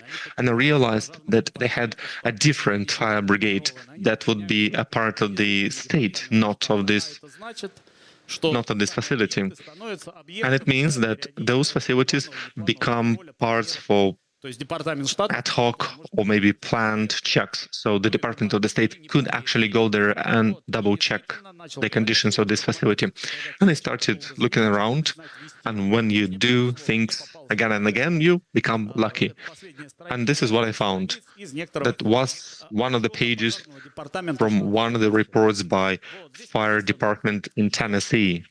And it says that during the fire investigation checks in Y12 secret facility near Oak Ridge, Tennessee State, the Commission of the Fire Department of the state saw a number of absolutely excruciating violations. Hangar 12 does not have enough fire extinguishers, and it has a number of very rare materials which should have fire extinguisher too. In a different hangar, there was no adapter for fire brigade. The hangar has so many nuclear materials. And finally, the biggest problem, hangar 9720 has wooden roof, but it has this much weaponized plutonium. So by chance, I learned that somewhere at the Tennessee, there is a secret facility, Y12, that has multiple hangars, 9720, that has specific amount of weaponized plutonium. And the only thing you have to do is to find its geolocation. So what do? I use Google, say Y12 Tennessee, and it says too many coincidences. And I say Y12 Tennessee, Oak Ridge, too many coincidences, too many queries. And I say secret facility, federal level, Y12 near Oak Ridge, Tennessee. And he pinpoints me exactly to this location with the pin, and the pin is on the office, administration office, not on the hangar. But the whole rectangle on the picture is exactly the whole facility. And here you can see this a little mark on the road, and you can see this hangar. And now we know where to look for weaponized plutonium in the United States, and it took me only a few hours. You can see the fence here. Here we have the checkpoint. Here we have the road and hills. You can even see shadows that the hills are higher than fences. And there is a direct line of sight from the hills to the hangar, and it's about 200 meters from the top of the hills. And a rocket launcher can take 400 meters. So any blonde girl can go to the top of the hill and shoot a rocket launcher, and it will burn in a picturesque way because it has a wooden roof. Nothing would happen to the weaponized plutonium, even if it's struck by an air bomb, but still you can find this facility. But imagine it was not a technical task, but a black PR task. First, we just discuss it on the internet so the Americans could listen to this and discuss. And the next day, somebody attacks this hangar and it will be shown on Bloomberg, CNN, and Reuters. Obviously, that's not Chernobyl, but people will flee from this. So even this top secret information that has something to do with military secrets, industrial secrets, or even political PR secrets and information warfare, even this information, technically, you can reach through open source internet for open source intelligence. Now, a few more examples on how it works. There was an accident. A car killed a bicycle driver. The car fled the scene of the crime, and it had only a piece from its bumper. The policeman uploaded the photo in case somebody would recognize it, and one of the former inspectors actually recognized this piece, and they said that this was a part of the bumper for Chevrolet Silverado from the 1980s. And obviously, you would have only few people who would have this car, and they were able to locate and find the criminal. Here is a guy who stole my iPhone story. You can actually Google it and read it yourself. So there was a guy who studied information security propagation on the internet, and he had a lot of different ways to control different devices, parent control and so on. And he started to have he talked to, he had different photos.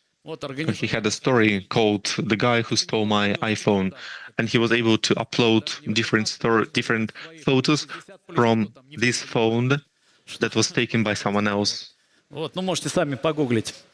But you obviously can find this online and see photos for yourself, because I cannot show it here. If you do not want to hunt anyone, and if you do not want to collect information, what I say is that you should follow a certain rules of digital hygiene. The internet is a forest. We go there naked. Nobody would protect us there, so you have to protect yourself. And finally, another example, Melbourne, a grandma received a call saying that her granddaughter had problems. She was in the hospital. It turned out that two people with knives attacked her. They had a police sketch. It took her a week to find them. She took a gun, found them, and she shot both criminals their instrument off, so to say. And then she said, and then she went to the police, and she gave herself up. And instead of actually imprisoning her, they wanted to make her a mayor. But we do not really know if it's true or not, so this might be another generated story, so you should double check it. So what I want to say in the end, you should study, come to this Grand Cyber Grandpa Club, and have happy hunting. Thank you, Andrei Cyber Pa. You know this movie Voroshilovsky Sniper, Voroshilovsky Shooter? Yes, that's exactly. But this is a different version. That's a remix from a different country. Where would you go so that you can answer the questions? Yes, I should go and stand near the purple flag. Yes, there is a guy with a hat, and you should go there. And Andrei will show you the photos which you cannot show here. Yes, obviously, because we have 0+ age rating. OSINT will live on. Next. So OSINT, open source intelligence, using open source to provide intelligence. This was the presentation. Next, we go for CTF, capture the flag. This is the format where the entire world, in cybersecurity world, fights between themselves, and they look for the best talents, young guys and girls. And we have Georgy Zaitsev, one of the best CTF experts. He also works at Application Security Department at Positive Technologies. But before you continue your presentation, please do not forget that we have Cyber Summer, and we have our contest, photo contest. You can take a photo of Georgy, you can take a photo of the stage and upload it to the internet. We have this photo contest, and you can win gifts from Peter Publishing House that issues books on cybersecurity, on brain activity, on cyber hygiene. So now back to CTF, back to capture the flag. Georgy Zaitsev, you have the floor. Hi everyone, hi dear friends, my name is Georgy Zaitsev. Who am I? I'm a reverse engineer, work at Positive Technologies. I'm playing coach, and I train a lot of school teams, and I know a thing or two on how to get into this industry. And this is what I'm going to talk about. Что еще могу про себя сказать? Ну, So what else can I say?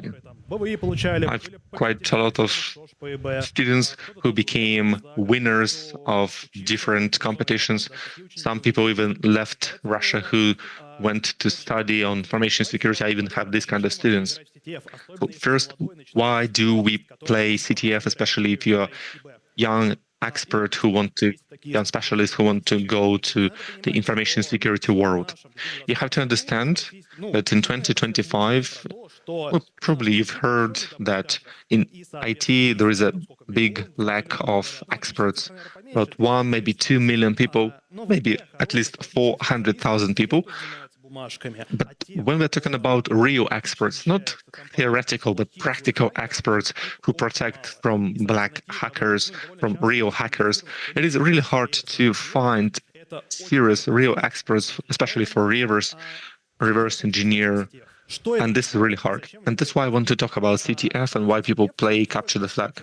Capture the flag. So once again, CTF is Capture the Flag, and this is a competition. It is a contest with different white hackers, good hackers, to tell apart who is good and who is bad. Usually these are team competitions. We had different teams. We had 3, 4 teams, maybe teams from 3 to 4 people, and there were teams with 20 people. Sometimes there could be teams with a single person, maybe at the school level, because they demand that it should be an individual contest. But usually this is a team effort. CTF, as it has been said multiple times before, these are hacker competitions and they check your real practical skills. You have to reverse engineer some things, you have to analyze incident response, and you can do this in 2 different ways. The first format is that you can job art, you can test the basics for the CTF. There is a great booth here, and they play Своя игра, which is the Russian analog of American TV show Jeopardy. So this is a trivia game, and CTF is exactly the same format. You have several categories, and for each of these tasks, for each of these problems, you receive certain amount of points. You also have defense attacks, or classiv. DEFCON number 4 started in Las Vegas in 1994, maybe 1996, I'm not sure. And in Las Vegas was the very first time for the CTF to capture the flag. Since then, people still continue to play attack and defense. You have multiple formats, but the teams have their own set of services. And the services mean that some infrastructure is being deployed here, maybe application for to purchase tickets online, maybe it's an online compiler. And these teams have the same services and they try to hack each other and protect their services at the same time. So this is a more complex one, and if you care about CTF, you should start with the basic one, because for attack defense you need some experience. What kind of categories do we have? You can have, well, in my opinion, there are 5 categories you can have here. First is web. This is where you need to hack web applications. You look for vulnerabilities, maybe on ticket purchase website, and somehow you get an advantage of it. Next is reverse engineering. You need to compile a program and you study the program. What happens there? What kind of algorithms are used? And for PWN, you have to exploit these binary exploits, binary vulnerabilities. These are low. This is about low-level access to defense. It's more about malware. Next point is forensics. Forensics is a standalone area because it's more about DFIR. For example, you maybe heard about this team. These are people who investigate incidents after the attack. So forensic people, it's not really exactly the criminal forensics, it's more about some studies. from that industry. For example, you have a file system that was encrypted by a malware, or maybe you take apart a dump from the memory to understand how the viruses work. Crypto, it's not cryptocurrency. Crypto is cryptography. And crypto here means that it checks your mathematics skills, checks your math skills, how different crypto algorithms work. And finally, MISC is a lot of different things. For example, OSINT is in this category. It can be part of CTF. But web, reverse engineering, forensics, and crypto are the four mains if you want to go into this competition. Any team has multiple people, and it doesn't mean that a single person is a universal soldier that can do anything. You have your own specialty. We can imagine like this here on this image. There might be one of the team members who can do real good crypto. They can have some skills in web and miscellaneous, but they are an expert in reverse engineering. So you need to know your skills, and if you have a team, that obviously it should cover the whole scheme. So, for example, I'm an expert in reverse engineering and cryptography. So what exactly is a flag? You could hear different terms from our industry, and it might sound a little bit weird for people who are outside. So different tasks, capture the flag, services, but what exactly is a flag? So the flag is a line in a certain format. Usually it has two pieces.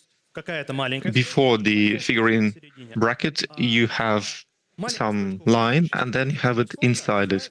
So, for example, CTF, a figure-in bracket, is a format of this flag. It can be different, but it's usually fixated. If you have a certain competition, you will have a specific form for this line, but inside those lines can be different, and they represent different data. They can represent sensitive data that can be stolen by hackers. So this is a playground. We do not violate the law. We're not criminals. We just play test it. So these could be personal data, bank account data, some service data, maybe encrypted information. And our task as CTF people to get those flags from a task. And task is just a problem for some mid-level CTF. Maybe you would have to solve 20 tasks in 20 hours, 12 hours, 24 hours. And once again, this is a team effort. You do not have to do this on your own. Usually, if you have a specialty, you will take this area, maybe reverse engineering, and your team would expect you to solve this problem, not all the problems. The main question which we hear from students, from parents, what is the timeline? How fast do you get the skills? So, for example, I start with CTF, and how many years would it take for me to become a confident CTF member? How fast can I become a professional? How fast can I get a job in cybersecurity? Well, let's be honest, our life are a little bit sad, and you cannot just upload skills to someone's head. Your timeline depends on your effort. It depends on your interest. It depends on your motivation. I had different students. There was a young lady, who approached me and asked, "You have a reverse engineering category. How do I solve this?" I just showed her in 30 minutes how to use IDE Pro, and she solved all the most difficult tasks in 30 days. In just 1 month, and we were completely taken aback. It took you only 1 month to solve all the most difficult problems. Помните о том, что самое главное — это вовлеченность, а еще самое главное — это постоянно играть. Одна из основных ошибок, которые совершают новички в CTF, они пробуют 1-2 CTF-ки поиграть и просто бросают, потому что они ничего не решили. И это самый невыигрышный путь. Самый выигрышный путь, если вы прорешаете CTF, вернее как, если вы не прорешаете CTF, а потом возьмете и посмотрите райтапы на этот CTF. Райтапы — это разборы решения задач. Обычно хорошие команды-организаторы их выкладывают. И вы... Usually the good organizer teams actually post them. So based on the write-ups, you can understand where you got things wrong, where you acted wrong, and you can just fix up the logic in your own mind. That really matters. Again, do make sure you work through the assignments and the tasks you did not address successfully.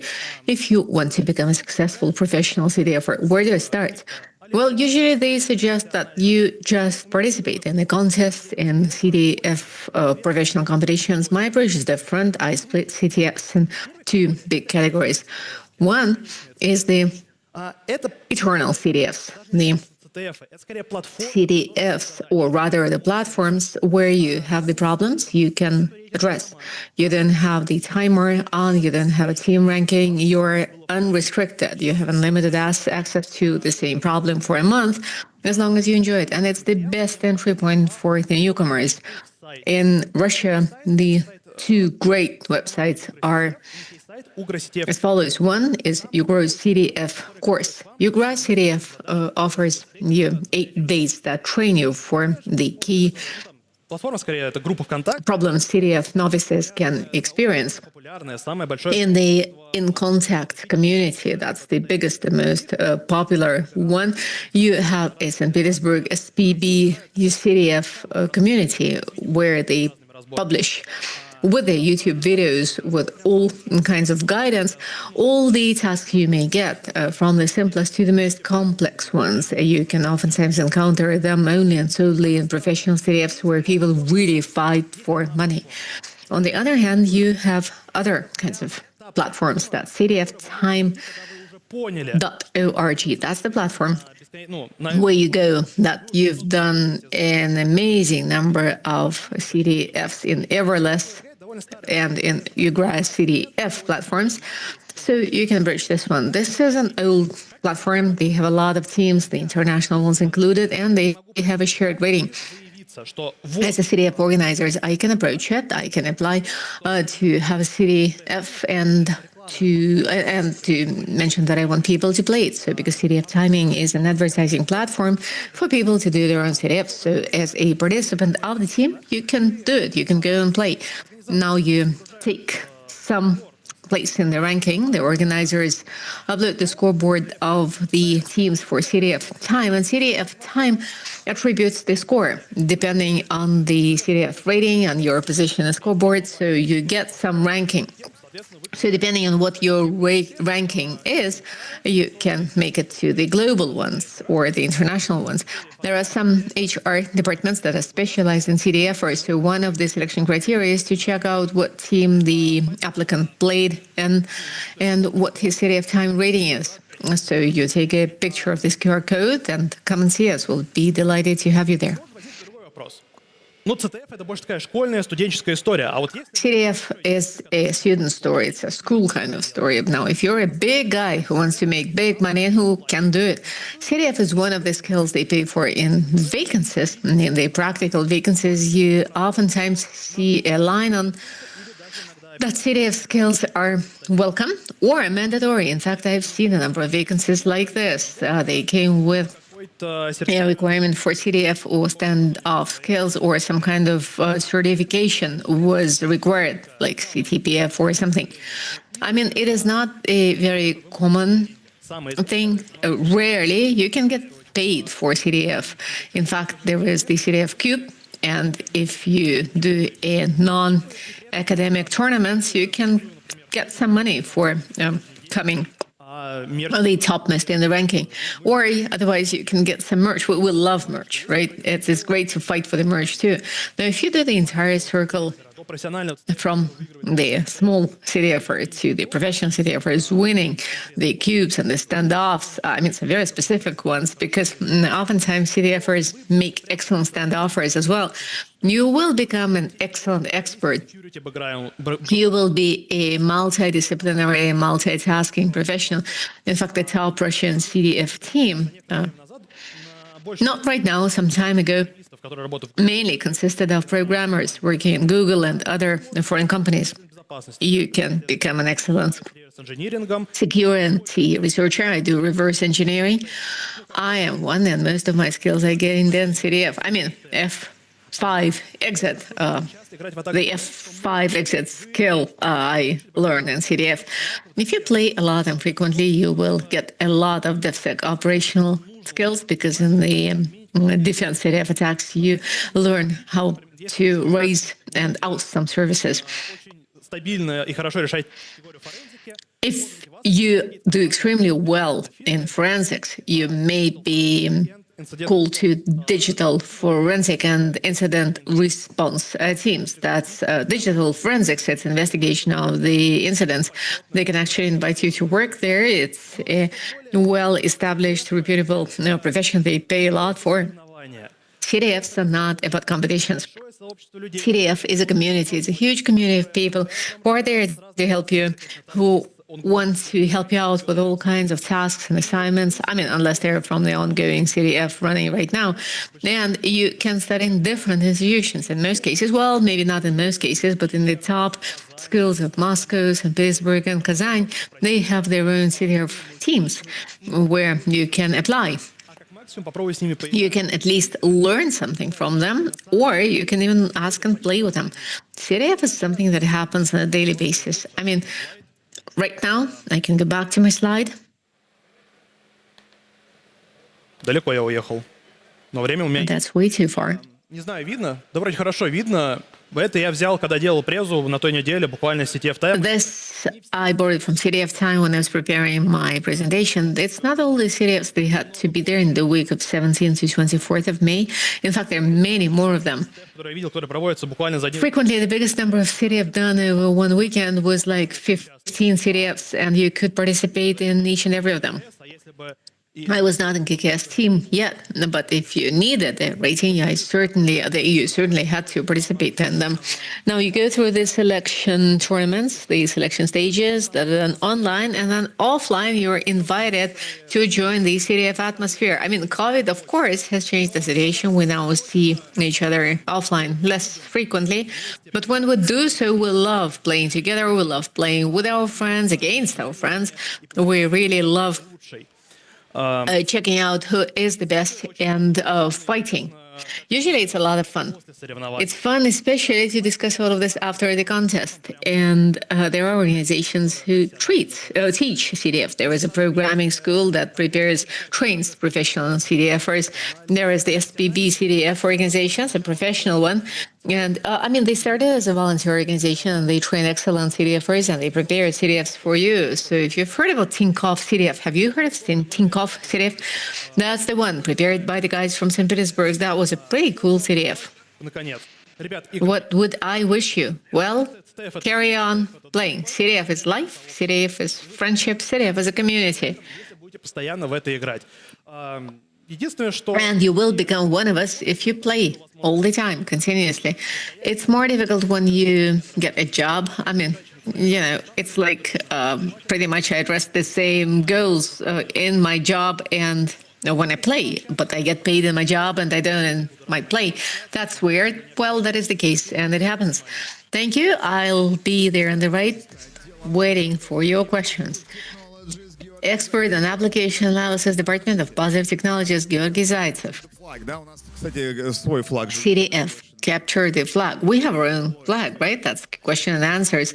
And we capture it all the time. So go capture it. We have a standoff, right?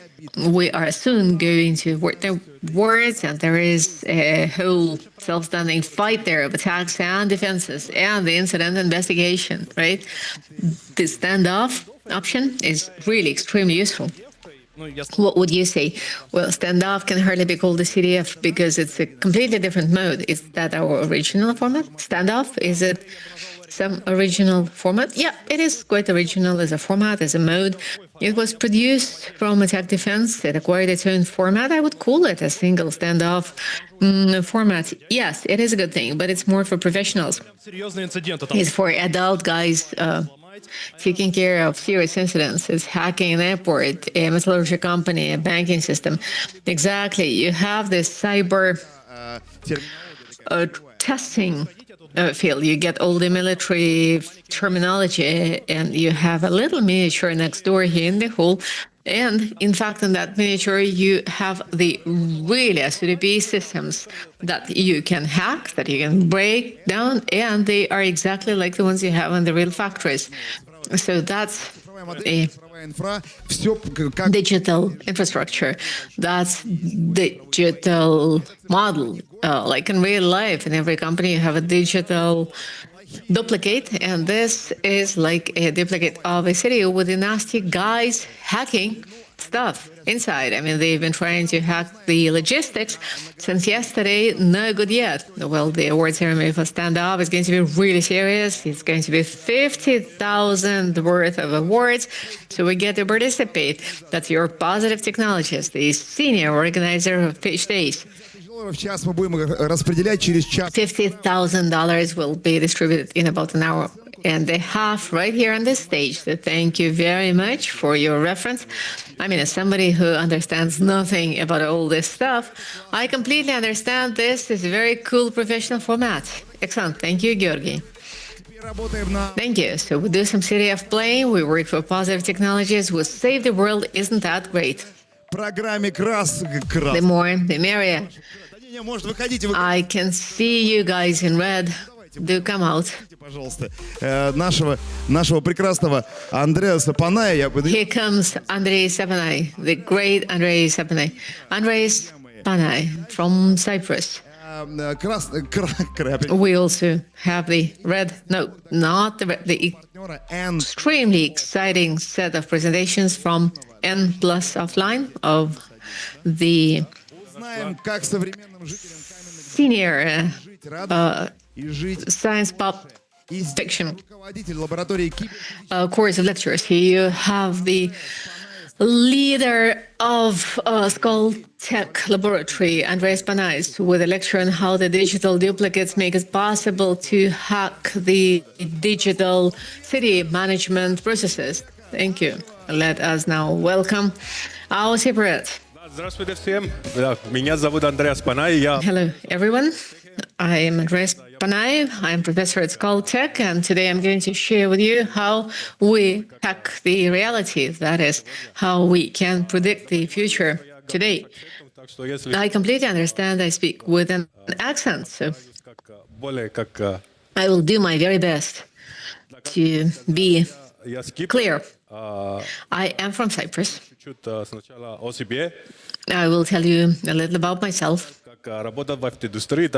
I've always dreamed of working in IT industry, so all the decisions I've taken in my life at school were targeted at making sure I could go to IT industry. I did my PhD in Michigan. I then worked in automobile industry, but life is full of surprises. So in 2011, I moved into aviation. I joined Boeing, and that's how I came to Russia. I was devising the composite constructs, developing methods, methodologies, and working on getting this analyzed and certified in Russia in 2022. I again witnessed a major change. I completed my career as an associate technical fellow. And then Boeing decided to leave Russia. I decided to stay on. So in summer 2023, I joined Skull Tech. That's where I took up the management of the Lab of Cyber Physical Systems, and that is the main laboratory working on digital duplicates. My goal is to continue the development of digital duplicates and engineering methods to create more sustainable engineering products in Russia. A few words about my lab. The Lab of Cyber Physical Systems of Skull Tech was established in 2017. We had a diverse range of products, all of them pretty much about the digital duplicates. Both with the global, international, Russian companies. The main projects I'm going to cover today are the projects done jointly with the Russian Railways on the positive analysis of the Lastочка train. Then also two more new projects which we launched published last year on prescriptive analytics. Что занимаемся в лаборатории? Да, вот это What do we do in our lab? как рассматриваем We work on several levels. We consider the engineering approaches to design. How do we do a better design to engineering products? How do we use the life cycle of the product? And how do we do model-based system engineering? Now, next, продукты.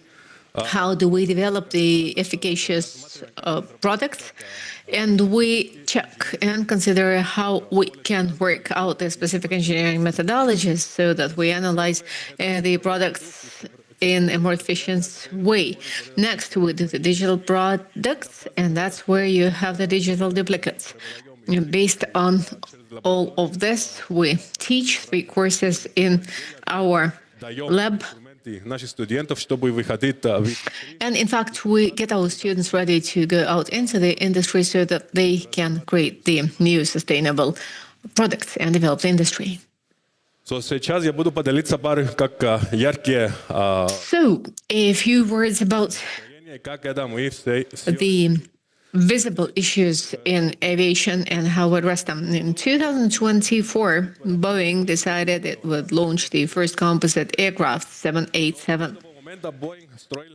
However, until then, Boeing used to construct the classical aluminum aircraft.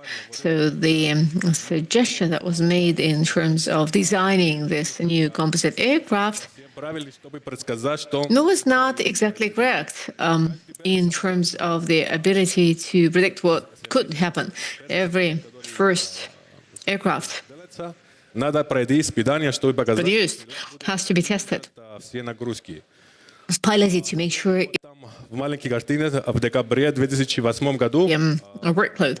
In 2008, we had the first test of 787 to check out if it could raise the wings and который будет встречать to demonstrate how it could actually handle the burden of the workload it would encounter during the flight. We did not reach the ultimate load. That's the ultimate load the aircraft can handle, and they were fractured. They emerged the fractures in the merger of the wing to the fuselage line. And that was a huge issue for the company because the aircrafts cannot be certified, and столько лет. the airlines had been waiting for it for such a long time, so it had to be addressed in pretty much no time. В лаборатории сделали вот So we went to the lab, тесты, вот это как изделия, did our component цифровые двойники, tests, and then we built the исследовали разные. digital duplicates or doubles to Мы поняли, как test the different load. And then from this test, we worked out how the construction works. So we did a lot of estimates and created new approaches to analyze the composite aircraft. So with the digital duplicates or with the digital doubles, we tested how the construction was going to withstand the workload. So we had to make the adjustments to the construction and how to optimize it to make sure it could handle all the workload it had.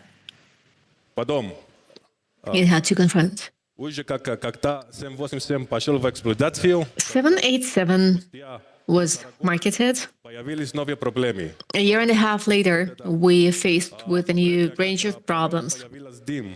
During the flight, we started having some smoke in the cabin, and this was coming through the engine that was getting heated and generated the smoke. This happened to 2 aircraft. That was the Japanese Airlines. So the battery started producing the smoke. So all the 20 aircrafts at that time were forcefully put to ground to address this issue. And again, that was a major challenge for the company because it's a contemporary aircraft and comes out a contemporary aircraft that cannot fly in just a year and a half. So there was a lot of movement supporting a quick solution to this. So we created a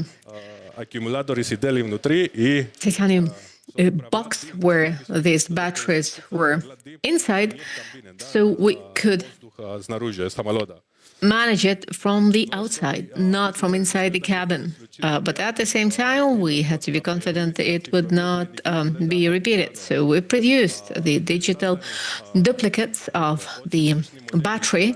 We created a very similar model of the battery. We supplied the aircraft with the sensors, and these sensors collected all the data, and they get referred to the data center from where we do the calculations in real time of how the plane flies and what issues it can encounter. So at the time of the landing or at the time of some critical issues emerging, we could know how to handle it. Last year, over 1,100 aircrafts were marketed, and in fact, they are collecting the data from these aircrafts now flying, previously pre-modeled, and the conclusions will be made in due term. Digital doubles or duplicates. We have a physical system that works and transmits the information to the digital model.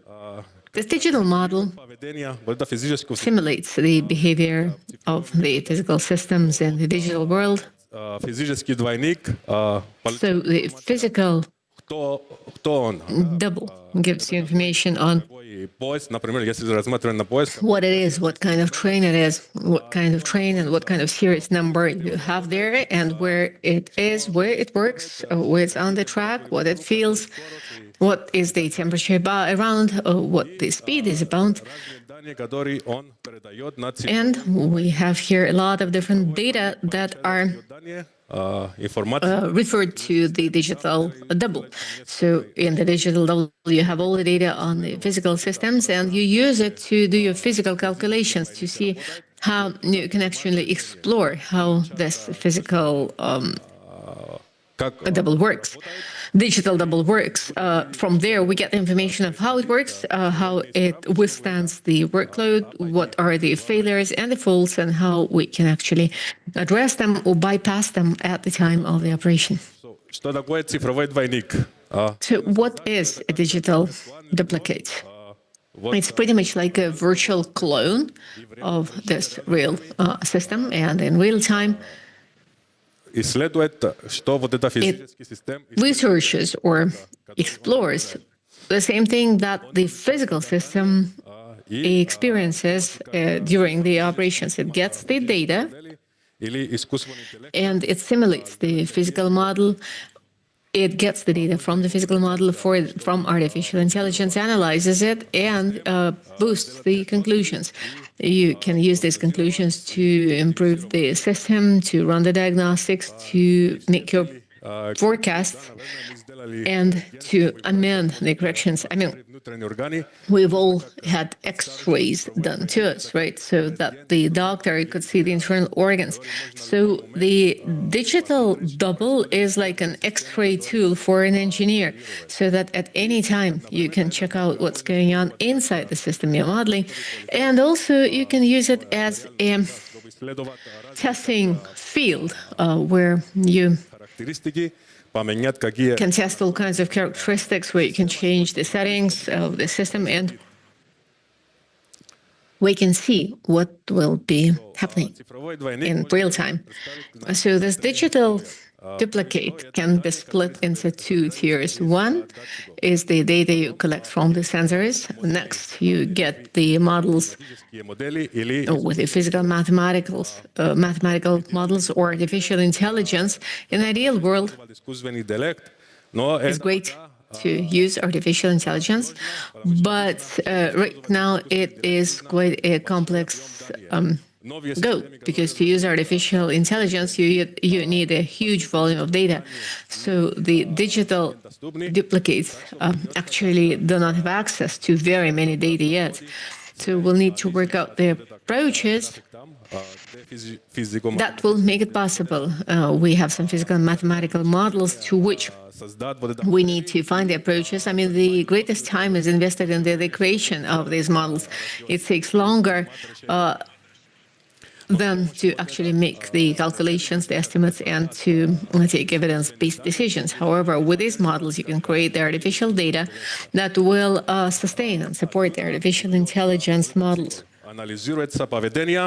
From there, you analyze the behavioral cycle and you take the decisions. And this is how you understand what is happening in the system and how things take place, how they work. You can make your forecasts, you can make your predictions, and therefore you take the solution of what you can do to avoid the obvious issues.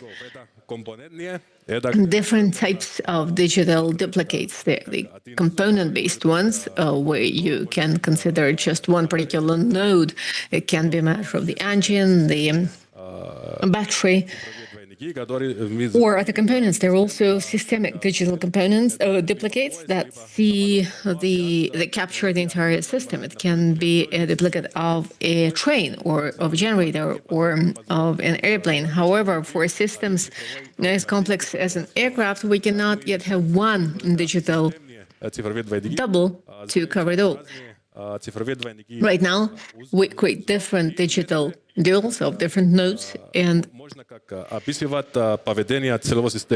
you can describe the actual behavior of the entire system. Now, digital duplicates that are arranged for the entire pool or fleet, that is model the system where you collect all the data, you analyze all these data to generate the prediction for the behavior on one of the elements of this system.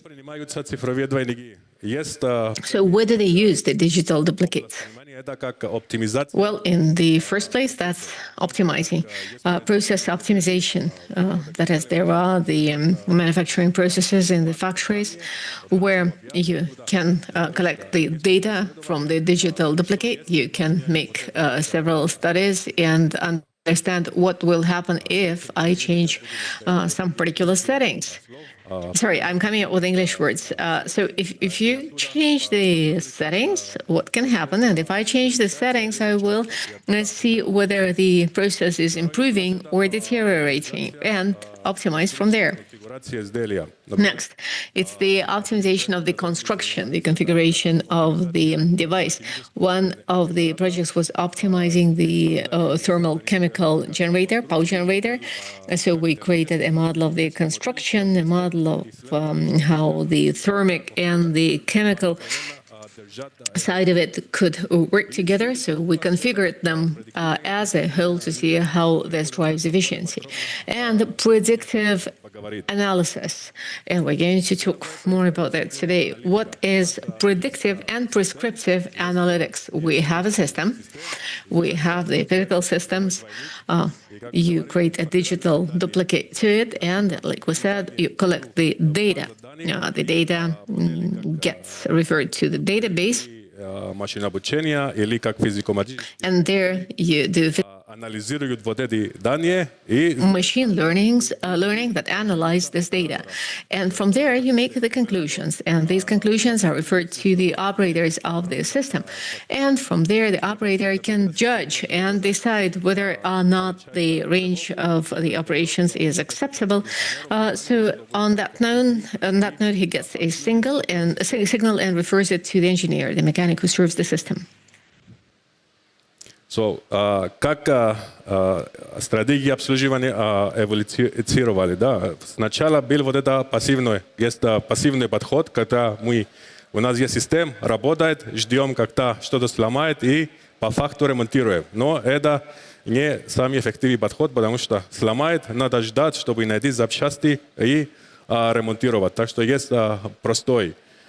Потом есть плановые как обслуживание, которые по регламенту, как остановим систему и что-то как там обслуживаем. Но тоже это не используем ресурсы на максимум, потому что всегда есть запас безопасности, как-то сделаются в этом регламенте. Так что есть ресурс, который просто мы бросаем в мусор. Да? Потом, среди как технологий цифровых двойников, появится вот это предиктивное обслуживание, которое собираем данные от систем, и оттуда анализируем и узнаем, что может скоро что-то будет выйти из строя. Но мы не знаем точно что, просто знаем, что вот эта система что-то не так, и надо просто его остановить и найти, что надо обслуживать. Следующий уровень, который стремимся сейчас, это как прескриптивная аналитика. Мы анализируем данные, собираем данные, анализируем и оттуда узнаем, почему что-то случилось, как там будет случиться и что нам надо сделать. Да. Конкретно можно сказать механику, иди в этот узел и поменяй вот это. Это уровень, который разработаем сейчас подходы, чтобы достигать. Здесь Москва, вокруг нас идет вот МЦК. РЖД планирует запустить на МЦК как беспилотные, как поезды на базе «Ласточка». Чтобы это достигать, нужно как узнавать, если что-то будет случиться с этим поездом, как не будут операторы на нем, нужно удаленно как предсказать. Потому что если вот один из этих поездов остановится на путь, потом утром, когда мы все хотим ехать на работу, мы будем очень расстроены. Да? Так что нужно как разработать технологии, чтобы во время узнавать, если что-то будет с этим поездом, и его вытащить из пути. Так что как вместе с РЖД и ВНИШ мы начали работать на решение как цифровых двойников для прескриптивной аналитики «Ласточка». Один из поездов были как установлены датчики, и наша задача в Сколтехе это его как забирать эти данные и оттуда разработать вот систему предсказания, если что-то будет как случиться. Чуть-чуть о «Ласточке» в цифрах. Будет как в конце концов, когда будет выпустить вот эта система, будут 51 поезда, и 44 от них будут как одновременно ездить вокруг на МЦК. Вот эти поезда зависят от сколько им лет и так далее. Нужно ТО каждые 25-200 тысяч километров. Чтобы вот сделать это ТО, если что-то будет случиться, надо держать большое количество как запчастей как в складах, да, и чтобы были доступны. Вот эти поезда делают около 600 километров как в день на путь. Если один из них сломает и надо как его ремонтировать, один день простой стоит около 500 тысяч рублей. Возит около 380 тысяч пассажиров и каждые 4 или 8 минут едет на МЦК. Да, есть вот это интервал между поездом. Так что это как очень важно, чтобы разработать технологии и узнать, что будет случиться. На этих поездах сейчас собираются больше 2200 как сигналов. Оттуда для нашего решения используем 815, используем, чтобы как анализировать 815 сигналов, анализировать и сделать выводы. Мы построили 20 цифровых двойников, чтобы как предсказать поведение в этой системе, да, мониторируем как токоприемник. We've created 20 digital twins for braking systems, for different elements, for doors closing in and out, and to understand what could possibly go wrong here. And we need to know what happens in real time. All those 20 digital twins are controlled, and we can predict the behavior of 50 controlled systems. Then we can also perform maintenance for 117 systems that might be found out during this work. We work with 120 gigabyte of data per shift and 64 elements like different sources of information are also being used. So how do we work here? We have a train that goes around Moscow. We collect data, and we have onboard systems. We use AI, and it collects real-time data. It also provides information for the operator, and it has 3 colors. Green, everything is good. Yellow, it means that there is a high probability that something might happen during this shift. And operator should decide if the train should be stopped or not. Red means that within the next 2 hours, something will definitely go off, and the operator has enough time to take the train off the tracks so that it would not stop there and the transportation system would not collapse. Once the shift ends, the data is uploaded to the server, which is in the train depot, and then the digital twins are calculated. We update digital twins using this data. And then we have a more detailed report of this shift. Obviously, we use AI here. And then we send this data back to the train. And this is how it works. Every day we collect data from the train, we send it to the depot, it is processed and analyzed there, and then we send them back to the train.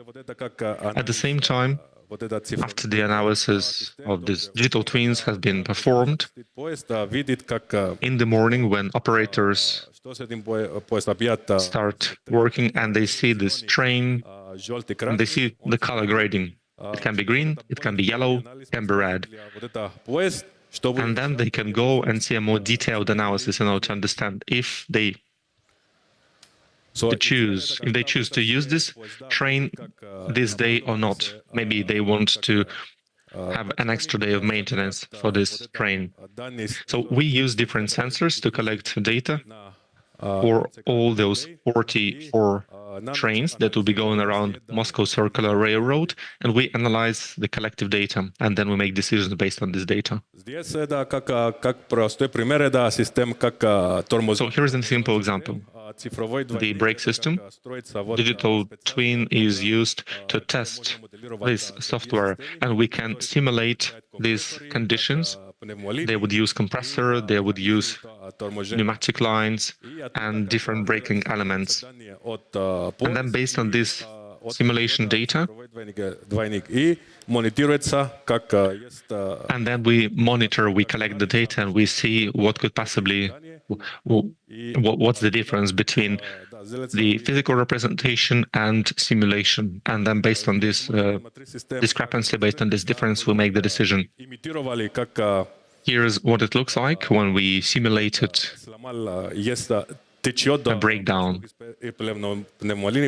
For example, there is an air leak from one of the hoses. This hose broke down and there is a pressure relief.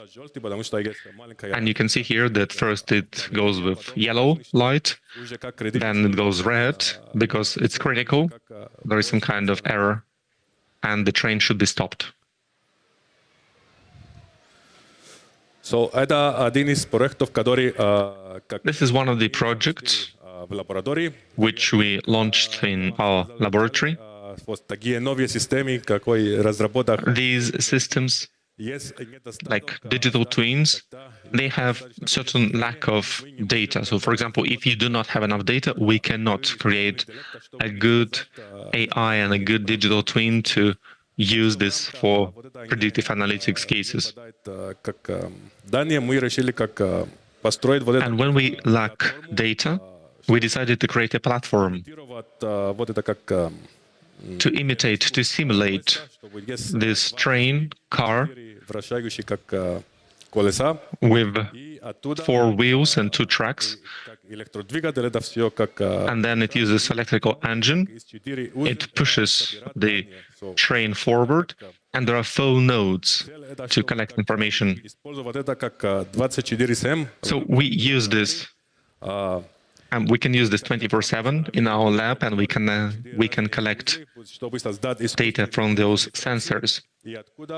We also can simulate artificial vibration, and we can collect data from this model in order to improve our artificial intelligence model, in order to predict what kind of bearing could go faulty and when it might happen.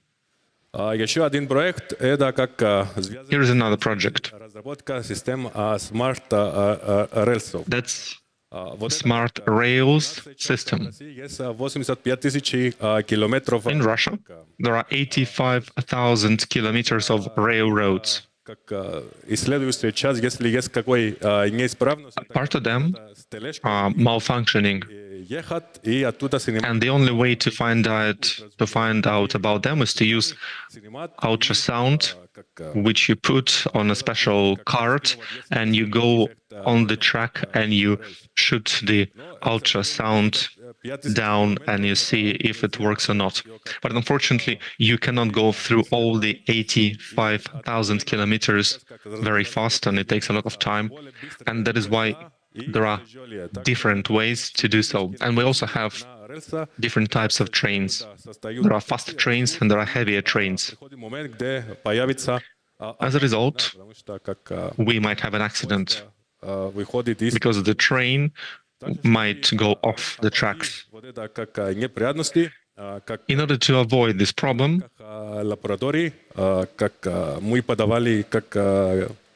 in our laboratory, we filed an application for smart railroads.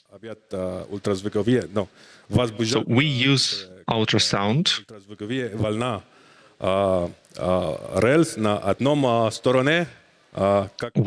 We shoot an ultrasound wave on the one side of the railroad, and then we catch it on the other side of the road.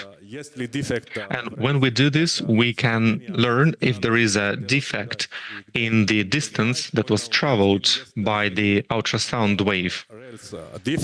And if there is a defect in there, then it can also tell distance where you need to go and see this place and what kind of character this defect falls into.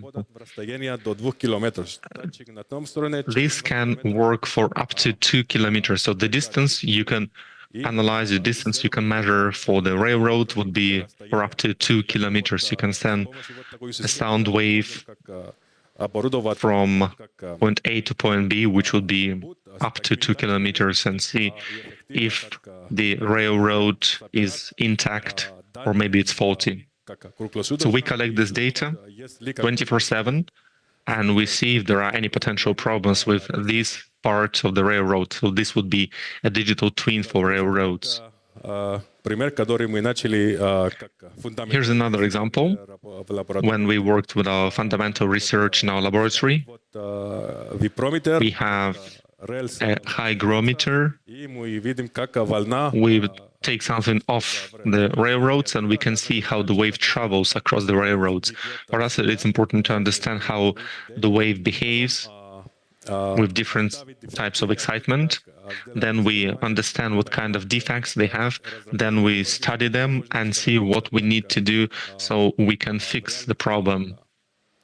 And how we can. So this is a digital twin. This is a lab environment, and we test it here. And once we know what to do with this, we can go to the real world and improve the quality of the real railroads. Positive hacking, So we are talking about positive hacking and digital twins. They all depend on data, and you have to transfer data.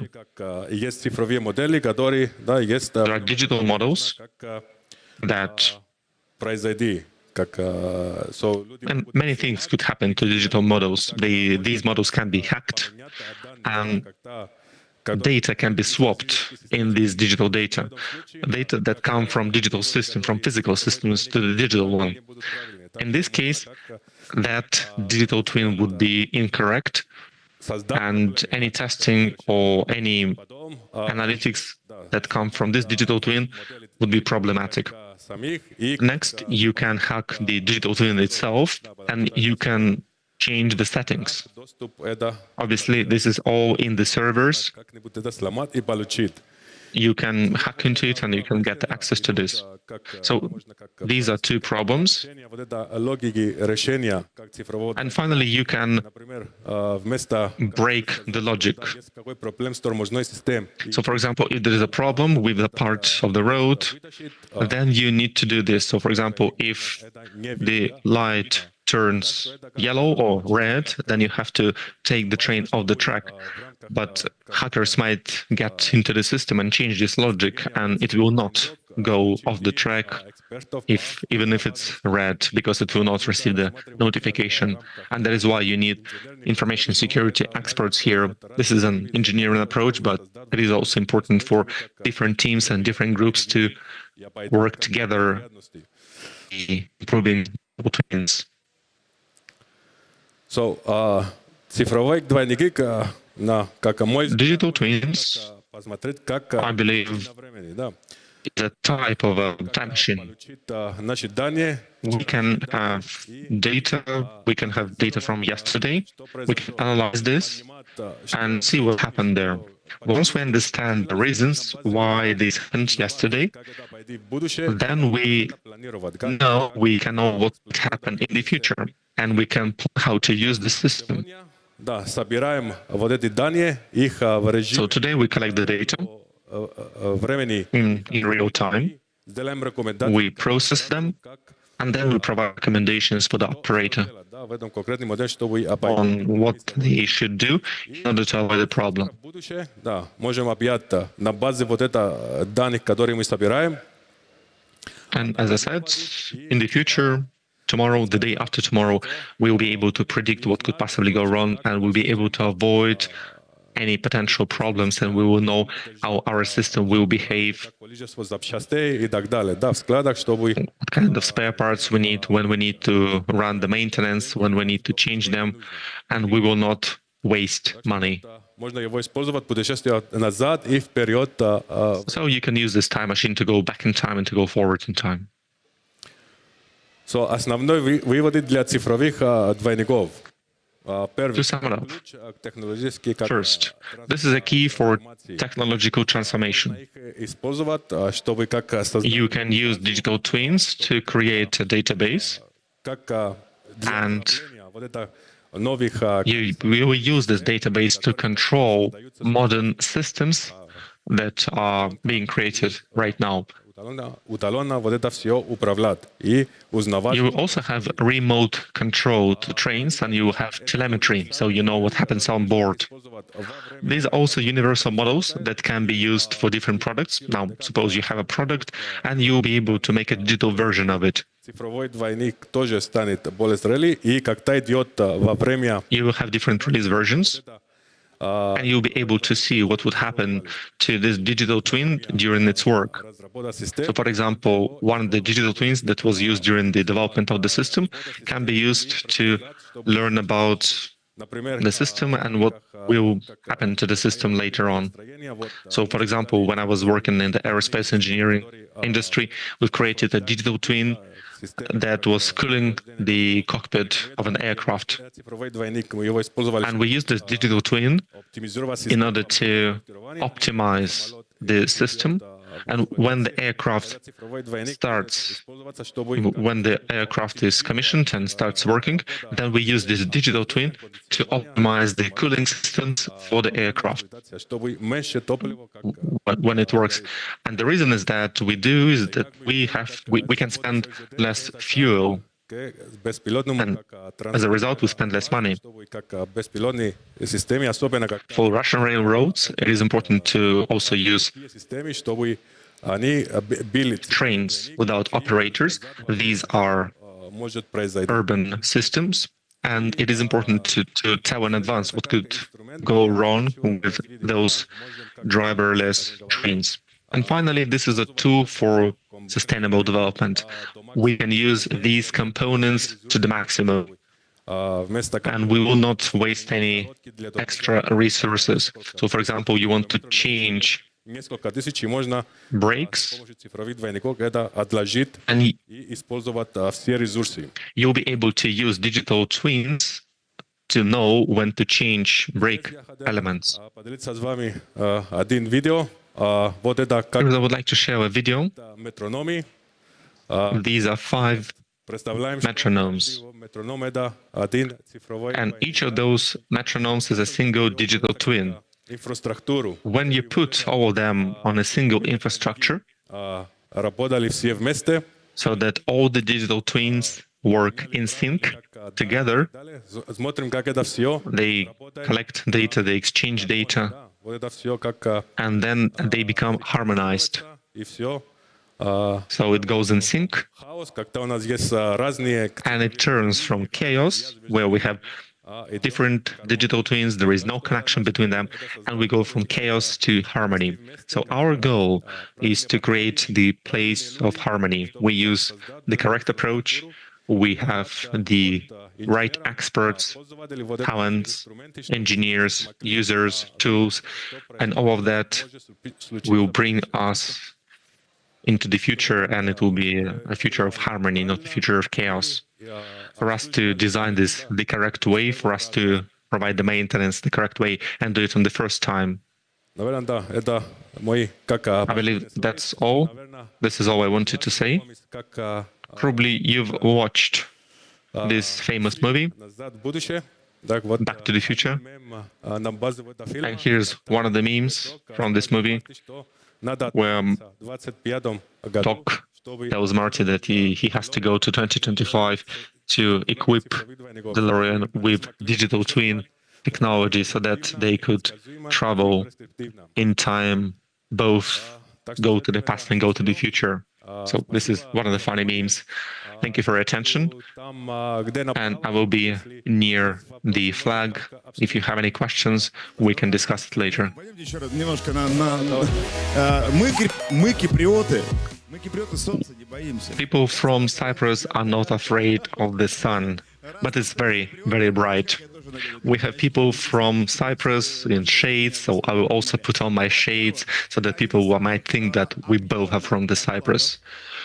This is one of the biggest presentations here we have on our stage. Please give it up for Andreas. And you are actually a very brave person.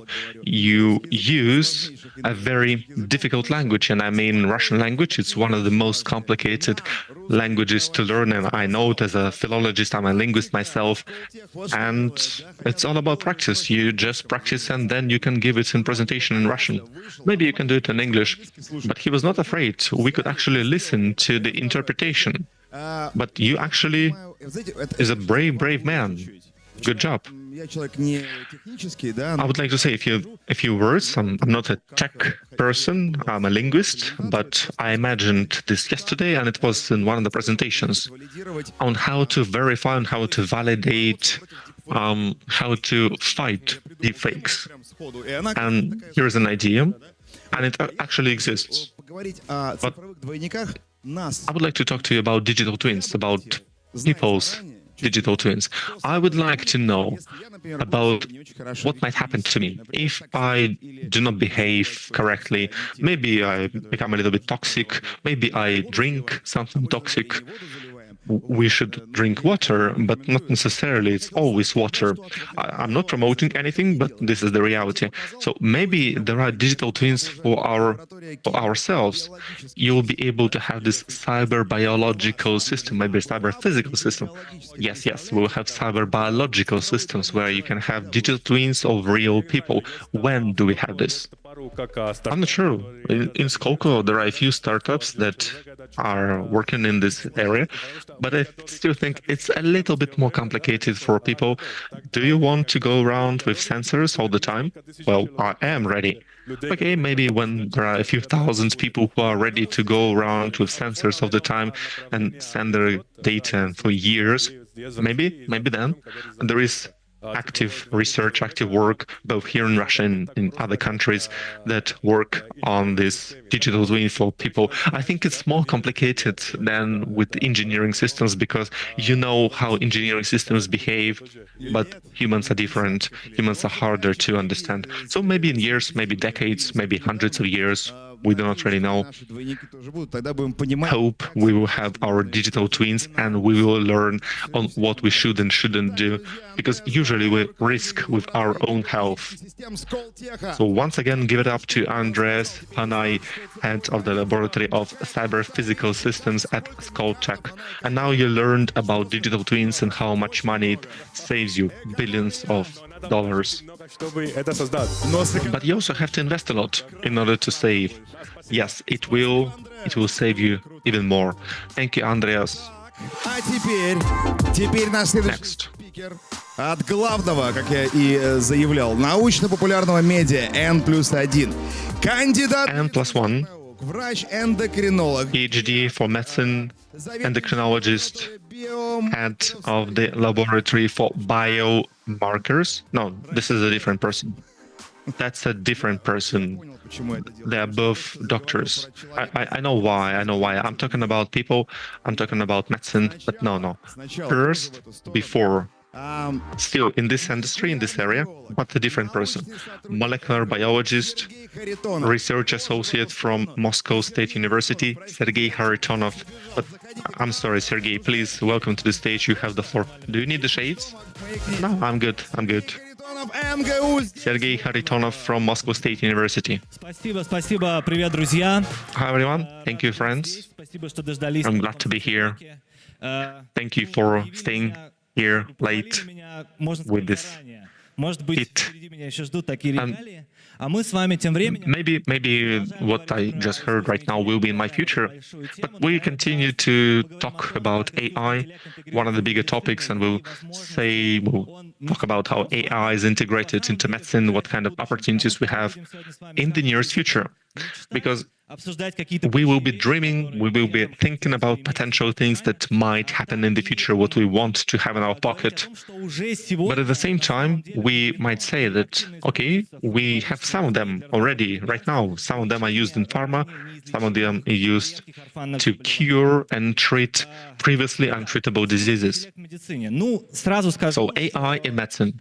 I would say that the impact of the implementation of AI to medicine will be enormous. It can be compared to the 20th century antibiotics, and you can split the history on this moment, because people died from scratches and it was basically a capital punishment. But now we have good medication.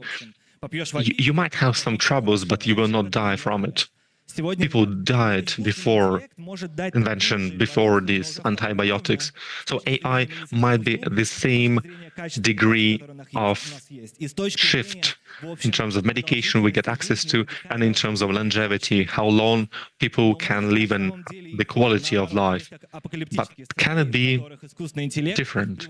There is an apocalyptic scenario where AI might result in catastrophic mistakes from the medical industry, and we will talk about this potential two excluding scenarios and how AI is implemented in this industry.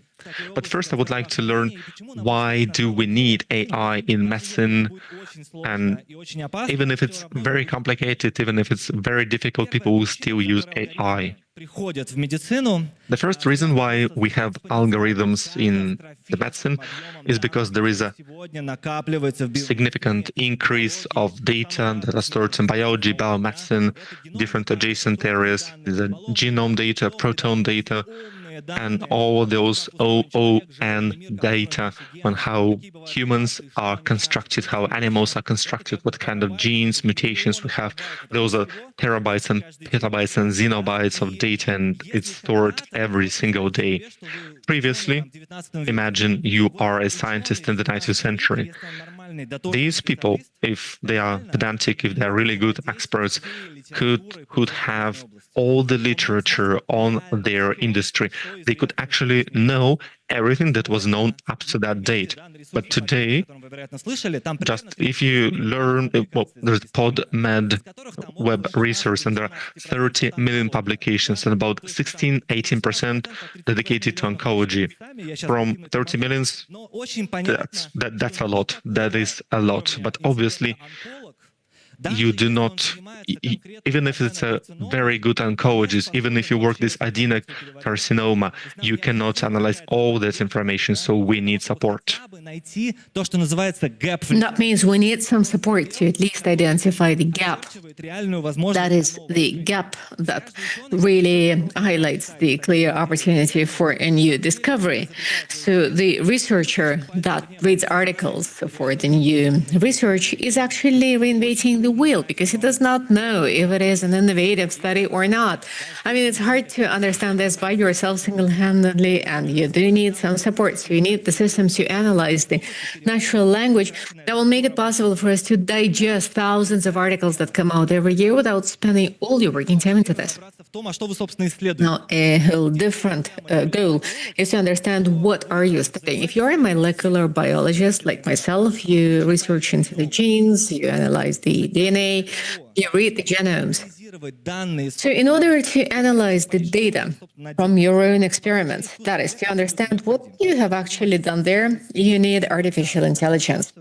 I mean, if you read DNA, in 1977, the lab led by Frederick Sanger published the first method of genome reading, the DNA reading, or the genome sequencing as we know it these days. That was a real breakthrough. That was a piece of agarose gel. A staff member of the lab would read it, sequence it visually, single-handedly, refer to a file, and then read the 500 to 800 nucleotide. The letters of our genome would take like up to a week, and a whole lab of researchers operating. Our genome is 3 billion nucleotides. You understand this volume, right? Sanger, the top most expert in this, who gave the name for the sequences, in order to read the little genome of a little bacteriophage, that's the one that infects the bacteria, that was Px174. For those interested, its genome is 5,400 nucleotides. So they spent 5 months reading this genome. I mean, it's no good.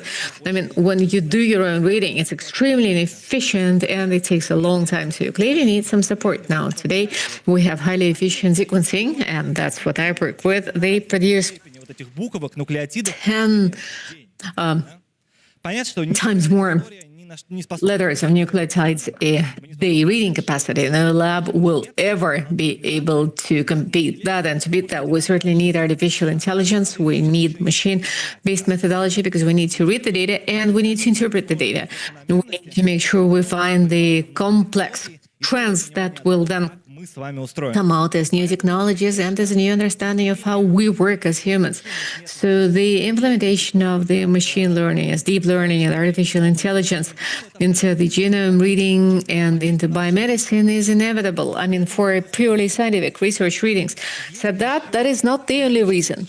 There are also some economic reasons to it. You've got to understand that not only the researchers need artificial intelligence to understand what exactly they're doing. Medicine and pharmacology is a huge business. Business is there to make the money. So in order to imagine what it takes to develop a drug, just take any working drug. It usually takes 8 to 15 years of effort of several teams, including several universities, and it's up to $3 billion. I just don't want to get the zeros wrong, but it's about $3 billion in expenses. It can be tenfold more, tenfold less, but roughly that's where we stand. So the big pharma, as the initiator and the motivator of accelerating this process, is a real pioneer in implementing artificial intelligence in medicine. And there are lots of cases we're going to discuss today. They come from here. They've been doing it for a very long time. They know how to do it extremely well. And now we have the new ideas that have been generated for clinical trials by artificial intelligence. Now, let us see how and when this works, where and how artificial intelligence can participate in drug development. I mean, of course, artificial intelligence and broadly this deep learning, the machine learning and the algorithmization of research is involved in drug development at all stages. That is starting from the analysis of literature to the data formation to the formation of the design and the criteria of patient enrollment into clinical trials. I mean, you have the molecular screening, the molecular design, the toxicity forecast, the optimization of intake modes. So all the models available today can partake in this and be very efficient. Let's see what comes inside there. In the first place, you do the disease analysis, that is to treat a disease. You need to start with searching for a target, not the drug. You need to understand what's going wrong in the body that you have to treat. It's either a protein or a gene. It's an enzyme, a receptor. A clear-cut example would be the genetic disease that's very well known. It's the cellular hemorrhagic anemia. It's where you have a disruption in how the protein carries the oxygen in erythrocytes. So within one protein, just one little element breaks, and the erythrocytes change their shape, then the oxygen supply changes and the metabolism changes, and the only solution is the hemoglobin gene. If you can adjust it through gene therapy, we will be able to treat this disease entirely. So if in case of this type of anemia, it is easy to adjust just this gene and everything will be fine, it's not going to be as easy with drinking, with heavy drinking, because it's not a monogene disease. It involves several thousands of genes. Some have to do with the motivation system based on dopamine. Some have to do with alcohol metabolism. What is the target here? I mean, to write down all the genes on a sheet of paper, you still spend quite a long time. I mean, it's so different from the sickle cellular anemia. So you've got the artificial intelligence to show you here are some genes, the correlations possible are such, and this is the most promising thing for a commerciant.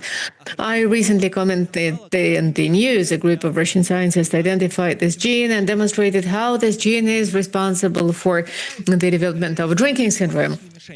Now, this is related to the neural networks. Now, you not only identify the target, you also in quantitative terms characterize the connection of this target with your disease, with the pathology you're working on. I mean, if you act on this target, how is this going to affect the disease? You've got to know the figures, otherwise you will not be able to predict the result. And the neural networks do this as well. One is natural language processing. That's the neural networks that read the research articles and look for trends in data, and it's possible the drug has been discovered, but as a human, you will not be able to find this information. The next part is graph neural networks. It's the neural networks that create the multidimensional graphs and connections between reflecting the correlation of different molecules in our body, and they identify the causal links.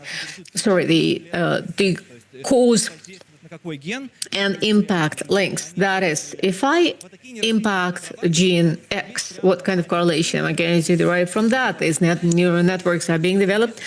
There are the companies in the market that use these approaches to develop drugs in oncology, in virus control, in genetic disease control. So it's about analyzing the target. So with the assistance of the neural network, we first identify what we're treating, and then we move on.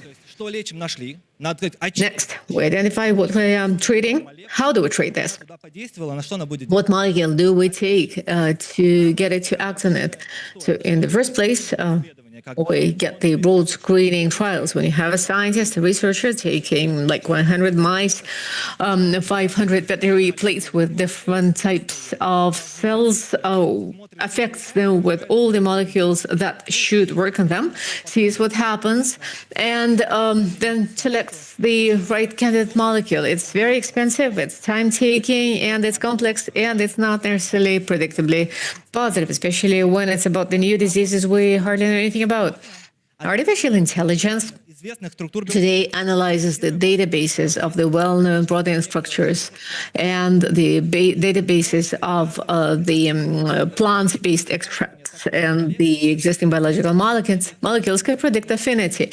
That is the correlation between the molecule and the target. So artificial intelligence that you have in all the databases will immediately select for 50,000 candidates we would never be able to identify by ourselves. Then he runs them, artificial intelligence runs them through the set of criteria. Some get discarded because they're not absorbed. Some get discarded because they're not stable. So we get 12.5 out of 15,000. And then using neural networks and algorithms, we come up with 100 molecules that are impeccable, and we take them into research on living organisms, and that's going to be much faster and much more efficacious. We don't have to spend 5 years to look for like the first 100 of good candidates. We will only invest like 48 hours for good pipelines.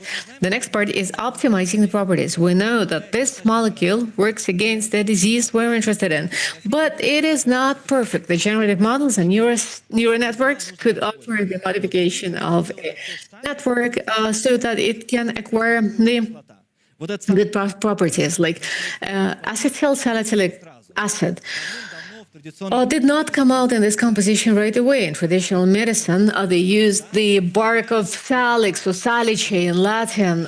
They would make a brew, and this brew would contain salicyl. I mean, indeed, salix is the willow, right? And it will generate salicylic acid. They realized it was an acid. They called it salicylic acid. It was good against the fever, but it was not efficient enough. So some chemists came out with adding 2 more carbohydrate atoms and adding salicyl there, acetyl there. So he was a chemist. He did not know how that was going to go. It did not necessarily have to work out. And actually, aspirin today is not produced from the salicyls, from the willow. I mean, there are no willow forests anymore. It's all synthesized from oil. If you take an aspirin pill, it's a petrochemical, it's an oil product.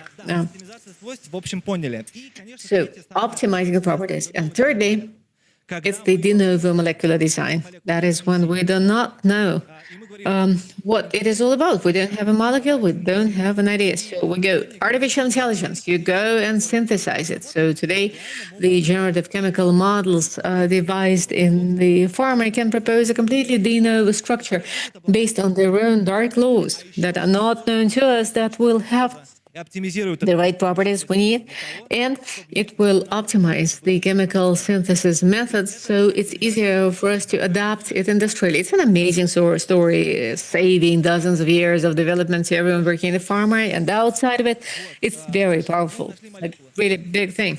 So we have now identified the molecule, we've done the screening. Вообще, несмотря на то, что мы уже верим в эффективность этих кандидатов, now we trust the efficacy of all these candidates. Now, it would be great if we could understand if they link to anything else in our body. I mean, are they poisons? Are they venomous? Well, the patient dies. He no longer complains, right? So job well done. But there are some families surviving. There are some kids surviving. They may not be happy with it. So check out the toxicity. That's why we have neural networks. Before that, the colleagues have discussed the metabolic duplicates, or doubles. I mean, it's the complex graph neural networks that describe how our body works from inside. You can upload into the system more molecular candidates, and you can check if there is any cross-reactivity there, if they kill our cardiac muscle, if they kill our liver, if they are mutagenic, if they are cleared by the liver successfully. In fact, antibiotics and many drugs used to be mutagenic. Today, you can just check it out on your computer without leaving your lab, and you don't need to waste thousands of lives and years and money to develop the drugs that are not going to work in a focused way. Toxicity, we've ruled out the toxicity. So out of the 100 non-toxic candidates, we have 50. И это, конечно же, прогнозирование Next, we predict pharmacokinetics. and we do some more precise prediction of efficacy, efficiency. Every substance we predict to work has to be absorbed in some way in the body. It's got to be spread in some way inside the body. It's got to go through the metabolic changes. And also the release is important. I mean, how is it cleared from the body? Is it through the kidneys? Is it through sweating? Does it physiologically get into the physiological liquids like the salivas and others? You need to understand all of this about any serious drug that has side effects. All good drugs have adverse events, because there are the effects and there are the adverse events or adverse effects. I mean, that does not work differently with the drugs. So the neural network today evaluates both the absorption locus and the biochemical route of absorption. Next, they can predict if the substance is spread evenly in the body or if it gets accumulated in some tissue. Methylene blue is a very well-known dyeing agent in the narrow circles, schizomatics, as we call them. It's a drug against all the diseases. It's been used against tantrums, drinking, schizophrenia, epilepsy. They used to use the methylene blue to treat all of this. So the methylene blue, when drunk, is accumulated in the brain. It actually doesn't spoil the brain. It actually makes it better. But when you do an autopsy, the brain is going to be very strongly blue, dyed in blue. So unlike the methylene blue, that is not very toxic. Some substance, when it gets accumulated in some tissue, can become toxic, like, for instance, mercury. The mercury we eat all the time with the seafood, in those doses, it's not toxic. However, if you eat the shrimp and the mussels that filter the water, that's where you get most of the mercury. And if you eat it all the time, you get quite a lot of mercury in your body, and you accumulate it in your bones. And generally, the body is fine, but the bones may be getting worse. By the age of 60, some things that are not there, it doesn't may well happen. So the idea about the spread, distribution is very important, because no reasonable clinical trial, no contemporary clinical trial will demonstrate it to you. I mean, you've got to get the drug to the market sooner to make at least some money on it, because you cannot just waste $100,000 and not learn anything. Now, hallucinogenous fungi. You get it into the body, it gets cleared, nothing changes. But many drugs, in fact, get transformed. So we get an additional job here. We need to evaluate what are the interim products that are created as part of our metabolism as we process the drug. So we get it into artificial intelligence, we analyze metabolism, and you see that alcohol, for instance, spirit, is toxic, and it has acetaldehyde. That is very toxic, and it's a byproduct of alcohol. It's linked to DNA, to proteins, to sugars. It disrupts the enzymic function, and there is no good about that. In fact, they even have the radiomimetic effect. That is, it contributes to the creation of the adverse mutations, especially in the epithelium, or the spermatozoa also is affected because the quality of sperm goes down. I mean, you've got to understand the particularity of this metabolism, and without artificial intelligence, it's really hard to get it known. Now, the clearance, kidneys, saliva, I think you know where I'm driving. Okay, we understand now everything about the candidates we have. We're still sitting in our room, in our reception. We're using our computer. We are using the capacity of some server. We just mouse on the screen and do these large-scale studies. We understand we now have 20 candidates left. So we start researching into them in the live models. So initially, the new Сначала новое лекарство нужно подтвердить инвитро. Это называется в пробирке, когда берут какие-то культуры клеток целевой ткани, на которую должно подействовать лекарство, поливают его этим лекарством и смотрят, а что будет, да? Ну, то есть клетки как бы помрет или не помрет, скукожится или не скукожится, как вообще пойдет дело, вылечится, изменится ли метаболизм клетки в лучшую сторону от того, что мы на нее накапали. Это вот эти инвитровые исследования. И тут что важно понимать? Вот тут уже начинается работа, где нужна прикладная деятельность человека, всегда была. And here we have in vitro activity where you need actual humans. So, for example, you do a few drops, then you look at the tissue, and if it died, then it's a simple dichotomy. But there can be more complex, some morphological Logically, changes. otherwise it may change. This means you can look at this tissue and you can immediately understand that something is going wrong with it. I mean, in fact, you've got to be very, very well versed in understanding visually what a healthy cell is like, how granular it is, what the nuclear size is, how it moves, and what the pegs it uses are. So you have to understand all kinds of different things about the cell. Now, if an expert is not really well tuned today, is not very active, he will not be able to notice the morphological changes in this target drug, and that's bad. So here we have computer vision to assist us. We train our model using a lot of visual data that are correlated, that are duly collected and prepared. So in this way, our neural network learns to understand all by itself, single-handedly, which of our cells are healthy. So in silica, that is on the computer screen, we just do a whole range of phenotypic screening. That's the phenotype analysis. So that enables us to check how the looks of the organoids are, and this makes it possible for us to make a lot of predictions. So I'd like to share one case with you. It's about computer vision. And in fact, it's interesting how it is used in reproductive technology. I have a good close friend, Anastasia Sisoeva, who is a clinical embryologist at the Kulakov Center for Obstetrics and Gynecology. She has fertilized these two embryos with her hands in the vials and took a picture of them. So Anastasia Sisoeva can now tell me which of these two embryos is going to fit well. That's like a beautiful little embryo that it will very soon be transplanted to the uterus, and which one is not really excellent, so it may be better to implant both.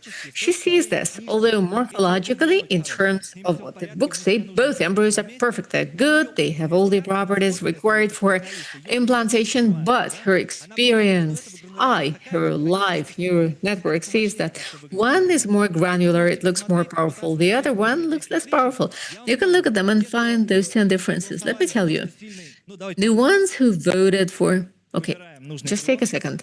Which one do you choose? Which of the two embryos is going to be more implantable? The green one, the one with the green smile, is better. It's the top one. It's very powerful, super powerful. This one is not. An embryologist will never be able to explain it to you. It's just a matter of intuition. I mean, all these intuition-based things are optimized by phenotype screening algorithms and networks and artificial intelligence. And in fact, the computer can detect this much sooner than an embryologist. I mean, you won't have to implant like 6 embryos hoping that one will work out. And that means you will be able to do the simulation with lighter hormonal protocols. And this IVF implantation is going to be much easier for those women who go for it. Several months ago, they had the sperm races in Los Angeles. Indeed, they were 2 racers, so their samples were taken, they had a race, and the sperm cells, their spermatozoa, really had to race to reach the target. I believe for reproductive supportive technologists, this was great. Where you have the races, you have the bets. Where you have the bets, you have a lot of money. Where you have a lot of money, technologists are going to follow suit to catch up. There will be a new race out. There is a new artificial intelligence option very soon that will just take a photo of the racer and know if he's going to produce excellent embryos or not. In fact, the embryologist cannot write up the neural networks, but otherwise, this is where it's going to flourish. In Zone F, I'm going to be available in the collapse zone. Now, please come see me.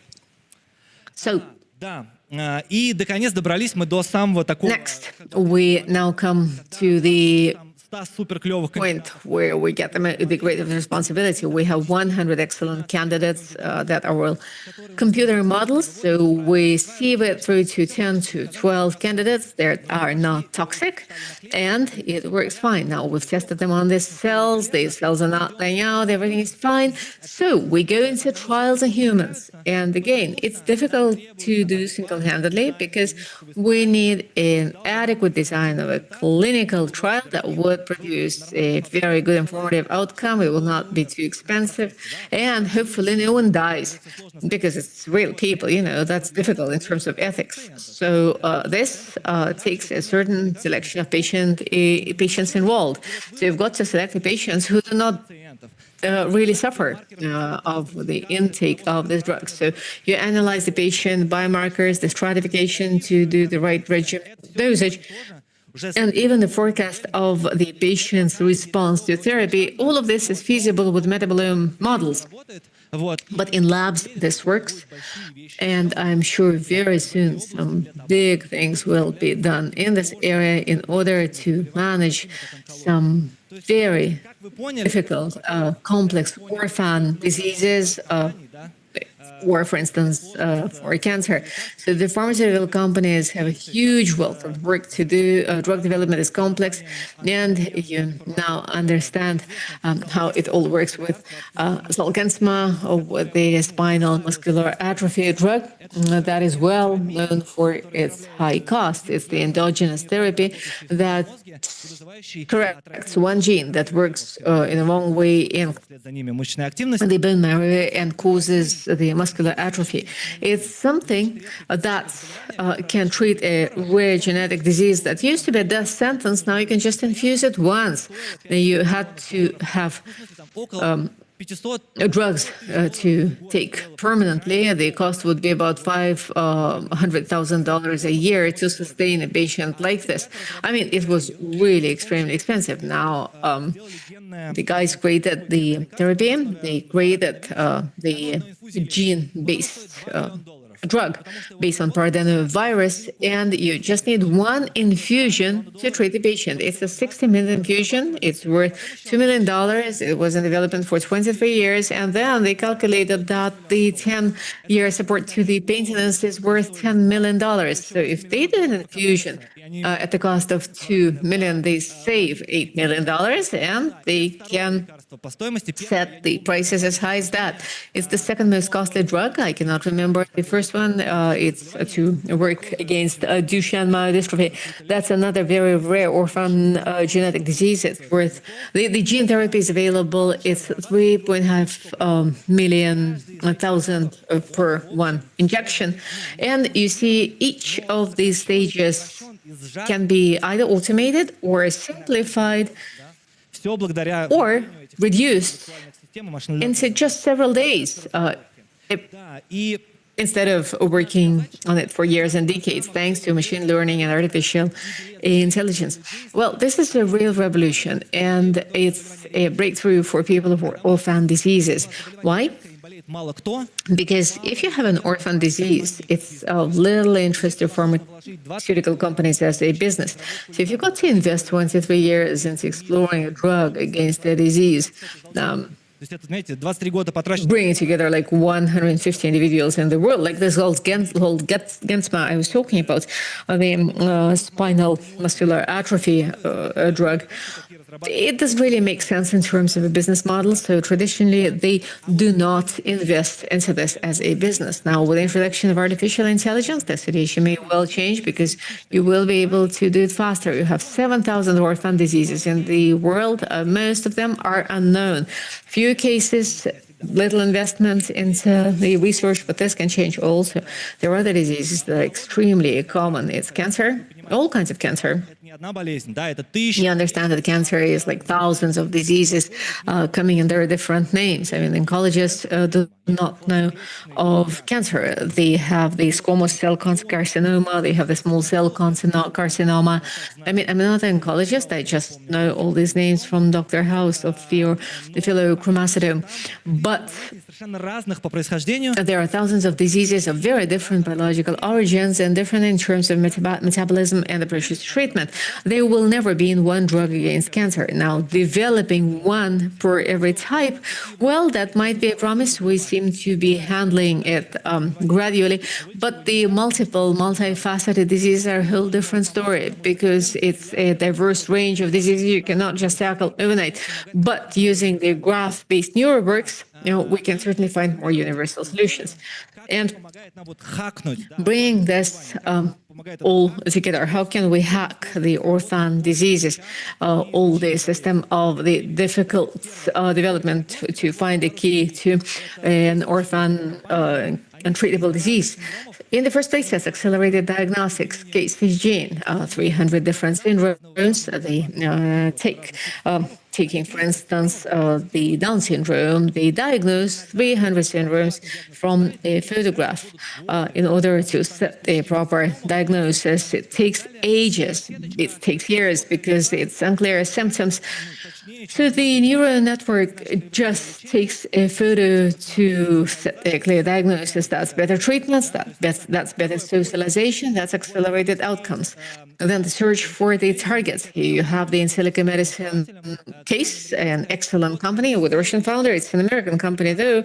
They have now created a drug for idiopathic lung pulmonary fibrosis. When you have this word, idiopathic, it means the doctor does not know the cause of this disease. Idiopathic is coming from nowhere. God knows how it developed. The pulmonary fibrosis, we do not know how to treat it. We have supportive therapy. We do not know what comes out of our treatment. So they created a drug. They found the target. They came up with the idea. They did the preclinical stage through the in silico medicine neural networks in 18 months instead of 5 years. 18 months got the drug into the second phase. And this is an absolutely amazing scale for previously untreated diseases. For many people, this is a ticket to life. And finally, there's a company that's called Benevolent AI, and they use this artificial intelligence graphs with billions and millions of connections between genomes and diseases. And what they do, they took the COVID medication, they took the arthritis medication. WHO, World Health Organization, introduced this, and it helped many people to save their lives. And I think from the side, sclerosis, one of the neurodegenerative diseases which kills you slowly and you can't really treat this, but they were able to create a working molecule in 12 months, 1 year, not 5, but only 12 months, not 5 years, only by using all those smart systems and AI. So it is evident that the potential is endless. It is here. Those are pinpoint cases. But for each of us, for each of these slides of this presentation, you can get examples from Russia, from Europe, from the United States and other countries too. And finally, the icing on the cake. These are the dreams, this is the future. When we have these digital twins, what we were talking about previously, when you can come to a doctor, you take a scanner, you give the analysis, maybe your blood or your anything you want to be analyzed, then AI creates your metabolic twin, and then a battalion of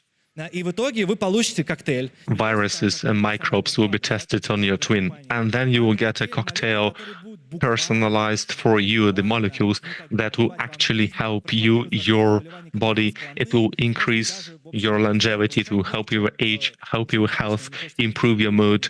Oh, nothing bad, but only good, but you do understand what I mean. And finally, there will be targeted therapy, oncology. For oncological patients, they need special medication because, as I said, there are different cancer oncology. You have different unique mutations and changes. Usually, you obviously want a single silver bullet medication, but usually you need a custom-made medication for that specific patient, and you can improve the speed for the production using these smart neural networks. So there are a lot of great things, and unfortunately, I'm running out of time. But I would like to cover a single case. It's absolutely amazing one. When the artificial intelligence, it's not about medicine, but AI helped find the connection, which completely revolutionized one of the areas. In criminalistics, there was a law that you have fingerprints that are unique, and any police officer would tell you that they are completely unique and you cannot treat them. But this law was broken. AI analyzed thousands and millions of fingerprints, and it took into account the patterns that were not considered by people at all.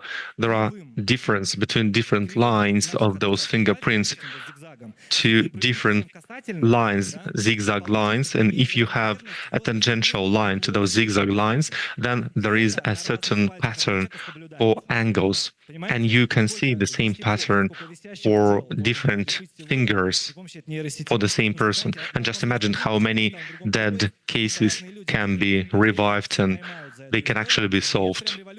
So people thought that you have different fingerprints and different fingertips, but actually no, you can have the same pattern on each of your fingers. So there are still risks. You're not sure who is responsible. If AI is at fault, who is responsible for that? Somebody dies. Was it AI? Was it the pediatrician, doctor, government? You choose, you name it. It's not clear who to blame, and based on who's to blame, we will adjust the technology and adjust the walk to the future.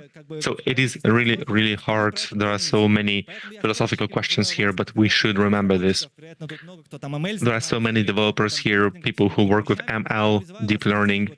So I call upon you, please go to medicine. It's a very interesting area, but we do not create just AI. We create the correct culture working with this very complex and multifaceted tool. So this is all I wanted to tell you. Thank you very much for the listening. Thank you very much for the attention.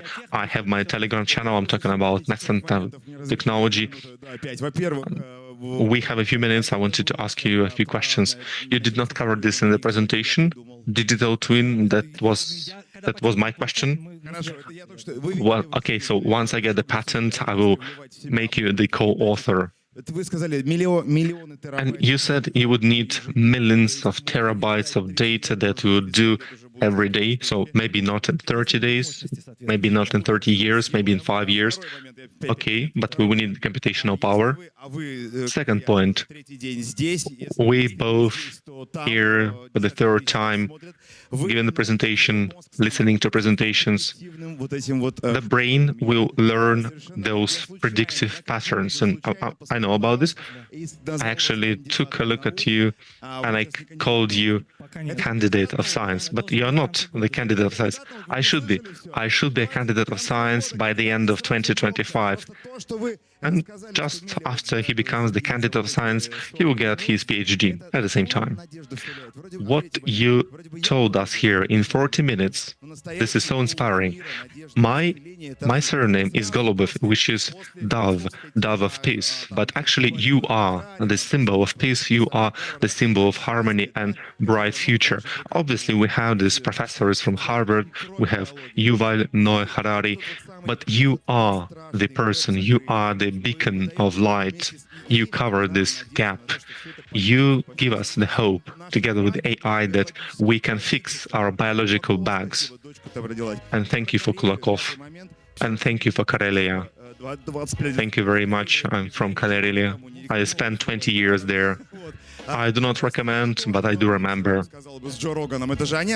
Obviously, Joe Rogan and Mel Gibson would thank you too. This is what was in their conversation. No, you should not. You should not listen to them. You do not drink those supplements.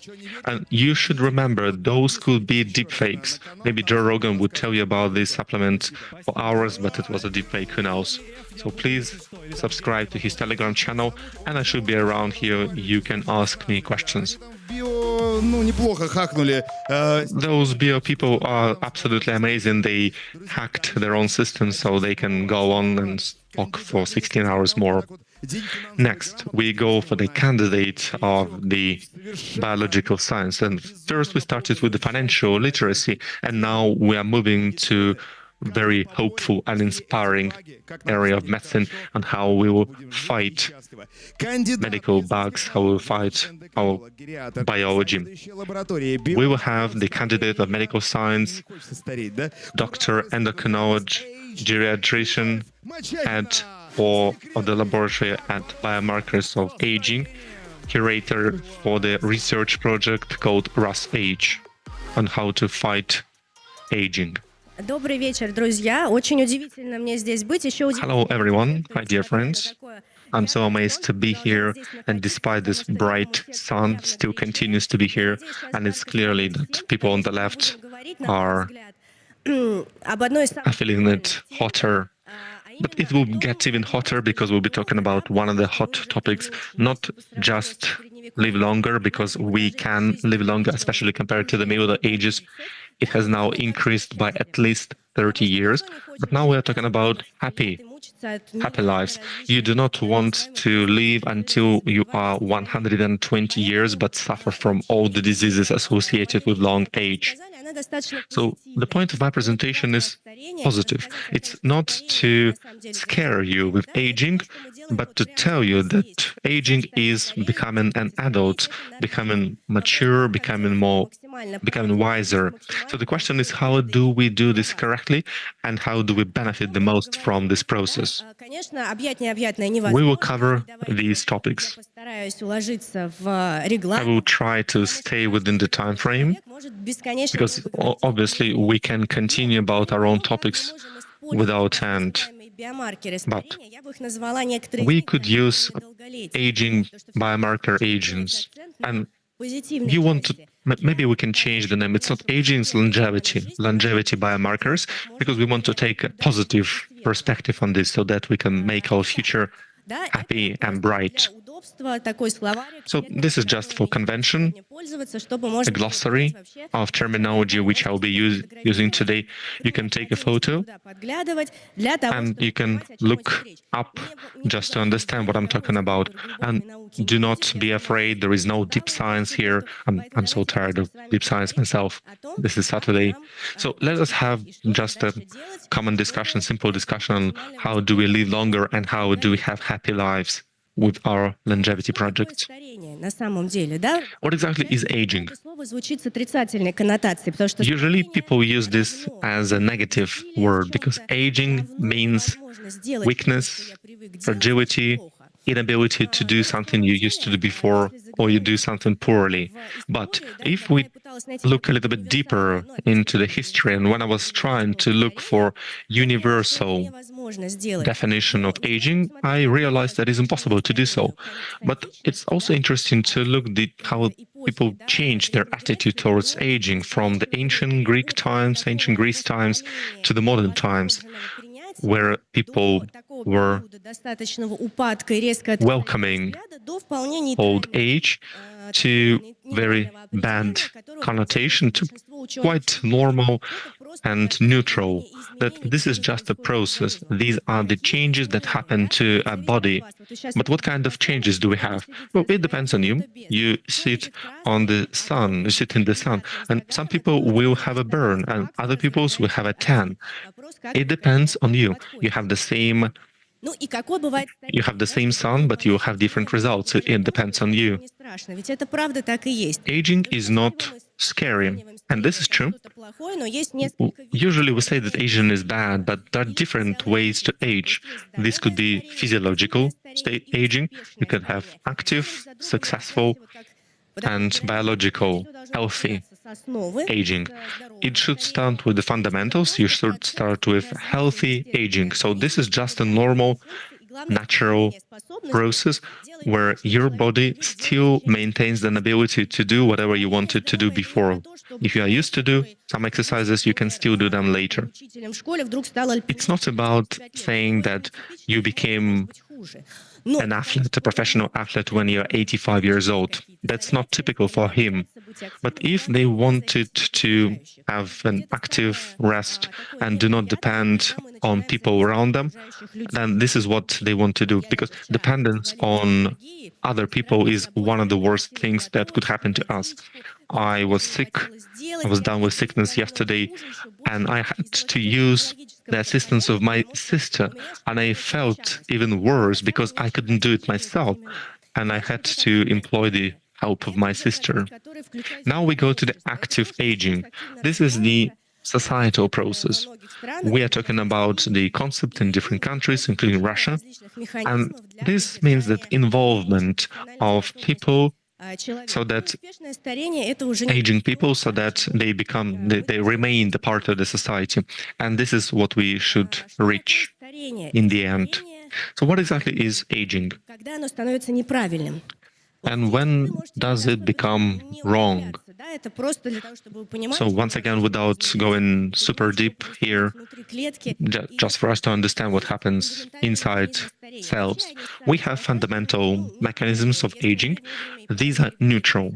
If you regulate them correctly, they are neutral. We have chronic disease, we have chronic inflammation. For example, we get a scratch, we have pain, then we get lymphocytes towards this wound, and if it doesn't happen, we would have died from the loss of blood or from some of the diseases. But if the same inflammation becomes chronic, then it is bad. And the same applies to any aging mechanism. Now we're talking more and more about treating diseases, and fortunately, without some genetic or idiopathic, meaning unknown diseases. We have fewer and fewer from these, but we can actually prevent most of dangerous diseases. And this is the second stage. We are almost over it. And now we want to control how we age and how we live. There is a pure science that studies what happens inside cells, how it changes, how it ages, how it matures. And I really like aging. Instead of saying the Russian word, we would like to use the English word aging here. And it actually depends on your life. Whatever you do in your early life will result in your elder life. So that will be aging. So we learn about the longevity mechanisms in order to find the point where we could use medication or non-medication ways to improve our condition. Aging biomarkers. Those could be absolutely different, and you will see some examples. You might be surprised that you are sitting here listening to me, but you can collect a set of aging biomarkers, and I'm sure you have a library of them. You would go home and you can have your own research. So why do you need this? You have this biological age, which is a little bit different from normal age. And you can fight this aging in order to improve quality of life. You will have longer life, but you will not suffer from diseases. We're talking a lot about successful aging, besides this very complicated term, but in general, this is a model that includes 4 main areas. The majority is taken by non-medication prevention of aging, what we do not like at all. When I have patients and they ask me what can I do before I get the results of my blood analysis and so on, and I can tell them you can sleep, you can move, you can eat, you can hydrate. And people do not like this, because this is not a panacea, this is not a silver bullet. People do not like this answer, but this is actually what surrounds us. This is what we do every day. And obviously it decreases the probability of catching any diseases. We have an improved mood, we have improved productivity, and there is a connection between the emotional status and the quality of life. Sure, we have to be inspired. Not a single scientist decided to study about age and longevity. And when we talk about people who went through longevity, these are people who maybe 80, 100 years old. So, but if you are 80 plus years old, this is very possible to achieve. I think you had relatives who celebrated their 80th anniversary, and you have very good chances to become one of those people who live up to 80, 90, 100 years. There are certain organisms in the world, not butterflies, but they have certain ways to hack those aging mechanisms. So those are biohackers right on the screen. One of them is a mollusk. It's a two-shell mollusk. Everybody knows it and everybody loves it. It has pearl inside. You can eat some of the mollusks, and they're great guys. But some of them, especially this one, this beautiful lady on the screen, ages not from they live a lot. They live because they cannot just live more. They become bigger and bigger, and we understand that active organisms first they develop, and after they reach the peak they decline. But instead this mollusk only continues to increase in size and gets better and bigger, and then it just dies of hunger, not because of old age. But still it demonstrates certain ways to hack your age. And this is the way to maintain certain proteins which we use in our body. And it is very important to maintain the state of those proteins. When you buy a new smartphone, you use it for a few months and after that you have problems. So why might this happen? Maybe you use some wrong software, maybe there was rain and water dripped on it. So this is very similar to what happens with mollusks. They can regulate those proteins and maintain them in very stable condition. And that's one of the reasons they age so much. They can do this. But obviously they do not suffer from depression. They do not have to look for a job. So they have fewer reasons to die from other problems. But we can still get inspiration from them. Another is, here is a beautiful animal, Somali cat, as you can see on the screen, but well, it doesn't really look like a cat, but well, we have to use our imagination. And it can also demonstrate how we can age slower. It still has the same outer size, it maintains its reproduction function, but it doesn't really care about its appearance because they live underground and they do not need fur, they do not really care about eyesight. They have whatever they need to live underground. Genes are responsible for our eye color, for our predisposition to diabetes and other things. So when it is born, they have decreased risk to catch any diseases, and they will maintain the same risk for diseases. And they die for absolutely stupid reasons, due to accidents. And obviously, when we're talking about animals, one of them, usually a dominant one, and they can have a battle for territory. But usually they live longer than 30 years. And those are relatives of rats that live only for 2 years. Those Somali cats live for 30 years, which is 15 times more. And what we want to reach in the end is the model number 3.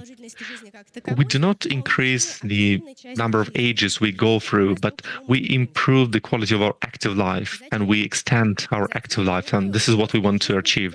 So why? Well, in order to feel as comfortable as possible throughout our entire lives. And the main problem here is that we do not know how do we assess our health. Doctors, pediatricians, physicians, we go to school, we go to university, and we learn that this happens because of this is a symptom, this is probably this disease. So we learn this, we go later, but we kind of forget what exactly health means. If something happens to us, we start to sniff, we start to cough, maybe nothing happened. Maybe it's just normal physical process, but we think that everything is a pathology. So first, we have to understand how do we assess someone's health. There is we're talking about aging mechanisms, and there are anti-aging mechanisms. This is resilience or molecular resilience. And here's the good news. All of us, we train this resilience inside of us because it is hot. You sit in using the same pose. And resilience, in good sense, it's an ability for an organism to restore to the previous state after you had some stress factor. Maybe somebody bumped into you on subway. You were angry at the time, but you are now okay. If you can bounce back very fast, then this is resilience. This is how we answer. This is how our body responds to different bacteria. And this is what usually happens before. For example, in cardiology, there are stress tests. When you ride a bicycle, when you cycle, and they take your EEG and pressure. Well, the reason is that they take some time to relax and see how fast, how quickly can you go back to the initial stage, and maybe it will take a lot. This is how you test your own resilience. There are other ways to assess your own health. We have our different cells inside of us, and all our organs have different speed of aging. Usually, skin, hair, fingernails, these parts of our body have to suffer from the external environment, and they age faster as opposed to internal cells. If we treat them well, they will serve us longer. Another important mechanism which has been underestimated for a long period of time is autophagy. These are basically cells that eat themselves. So this is a process that happens inside of cell, and even inside of all of us. This is a natural process of regeneration and self-cleansing at the molecular level. And most scientists thought that it was a basically waste management system. You have a biochemical reaction, there are some debris, and you need to get rid of them. But it turns out that's not the only thing. It turns out that this process of eating yourself, eating the cell itself, is one of the important cases for. Yes, so this process and the mechanisms that regulate it can help it inside the nucleus. The nucleus is a CPU. It's the most important parts of a cell that contains all the data, all the information, and restarts the processes. If anyone has access to the nucleus, they have the top-level access. Then anyone is very important. And this process is not just waste management system. It's a very important process that can be stimulated by different factors from the environment, which we get from the environment, which we can benefit from. And internal potential, this is, we often say that this person has a lot of potential, and because of that, there is a term of internal potential. So this is the functionality, abilities, capabilities, combination of different characteristics of body or a person that allow him or her to stay independent, to maintain their own characteristics of themselves. But at the same time, it's a way to assess the health level for someone. here we focus on the positives, not on the negatives, and this could be a little bit more difficult. Even professionals are educated in a way that first you have to understand if it's sickness or not, if it's a disease or not. But people have different taste differences and preferences. People sleep in a different way. And if we consider that everything must be a disease, then that will be a very simple classification. It will be very strict and usually unacceptable ways to unify everyone here. But we're not talking about inner potential. These are things that you can look inside a person and see how they affect in a positive way their characteristics. Obviously, you want to get rid of the negatives, but you want to bolster the positives. And finally, we reach the biological age. You probably have heard about biological age. Maybe you haven't heard, but you probably have heard everybody's talking about we have chronological age, which is different from biological age. We need chronological age for the passport, to buy alcohol when you're 18 or 21, depending on the country. We need it for the court so that you can go to prison. You need to be within a certain age frame. But people look different when they are... You are 56, but you look like you are 54. And some people are 30, but look like they are 68. And probably they have difference in their capabilities, and they use pathological aging instead of successful aging. Previously, all the risks were assessed. So, for example, there is a person who is 60 or 70 years old, and they have different scales, like calculator of sorts. And in this scale, if you pinpoint, okay, this person is 60 years old, then they get plus 10 on this scale. And people don't really care if they had high-risk group before. И чем больше шло об этом разговоров, тем больше пришло понимание, что надо оценивать какой-то другой возраст, а именно истинный возраст организма. Было много еще исследований. Там брался... They've been more research as well, where they would take the same chronological age. It would be young people, age 38. I think now the young age is considered to be up to 40 or 45, right? So that's the young people, and their biological age would be 28 to 61. I don't know what you need to do at age 38 to score as age 61, but there are things you can do, certainly. So in order to understand what are the specific issues you've got to address with the doctor, or like a biohacker working recently who really wants to hack this wrong aging, you need to understand how old you really are and what biological age is about. And the biological age is the real age. That's a dynamic indicator. It's the speed of aging of a particular organ or system. You can check or measure how your brain or mind ages, and there is a cognitive calculator. You can check the aging of your bones. Now you can come up with a universal calculator. We're working on that as well, but they're not that precise.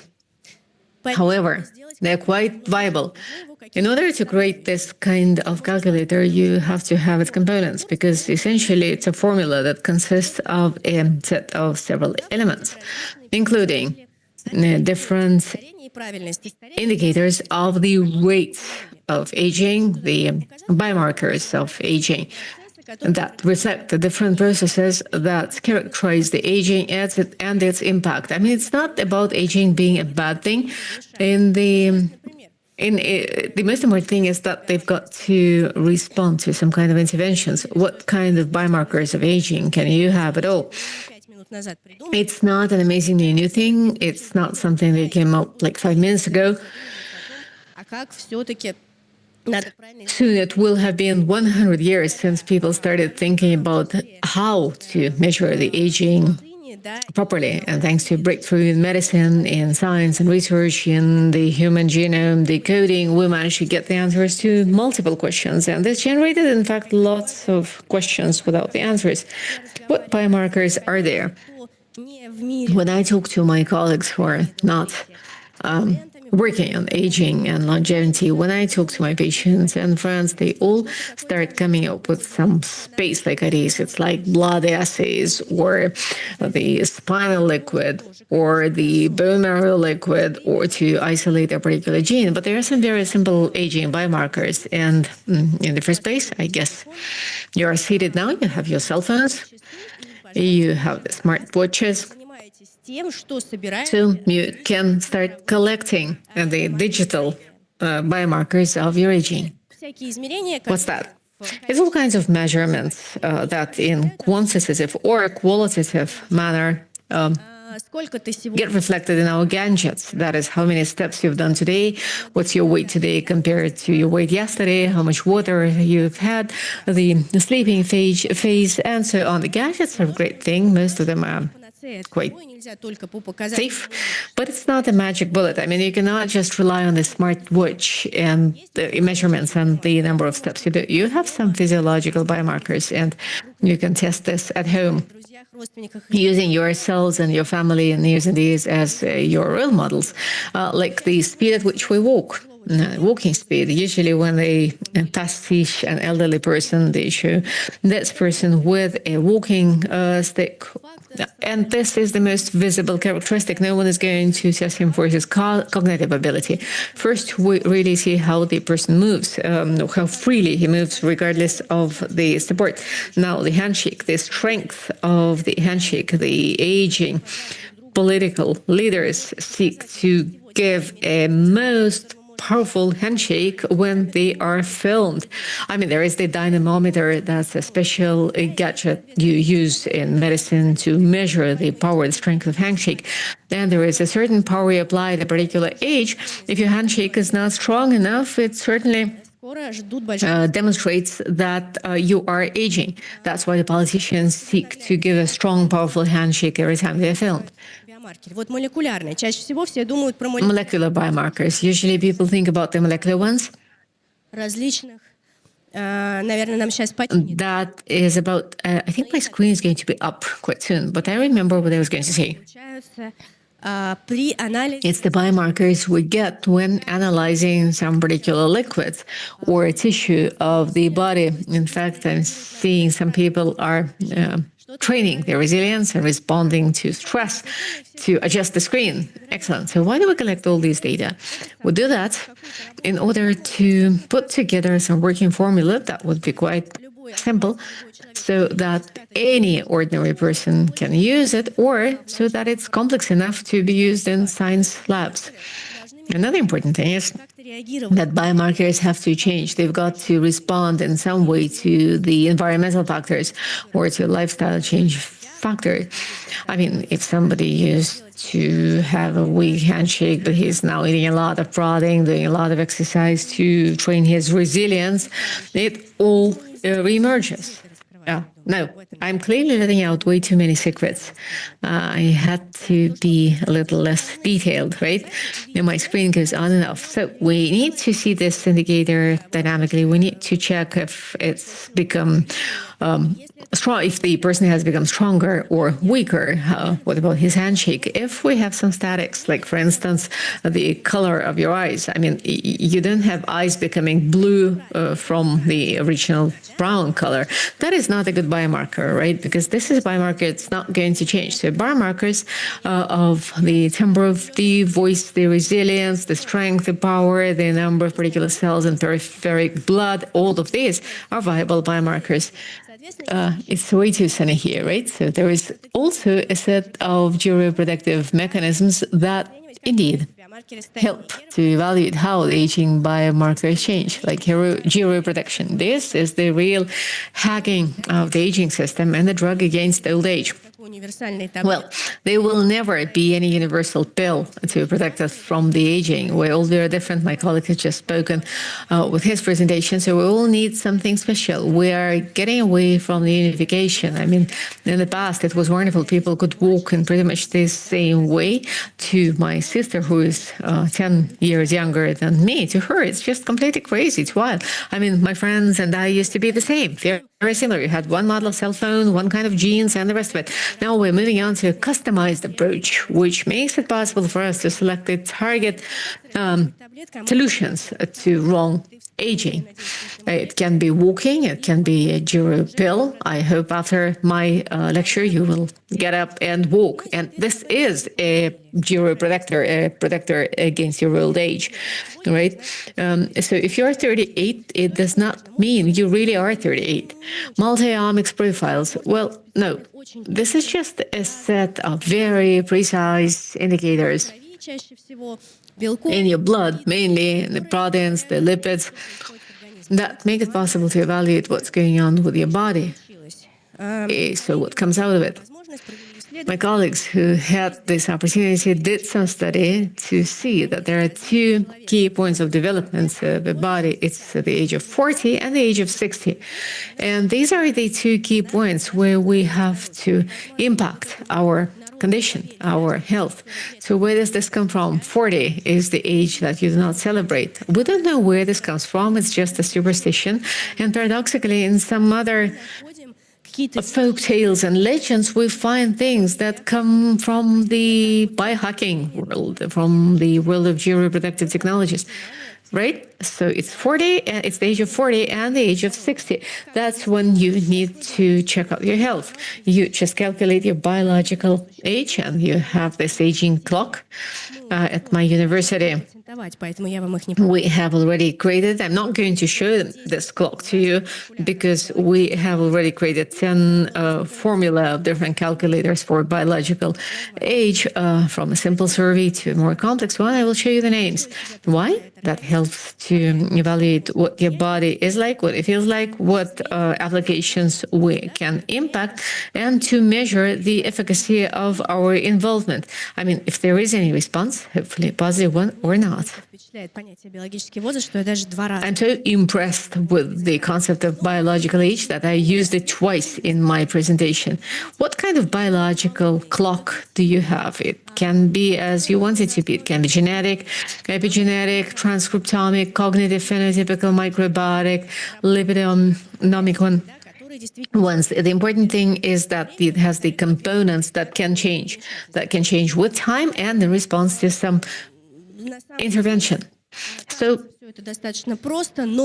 in fact, it looks quite simple, but the calculators of biological age were created by artificial intelligence, guided by the natural human intelligence, of course. I mean, you can certainly not outsource this to neural networks, but they help us find the connections we were not aware of. And very soon, we get the proof to what we were assuming. So with the deep neural networks, we do this learning, we do this teaching, and the researchers get the formula that they can get adjust upon request. Not always do we like them, because the artificial intelligence does not care whether or not we care about it. If I come to my patients and say, if your hemoglobin is not 122, but it is 123, I will not come to my visit anymore. So we work this way. It doesn't matter to this patient. Now give us a formula with a different set of results.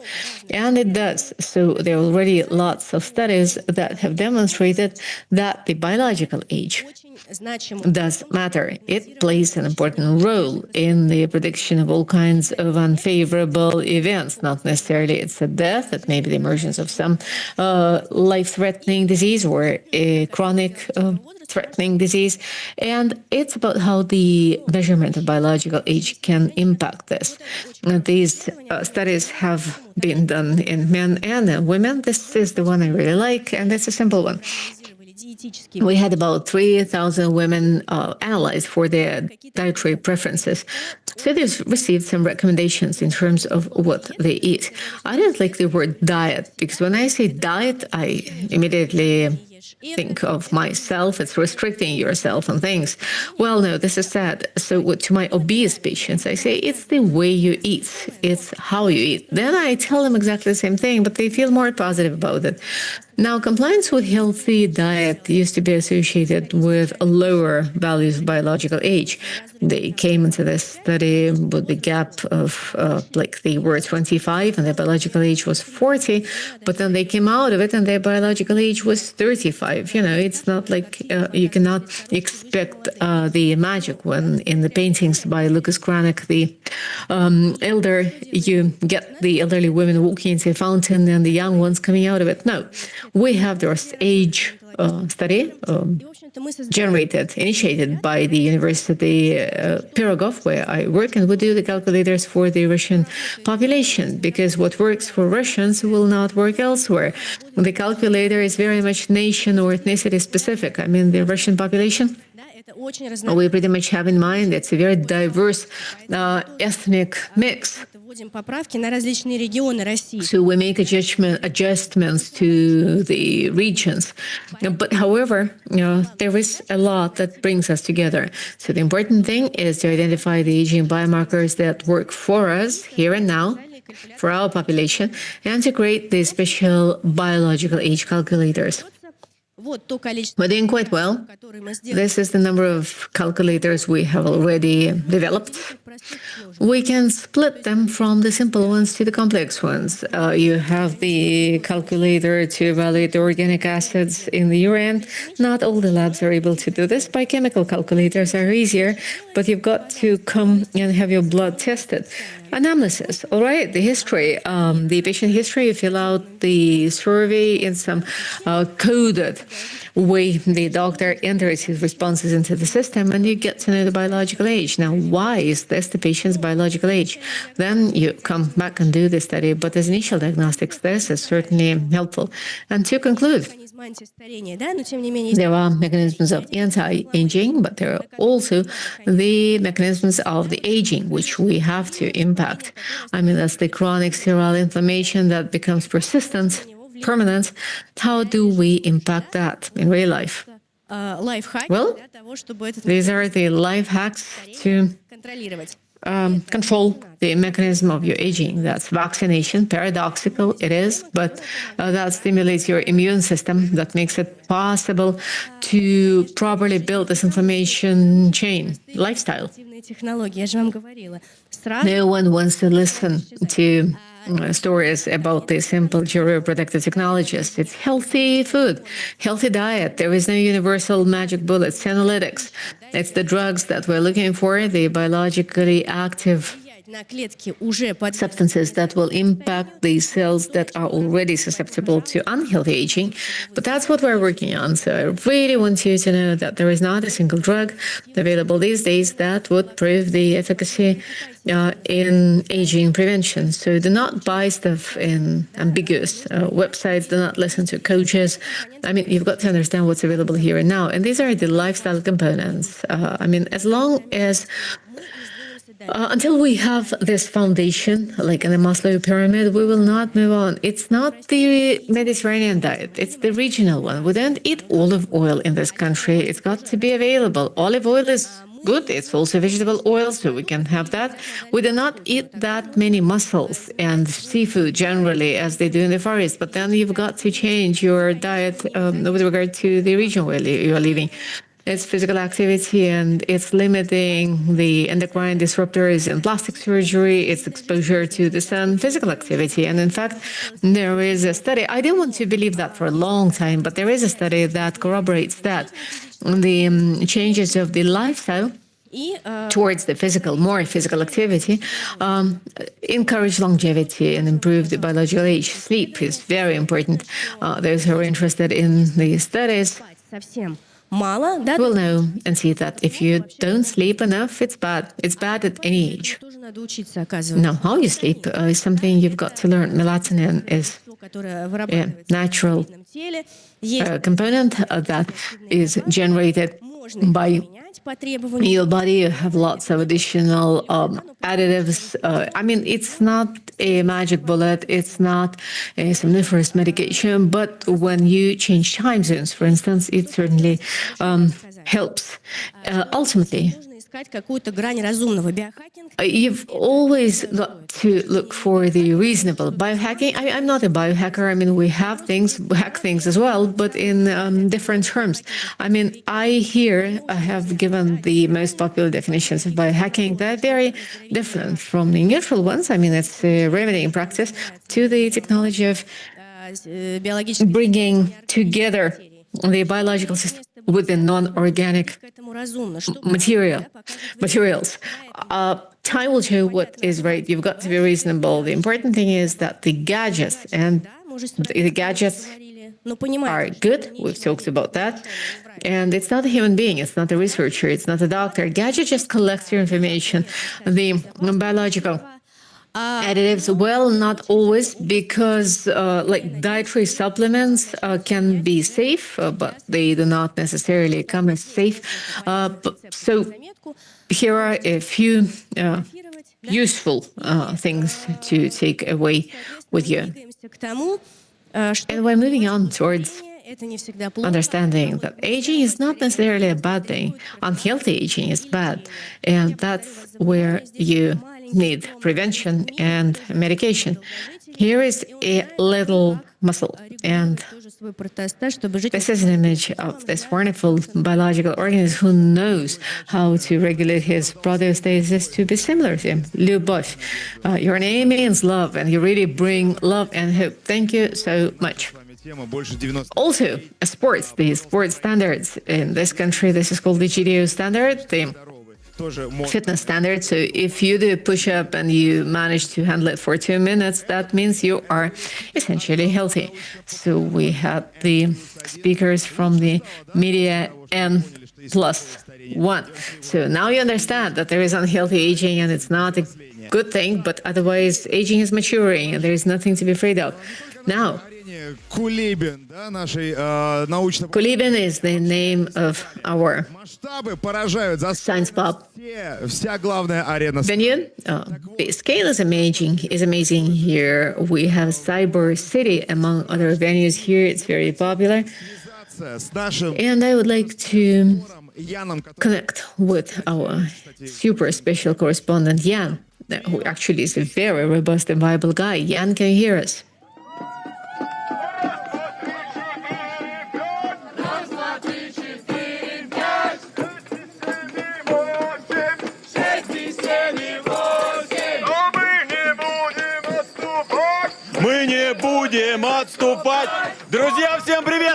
We will never retreat, says the slogan.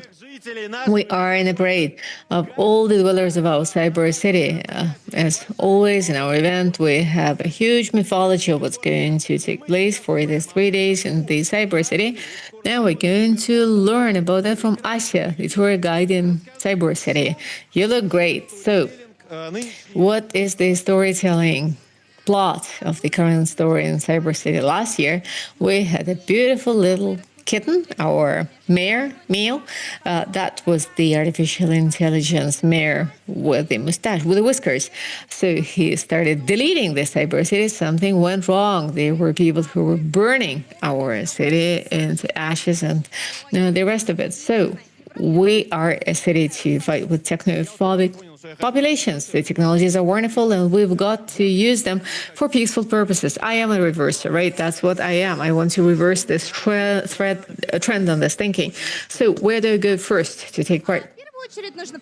Well, excellent. In the first place, you need to go to the worshipping area. That's the entrance facility there. That's where you make an oath to a prophet. That's our new leader who wants to destroy all our technologies. That's where they burn the equipment. It's better if you don't leave your cell phone there, and it's better if you don't use the light on your cell phone there. Also, there is a QR code there, and you please feel free to go to the QR venue, and my friend will explain to you how you get all the keys, all the tokens, go to the mayor's office and get the award. Excellent. So I suggest you'll go to the worship venue and participate in the Cyber City activities because reversers ought to win. Спасибо, Ян. Вот такой у нас Thank you. красавчик. Вот он уж точно. Thank you. Our special correspondent is wonderful. He clearly is a very fit guy, and he is a staff member of the Positive Technologies, the company that's organized and is promoting the largest scale cyber festival, PhDs in Russia 2025. Well, financial technologies are great. Biohacking is also great. Это тоже часть. But it's all about culture. And we are going to talk about culture. So here in our science, popular science scene, we form the cultural code of the visitor and the viewer of the Positive Hack Days. So here we have the Yandex Cloud winner, Marina Koshaleva, who is going to talk about how technologies make it possible for people to keep the cultural code, to sustain it. Hello, I'm very glad to see you all, although this certainly is a very sunny day. This month, how many of you have visited a theater, a museum, or a library? All right, so today I will tell you about how the technologies help us to preserve the cultural code and to optimize the cultural processes. In fact, I work in the Technology Center for Yandex Cloud, and our role is to create interdisciplinary projects in different industries and areas. It's medicine, biology, and culture. So a few words about what we mean when we talk about the cloud technologies. In fact, most of the developers and info security experts know that we talk about infrastructure. However, the cloud services are not about infrastructure and structure. It's also about the machine learning. It's about the computer vision. It's about data analysis. And today I am going to talk about the projects where actually I have participated. And it's the projects that I have sought to make a little more technological. So it's going to be about museums and libraries, and it's about where we can come to get enriched in cultural terms. So let us now see why culture is developing an interest in techno projects. Culture, in our understanding, is about something really conservative, and that is pretty much true. It's something very sensitive. It's sensitive to the neural networks. And here you cannot afford any lies, excessive lies, or stuff that the neural networks are susceptible to. So culture is very accurate and careful about introducing technologies. But when we talk about the cultural legacy preservation, the cultural heritage preservation, unfortunately, it decays. Paper, unfortunately, loses its color. It loses the look. The rhythms become invisible. Also, us as the carriers of the techno codes, we have some requirements. When we come to a cultural institution, we want to have a chatbot, a convenient service, some generative artificial intelligence that will make recommendations to us on how we do this track and will inform us of this solution. So pretty much it is about us dictating the requirements to the technological contents of any cultural institution. Now, why do we create the technologies? They are there to help automate something. In culture, there are lots of routine processes, and you can do it with neural networks. It's also the emergence of the new challenges. The conference is about information security. Culture and art is very susceptible to attacks in robberies, thefts, the DDoS attacks on particular websites. So the technologies are there to make us safer and to keep in safety what we ought to pass on to the forthcoming generations. Where do we keep the technologies? It's libraries, theaters, museums, galleries. But again, this does not exhaust the list. It's a very long list. The key focal areas are as follows. This is an industry we oftentimes do not see. That's the digitalization of the core processes. It's what we work on. Like when we log into a website, we hope the ticket acquisition platform will not fail us. We'll be able to come to the theater and do it. Now, also, it is digitalizing the interaction with the audience, the generative chat boxes, its content translation into foreign languages, its inclusive scenarios, and the rest of it. So the last unit is creative projects. It's the projects that have to do with generating something new. Art and science is a very relevant area these days. And in fact, it's about when in science they use artificial intelligence. So the artists either generate contents using them or they make installations that are aimed at generating this content. I need to turn my back to the screen.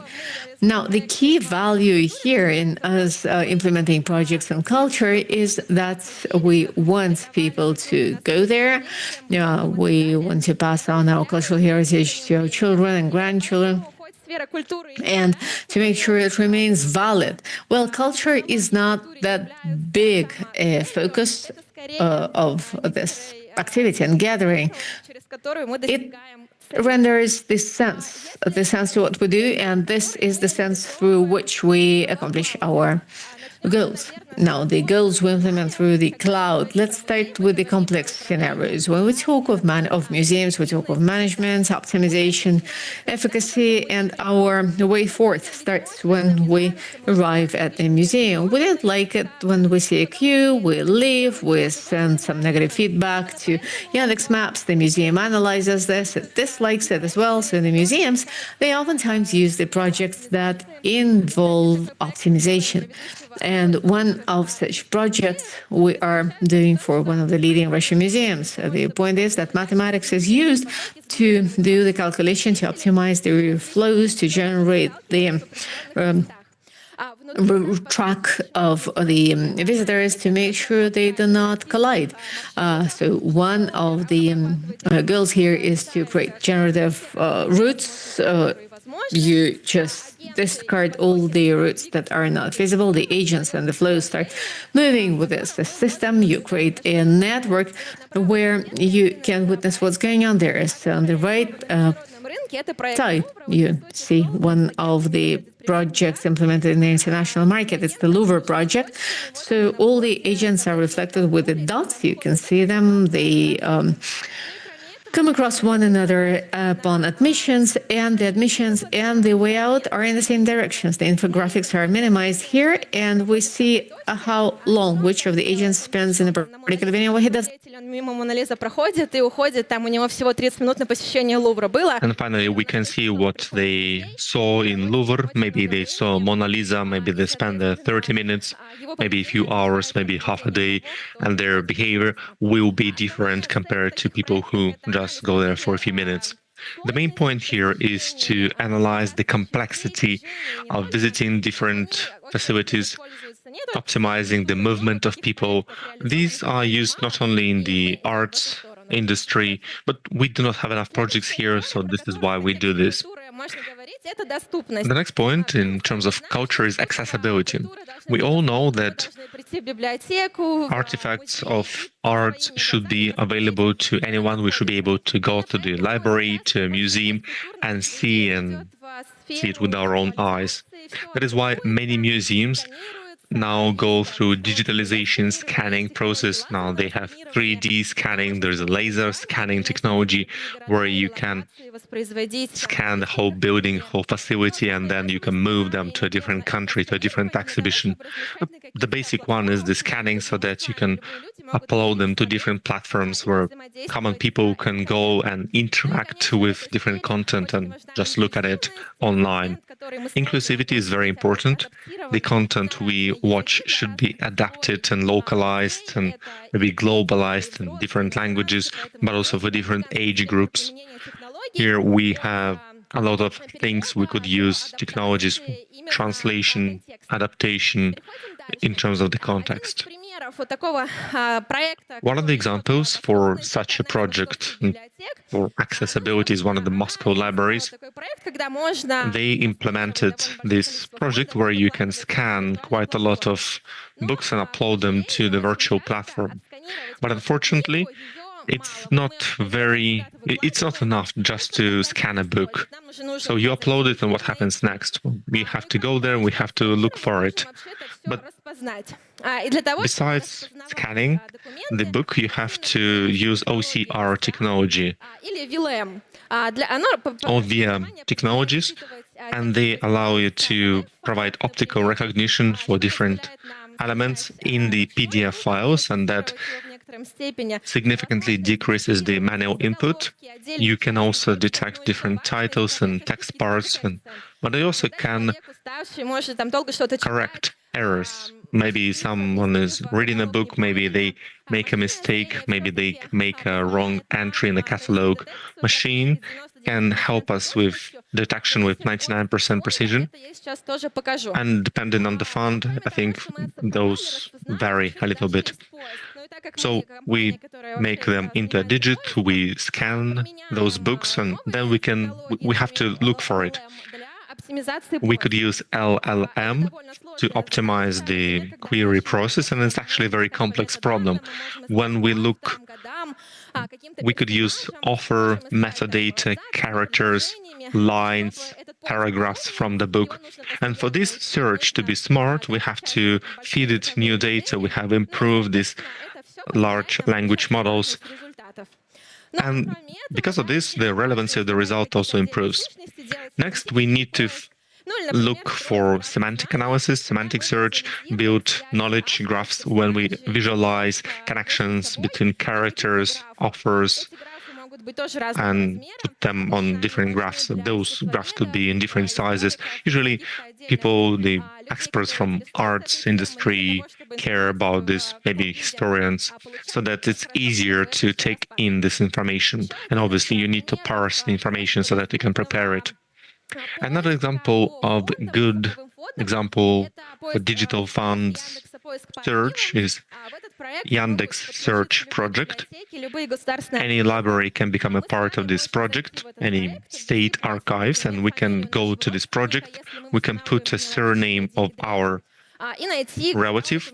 If we want to learn more about our relatives, where they studied, where they were born, where they lived, and it's actually a very good way to go and recreate your own genealogical tree, so that you know about your family, about your grand and grandparents. And it was great. I was able to locate a few lines in a newspaper about one of my relatives in a different paper. And that's a great project, and all that is thanks to technology. Obviously, there are some problematic cases. Some newspaper might be covered with blots, maybe some pieces might be missing. And here we need to use technology both for restoration and maintaining this lost content. On the left, here we can see a small spot, but because of this spot, it's harder to recognize. Because of LLM and OCR, you can have 99% precision for this, but on the right, it's more complex. There is a part of the page missing, a whole paragraph. We will be able to restore some of the sentences probably, but then even technology cannot do everything. But when I'm talking about images, then the experiment is more reasonable, I would say. In general, when I'm talking about restoration, there is an active work going on for many museums that digitalize their copies, their artifacts, and for example, the Hermitage were selling some copies, digital copies of their exhibits. You can also have different versions before restoration, after restoration, and during the restoration, and then you can compare, and you have this meta layer, which we'll never be able to see, because we usually see some painting before restoration and after restoration, but we can do this with digital copies. Technologies are also used here for analysis, just to make sure it's not fake or forgery. For example, European Institute in St. Petersburg analyzes multiple layers using X-ray technology, and they can analyze and see if it was a fake or not. That's actually a very active area that develops to tell genuine paintings from fake ones. This is a very promising area. Not everyone thinks it is very positive. There are some skeptics, but I think that's a way to tackle a problem and to have a fresh perspective on how AI can be used in restoration. Another project is we help archaeologists with their work. So, for example, when we use drones, take photos from above, and AI, neural networks, allow us to track different territories that are different from other territories. And maybe exactly this location would be the site for the next excavation. And then we have an archaeological group go there and they start digging. If it says that yes, this was the correct location, then we can use AI more to find similar locations in different regions. One of the projects that was implemented just recently together with Tsarskaya Selo, ITMO, and the Foundation Friends of St. Petersburg was the restoration of the lost paintings in St. Petersburg. And they suffered a lot during the Great Patriotic War, during the 1941-1945.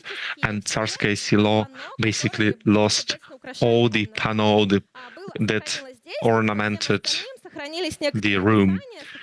There were some descriptions that were saved, sometimes photos, black and white, sometimes distorted. And the point was to use the data we had and restore what we lost during the war. If we take a look at the pipeline, so what we had at the input, as input we had text description. Models helped us to take something useful from those descriptions, those colors, styles, texture, photos. Photos provided us with forms, shapes, proportions, and obviously we used analogy and context to understand the time frame, when this happened, we understand the style. For example, for the lost mosaic, if we know that it was the time from the Flemish masters, then we know what style they used. Or maybe they used a lot of fruits, a lot of very vivid paints, and we used those for further research and works. So what happened next? Certain methodologies, certain techniques were used, painting, and based on this model, Doris either completed the picture or provided an alternative, what could have been used here instead. Then we took a VLM that turned text to picture, and then we were working with style. So we took the style of a certain portrait master. We knew what should have been as input, and we know what should have been as the output, and that was the actual work. And obviously we can generate lots of different pictures and images and say that this was the restoration. This is not serious. That is why expert assessment and expert support is very important. Those are historians, those are people of arts experts, and then they tell you if this is true or this does not look like this painter. And these could go through multiple stages of appraisal and multiple checks where they provide their feedback. And once again, this is a way to tackle the problem. It's not the final result. Obviously, we cannot say that at the end, this was the masterpiece which we lost. This is one of the ways to use a technology, because this is a re-evaluation, not exactly restoration. When we go to the basic scenarios, VLM, visual language models, so LLM, multiple agent neural networks that can use images, texts, and videos. Now VLM are used for inclusive scenarios. So, for example, we have certain scripts. When we go to a museum, we can have a commentary for people who cannot see paintings, and they can listen to the description. But we can do it the other way around. We can go from text to an image. And here we can see the description of this picture by VLM. And this might not be the correct description. You can have different description by different users. But when we have some sort of description, we put them together, we have these text vectors, and then we can use these databases and look for certain images. Besides those scripts, we have typologication tasks. So museum employees usually put a lot of categorization work. They put them all in catalogs, and that's a lot of manual work. Speaking about LLM and inclusivity, there is a description of the same portrait from 3 different perspectives: simple one, medium, and expert one, based on different perspective. In inclusivity, there is a certain terminology which is called clear language. Maybe for children, maybe for people who do not use this language as their main one. And there are certain agencies that translate from complicated Russian to plain Russian. These kind of technologies help us solve routine processes when we decompose them, not just different languages, but even the same language or different levels of complexity. These kind of technologies can be used for logopedician, for people who speech therapists, for example. When we have a person who suffers from a stroke and they start working with speech therapist, they will be able to restore speaking ability going through these multiple stages of different levels of language complexity. So this is one of the ways you can use LLM. Next, how do we cooperate with museums? Sometimes we ask a question, so what exactly is under the hood for this chatbot? Where is the booth? Where can I buy the ticket? When do you close? But actually, there is a language model that analyzes our questions, or maybe it works and it already has some knowledge database and it gives us some sort of answer when it receives a question. Here we have one of these bots. It can work both with the text and the image. This is what is usually used when generating unique experience. When we go to a museum and we want to have a custom route to go around the museum. So what else can we have? This could be a research assistant. Everybody knows that LLM hallucinates, and people do not like this, especially conservative people do not like this, like historians and arts experts. It is very important when you ask questions, you do not want to be lied. So you want to improve its knowledge, you feed it additional research materials and documents. This is what we call RAG. And one of the cases for this project is when you provide access to the system to volunteers, to museum employees that generate content for a new exhibition. They can use this access. They do not use those books. They use a certain chatbot and get a specific answer for a specific question. Obviously, this could be a simple chatbot, but with a few smart functions. Maybe they ask for feedback and we leave this feedback, and they have a certain script. Maybe LLM analyzes this feedback and then it pushes it. Obviously, it analyzes sentiment, positive, negative, and then it pushes it over the interactive dashboards for visualization and the administration of the museum or any other cultural facility can see the feedback. Another technology cases is about speech. When we're talking about museum content, so you can do a lot with speech generation. We have technology based on Alisa, and anyone can use this service. So, for example, you can reproduce some content. You do not record it with experts, but you generate it with AI. You change the tonality, you set a certain age, maybe you add some background noise, maybe you add some background music, radio noise, and we had a project where there was radio program or an interview with a historical figure. It was based on one of the newspapers, and then they basically played this like it was a podcast with someone who died a long time ago. You didn't have to spend a lot of money on this, or that used just technology, and that was also a very interesting new way to attract new users. And one more case. In arts, the connection between arts and artificial intelligence. Technologies can be used in two ways here. To generate something when an artist takes AI and learns how to generate different paintings.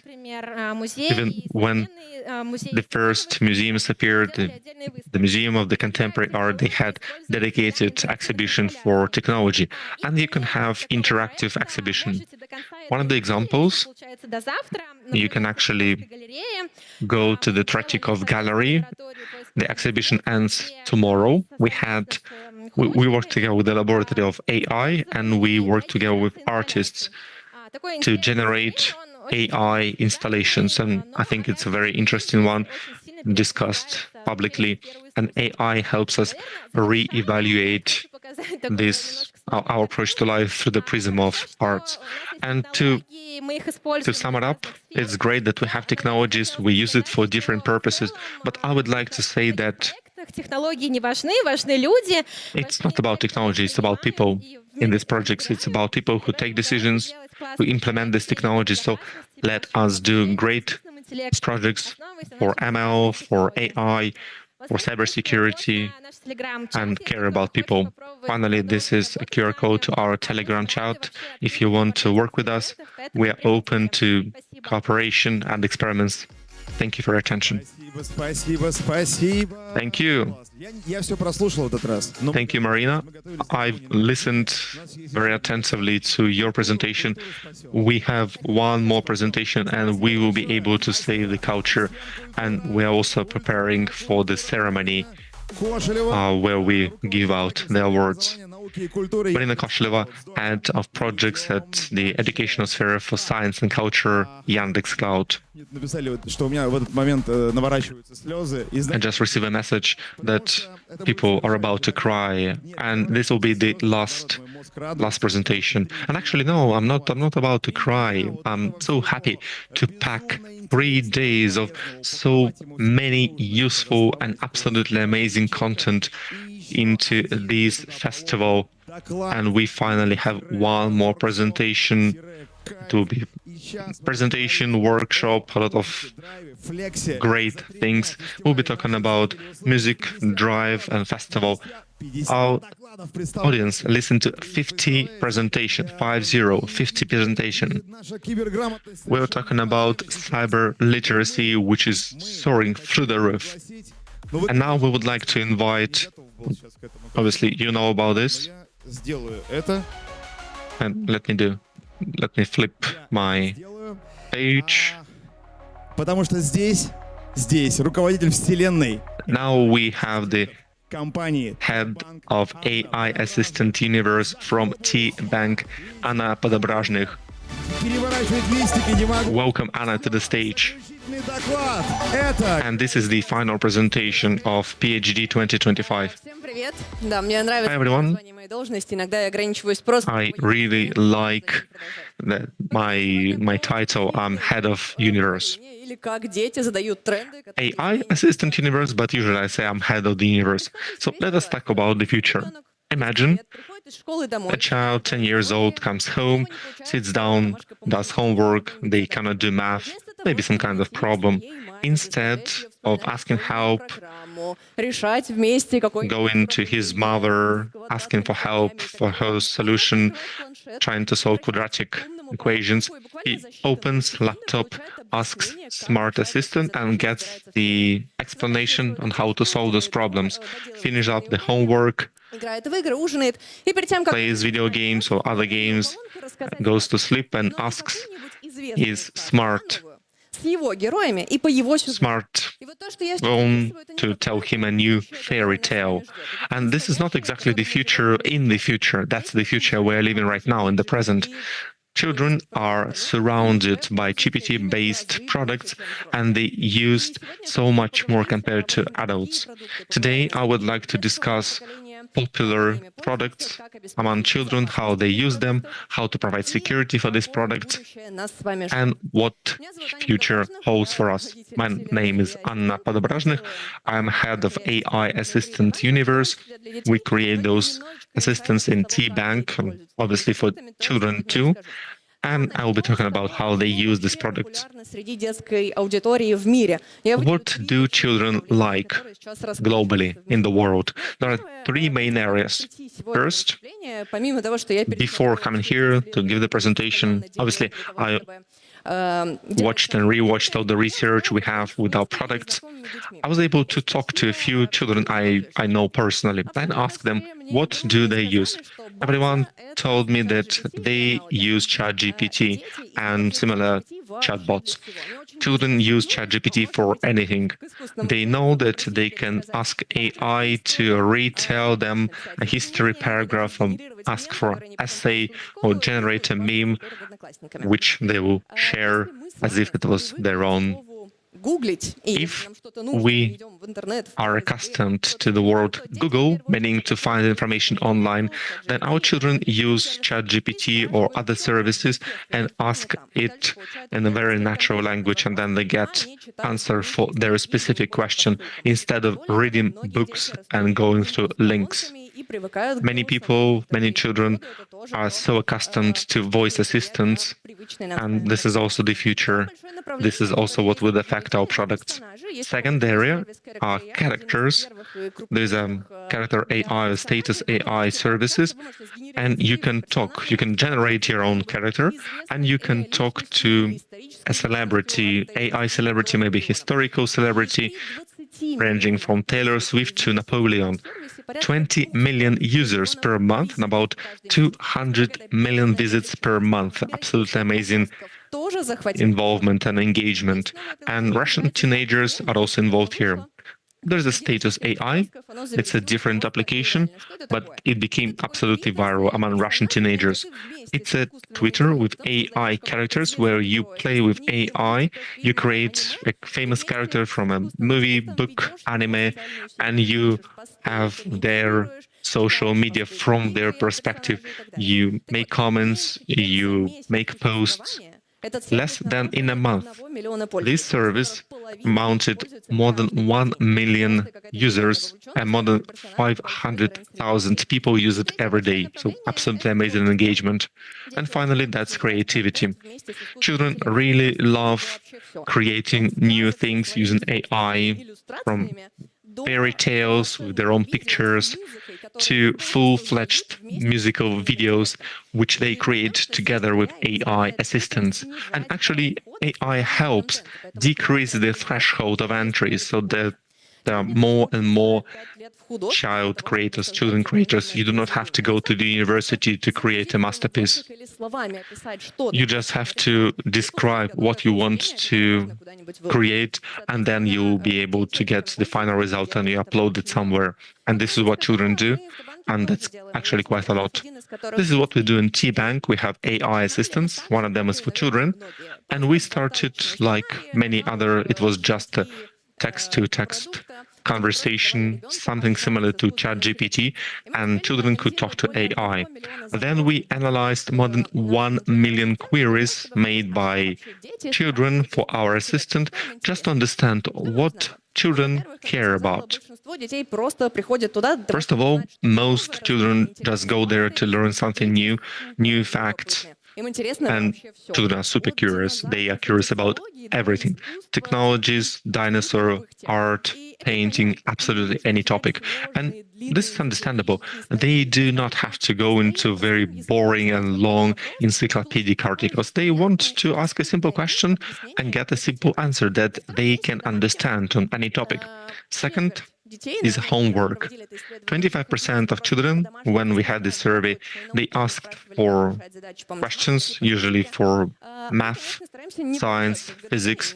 We try not to give out the answer so that they have no idea what they did. They just show the homework, but they do not know how to do this. We try to use leading questions and help them learn instead of just giving the answers. And we were worried that they would not just use it. But actually, when we started this survey, the number of children who use this for homework purposes increased, which means they actually want to understand the problem, not just get the answer. And finally, financial activity. Children often ask how to get money to buy a smartphone. This is what they usually want to buy. But we also can see different trends among children, and we've created 2 more functions in order to see how they will use, well, if it's popular and trendy among children or not. You can talk to one of the classmates. It's AI bot named Danya, and he uses this Zoomer language. Or you can talk to Benny the dog, who basically is an analog of Tamagotchi, which we used to play when we were much younger. One of these things worked so much better than the other. What do you think? People wanted to talk to different characters by raise of hand. 2, 3, 5, 10 people. And who thinks that it was image generation? A little bit more. Actually, I thought that it would be about characters, but there is a very big difference with images. Children generate 9, 10 images per day, and I thought it would be 1, 10. I did not expect it to be 9 or 10. I thought maybe 1 or 2. They generate animals, anime characters, and I like 2 points. They like to generate memes. If you look at the top right, there's a badger. Maybe you saw this reels that was viral on TikTok, and there was a funny music with the badger. Or maybe what's popular now on the top, on the bottom left, is Crocodilo Bombardilo. Do you know about this? Well, we have the expert audience here, and children really like to generate these images. What also amazed me on what to create, they had a lot of poop. And, well, these are children, obviously, but you think, is it okay? Is it okay to draw, to generate images of poops? Do we actually have to do this? And here we approach the next topic. What is security in terms of generative products for children? What is okay and what is not okay? Here are a few examples and what we use and what's used globally to provide safety and security for children products, because this is very sensitive and probably we should remove all the insecure problems because this is very sensitive. First, what you should do is to filter content, both input and output. So what does it mean? Probably it's much easier to filter the input, what they ask you. Maybe they want to talk to an 18-plus topic, and we'll say, well, you probably should talk to your parents. I cannot help you. Let's talk about something else. But instead, I can tell you more about dinosaurs. Well, this is quite straightforward, but there are situations when the kid is not actually asking anything that is unsafe, but potentially the very generative model, the product, can generate some response that is not safe. So it's important that we filter what the model shows to the child, and it's important that we read the answer before we show it to the child. Because there are situations when some things can go wrong and the child can say, well, we are through the first filter, but the answer may still be unsafe. Let me focus on the following. When you generate pictures, you've got to give special attention to the pictures. I've shown you some examples of pretty safe pictures, but yet we looked at them and we thought, well, this is on the verge. I mean, we would not want to move towards something even less safe because, the kitten pastries are very ambiguous. Now, the idea is as it is in any text. Before you show a picture, we've got to check out what we've drawn, whether it's okay or not, and then to move on showing or not showing it and say what else we can generate. But this is a very fine line because the pictures are sometimes drawn in a most unpredictable way, even if the requests are completely safe. Like, for instance, when we tested all kinds of models and try to understand how this function will work, we just tried to generate a mother. So our request was draw a mother. So that was at the testing and development stage. So we had a topless breastfeeding mother in her underwear with a caption, mother, right? That is not exactly what we should show the child.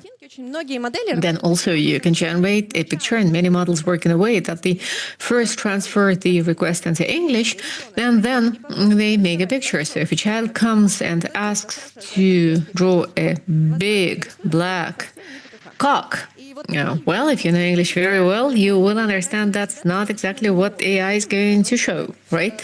So we spent quite a lot of time to filter, to make sure the entire team of ours and all the staff members asked all kinds of questions to make sure we're not doing or showing anything unsafe to children. And in fact, we then shared these functions with very scarce people and tested every picture visually. The third area that is important in terms of safety is parent control. That's the service I was talking about in the beginning, a character AI service that's generating communication with the characters. It already has introduced the weekly report showing the parents how long kids spend in this service, what characters they communicate with. That is to ensure the transparency of what kids do in the kids' AI and what exactly they read. And that keeps the parent updated. Well, to me, the most important and interesting subject is the following one. I've told you what is popular with the kids, how kids use it. That's all right. They generate pictures. That's fine. That's just picture generation. They like fishes. That's fine too. So, how does this impact our future? Let us remember the very first case. Here is a kid who came home, did his homework with a smart assistant, and the smart column told him some nice fairy tale, coming up with his own characters and plot. And this child grows, and in the adult world, he encounters a need. He realizes he has a need to guess how to submit a tax declaration, or to read the big articles on how you start your individual entrepreneur entity. I mean, when you grow in an environment when everything is so simple and so clear, you just ask a question, you get an answer that is clear right away, it will be difficult and strange doing things differently at an older age. I mean, we grew up with cell phones, we're used to calling on cell phone. Now we come to the office and they tell you, well, it's pigeon mail now. We'll be at least surprised, or we'll look for a job elsewhere where they have cell phones and you can use stuff you're used to using. So the products we are using now, that we're used to, right now will have to change in the future in order to adapt to the audience they are going to serve, because it's going to be the audience that grows and will have different habits from what we are used to now, or they will lose a significant number of people. I've highlighted three major categories, which I believe are going to choose among the first ones. In the first place, it's education. A lot of cases using GPT-based products with the kids have to do with education. Children already use big language models, the generative products, to learn things together, to understand the topics. Each of us can learn a new skill from scratch by just sending a message to GPT chat and asking it to be my personal tutor, to explain how things get done. However, the grown-up kids that will grow up and turn into adults, why will they have to listen to generic lectures and to solve the test relying on the generic model, especially when education is not that indispensable and you can just turn to generative products and create your own customized education for yourself? Here, The paradigm is now we're learning, everyone is learning the same thing. Now it's going to be customized in the future. So the teacher's role is going to be in helping the child to learn information together with artificial intelligence and to critically assess the answers and not to just trust everything AI says, because oftentimes it can pretty much come up with lies, and we may be drawn into believing it is true. It is not. Another big direction is interfaces. All the digit-based interfaces with complex catalogs with a lot of filters will be going into the past. We're moving on into talking natural language. I mean, you want to buy an air ticket and you want to fly places in July, wherever. You don't know that either yet. So you just want to fly someplace over the weekend. So instead of making a huge search to filter the tickets to find the most profitable subjects, you come to see the smart assistant and you put in a text or a voice message saying, in July, I want to go places where it's warm, I don't have a visa, find the best offer for me. The smart assistant will do everything for you. It will do a lot of search for you. You just get the information, get the result. You get the information as if somebody else has done this routine work for you.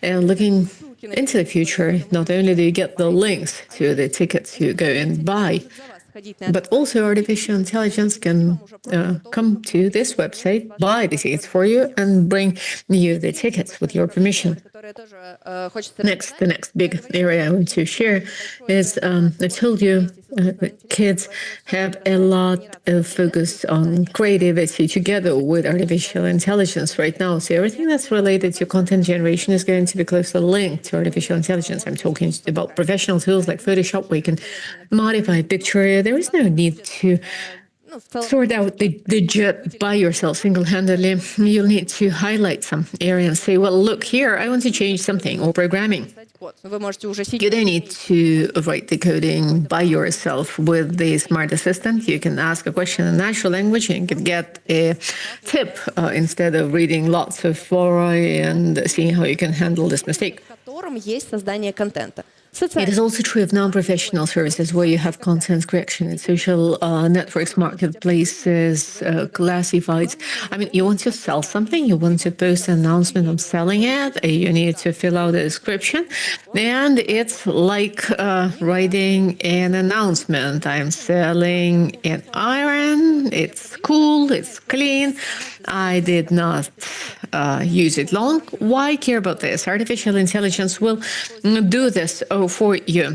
It will come up with an announcement to make sure it includes all the necessary information right away.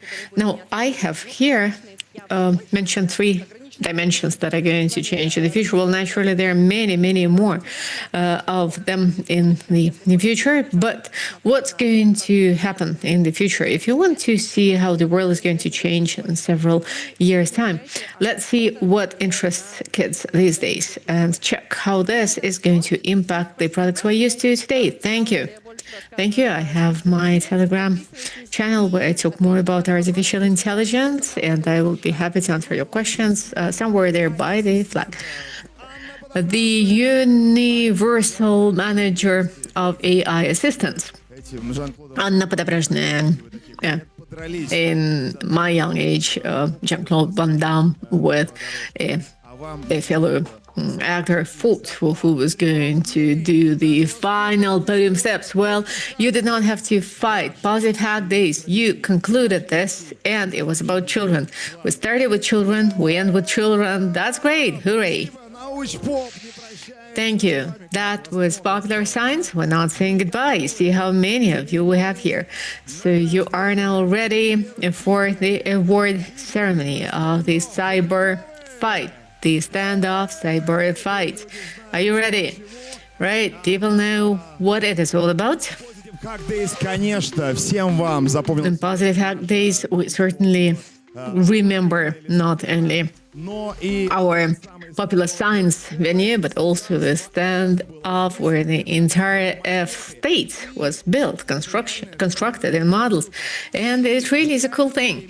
And besides, in real time, We had the best of hackers, I mean the ethical hackers by all means of nowadays, have fought for 4 days for the object of the virtual F state. So us, the simple mortals, can now see how after the critical attacks on different objects of the country, the horrible thing happens.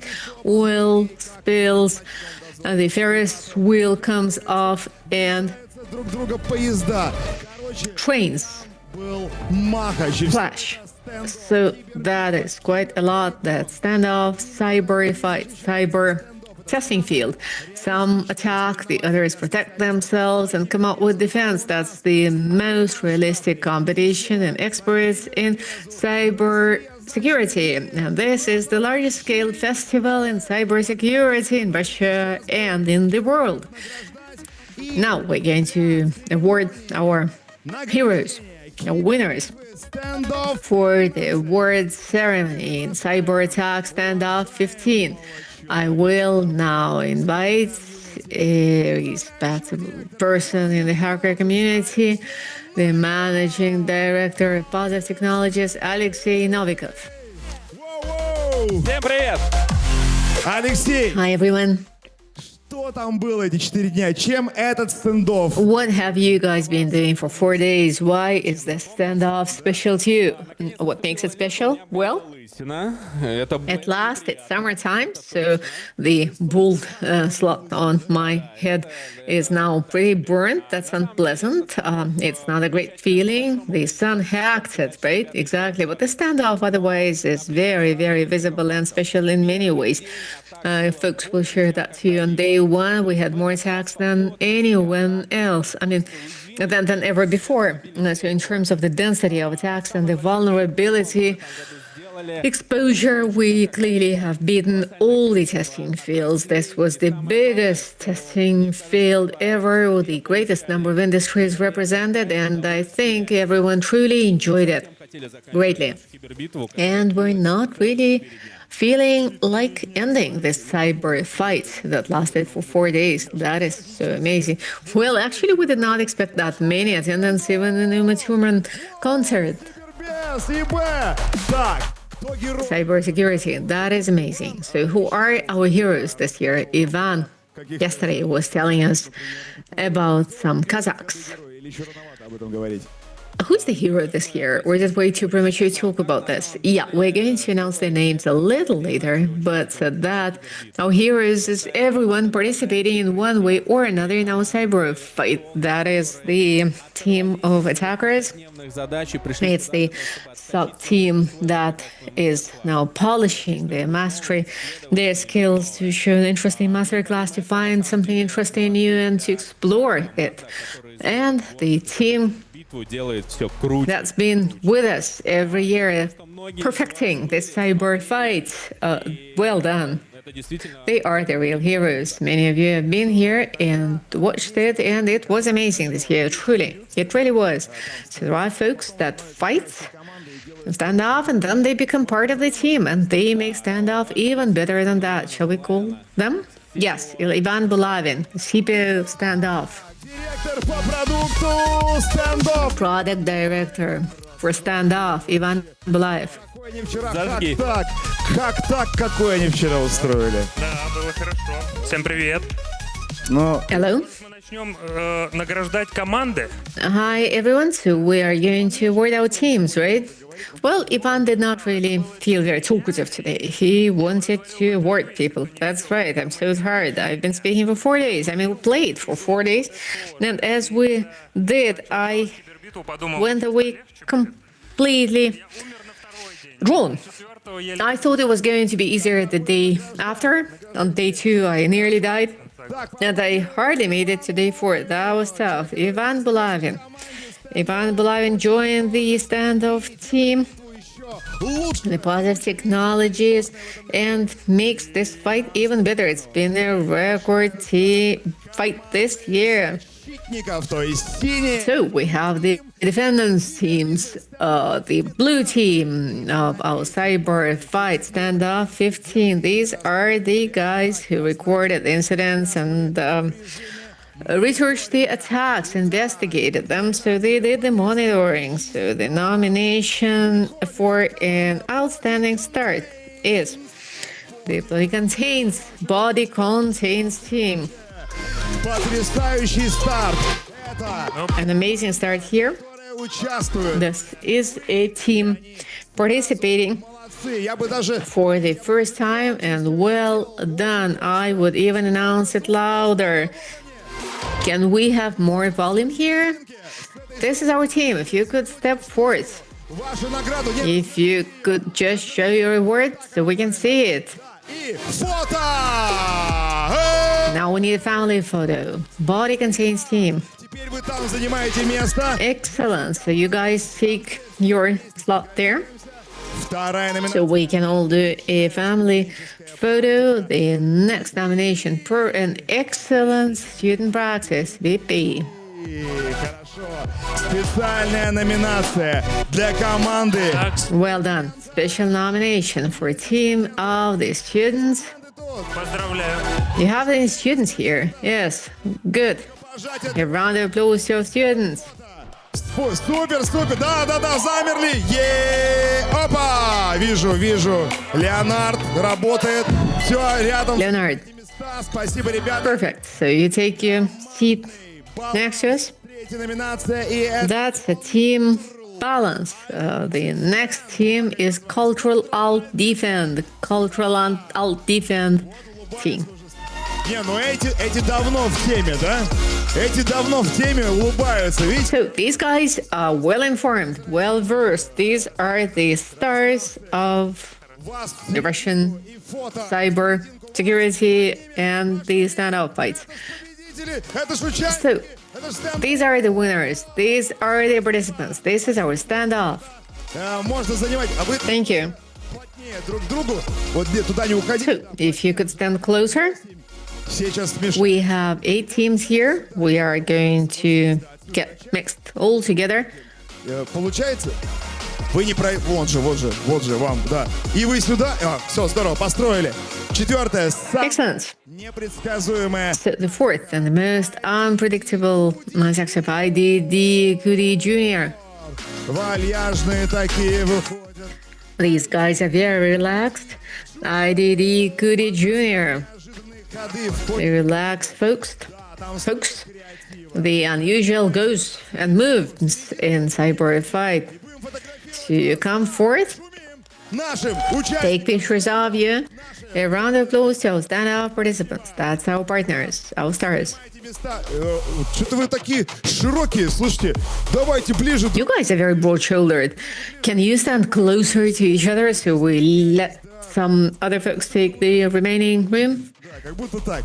Так, лучшая импровизация за успешные действия в The best improvisation for a successful action in a contingency. Не очень много. Отлично. Log destructors. Well, not a very numerous team. The log destructors. Okay. You guys have done a great job. Не надо вас будет ужимать немножко. Log crushers. Не любят они, слушайте, они любят растягиваться. Давайте ближе. Раз, два, три, четыре, пять. If you guys could stay closer together, we'll leave more room for the other incoming winners. Next award of the mentors. Record Team! Predisposition, nomination from the mentors. Record Team.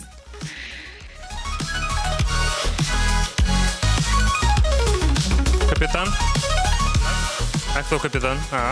Who's the captain? Спасибо. Congratulations, well done.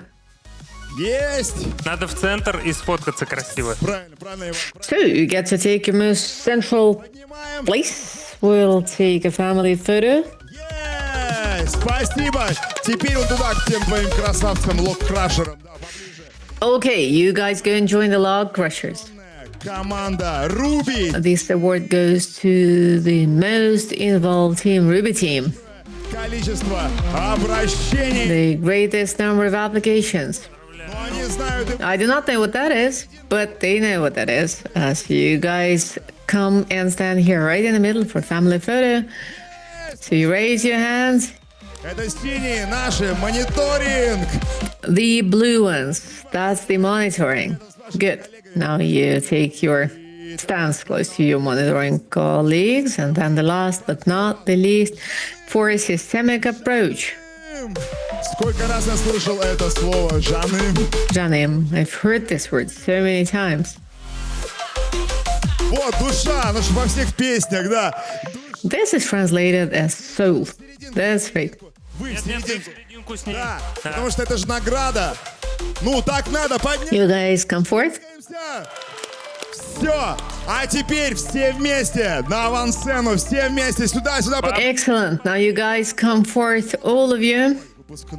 Выпускной стендов. We take the family photo. That's our graduation party. Все. Да, можно сесть, как хочешь, да.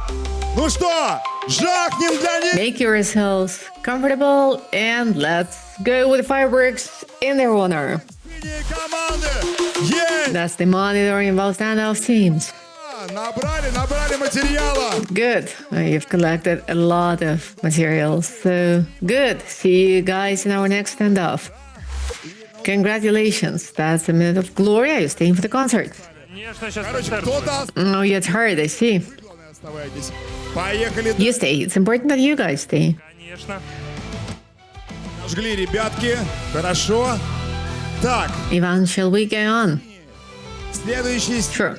The next ones are the blue teams, the response team.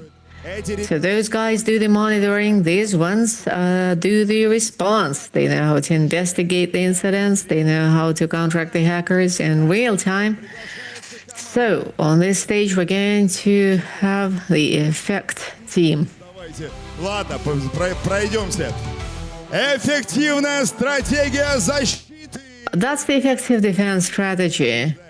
Busy Beavers. Easy win over. Very busy rodents, busy beavers. Но вам нужно, когда вы выходите с таким названием, нужно зубы еще показывать. Congratulations. You also have to show your teeth then when you come out with this kind of name. Busy Beaver! If you've seen a dam, this comes from there. So it's busy beavers. Занимайте место, можно не так. So you have a photo, you have a picture. You don't need to crowd here all together because there are only 4 of us. The next team is technical mastery, the Green Wall team, the Granata company. This is the bunch of folks that digitalized the North Marine route, Granata. These are the guys that optimize the icebreakers and other marine vessels. That's our sovereignty, the cool guys addressing amazing challenges. Why aren't you smiling? I mean, stand up. It's the holiday. It's a great thing, right? So let's smile to Leonard. Их надо еще расщепить, понимаете? Now, we also need to split them, right? Вот так вот такие вот атомные ребята. Okay, they're quite amazing guys here. Систем наша следующая номинация. That's quality setting of all our systems. And the next nomination winning here is Grab Tribal. Grab Tribe. Grab Tribe. Есть. Получили. Grab Tribe. Good. So you step into the center and you turn over. Ребят, ну, улыбнемся туда. Let us smile, guys. You just smile for the camera. Использование инструментов защиты, ну, конечно. And you use the effective instruments for protection. Thank you very much. Thank you. You can come and join the Дальше. ADAM experts. It's the peaceful ADAM. Nothing scary. The best team job for the best cooperation in the team. You shall not pass. Not pass. You shall not pass. Ни теперь, ни сейчас, никогда. Никто не прошел. Никто не прошел. Bro, no one has gone through. No pass around would be another way to put it. You guys can step into the middle. Oh, that's for the first handshake. Yeah, you shall not pass. You shall not pass. Есть, спасибо. Теперь все... They shall not pass. That's for us, and that's for us. And for you. Now we take a family photo all together in this stage. Please make sure we all come here. So here are the blue ones. The blue ones that respond. They're the best responders here. So respond to them and be joyful for them. And we fired the fireworks for them. Спасибо, ребят. Увидимся на концерте. Они такие... Да. Thank you, guys. See you in the concert. Yeah, we'll see you in the concert. They say reluctantly. Not sure. Иван, с нами. Not sure. Спасибо. Львы, тигры. Да, Excellent. Lions and tigers are with us. И Exhausted порадовались. and happy. Перед тем, как мы... Excellent. Before we move on to awarding the winner in the red teams, we'll spread lots of dozens of thousands of dollars. We'll invite the team from I Will Buy Poke. They were ranked the 20th in the general contest, but they generated the best outcome among the student teams that made it to the standoff contest. So that's the International Games for Cybersecurity. Right, that's something about the flags. Okay, so we go and rejoice with you, students, forever. That's important. The students fought against the professionals. That is quite something. Thank you, guys. We wish you lots of success, and we believe in you. You are the best students of all of us and among everyone. Как будто бы к плохим парням. Вы что, плохие, что ли, да? Now, we're moving on to the bad guys. Are we the big bad guys then? No. It's the red guys, those red guys that used to break things, and these ones were there to protect stuff. But we remember they are ethical, and their revenge was so completely merciless to attack the objects of the virtual EF country, checking how resilient they are. That was a real resilience challenge. So to award the attacking teams, we would like to invite the technical director of Standoff, Oleg Ivanov. Привет. Всем привет. Олег, мне предлагают Hi, everyone. к награждению, но все же пару слов. Well, I suggest we move on to the award ceremony. It was wonderful. It was amazing. It was nerve-wracking, but we managed, and we're so pleased to award our winners. All right, good. So you're wearing red, so you award the ones wearing the red, right? Oleg Ivanov, you come here. So this is where our major awards come out. You've got to be here. So, bronze, the third award here of the 15th Cyber Fight and Standoff, and an invoice for $5,000. A check for $5,000 goes to the Billy team. They only fast. Ребята, в центр сразу. They come third in our contest. Now you guys come closer. We are now going to see a huge award coming out. That's the check for $5,000. Standoff 15. Cyber Battle. Standoff 15. Stand off, Deadly и Only Fast. Вот они, $5,000. That is the $5,000 coming out. Good, congratulations. Пока вам есть чем заняться, надевайте. And please do not leave the stage. You have something to do. Put on your medals, your bronze medals, which you actually earned during these few days. Now, rank number 2, drum roll. So we are going from the Bronze Age to the Silver Age. And the silver for the standoff 2015 and the invoice for $10,000 goes to the team AER Hackers. Friends AER Hackers. Friends AER Hackers. Very simple, very casual. Going to the stage just to gather $10,000. Oleg Ivanov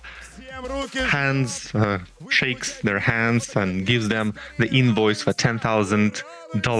You get the silver medals and you rejoice. These are the red teams. So how many? $10,000. Yes, this is the rank number 2. That is absolutely amazing. Absolutely amazing results. And please move to the left of the stage and leave the center for the golden team.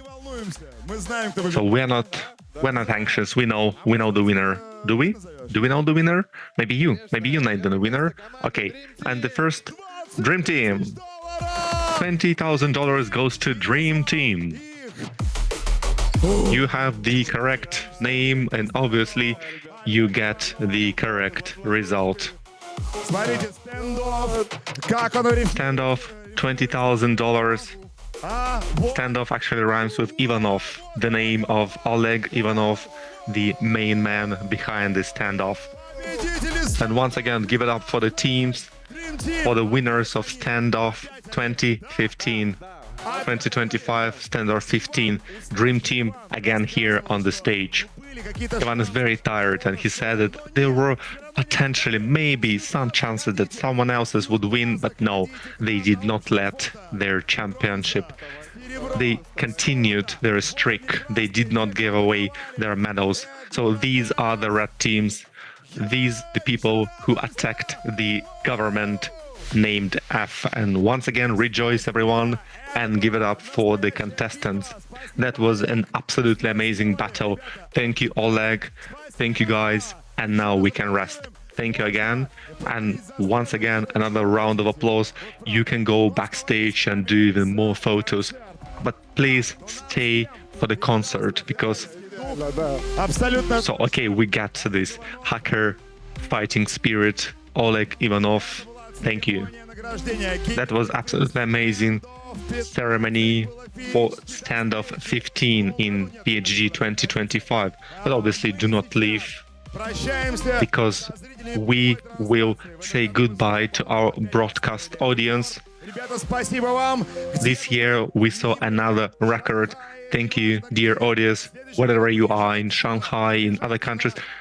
Next year, please come and visit Moscow in person, PH Days 2026. Thank you for being our audience, and we remain here. Thank you for your attention.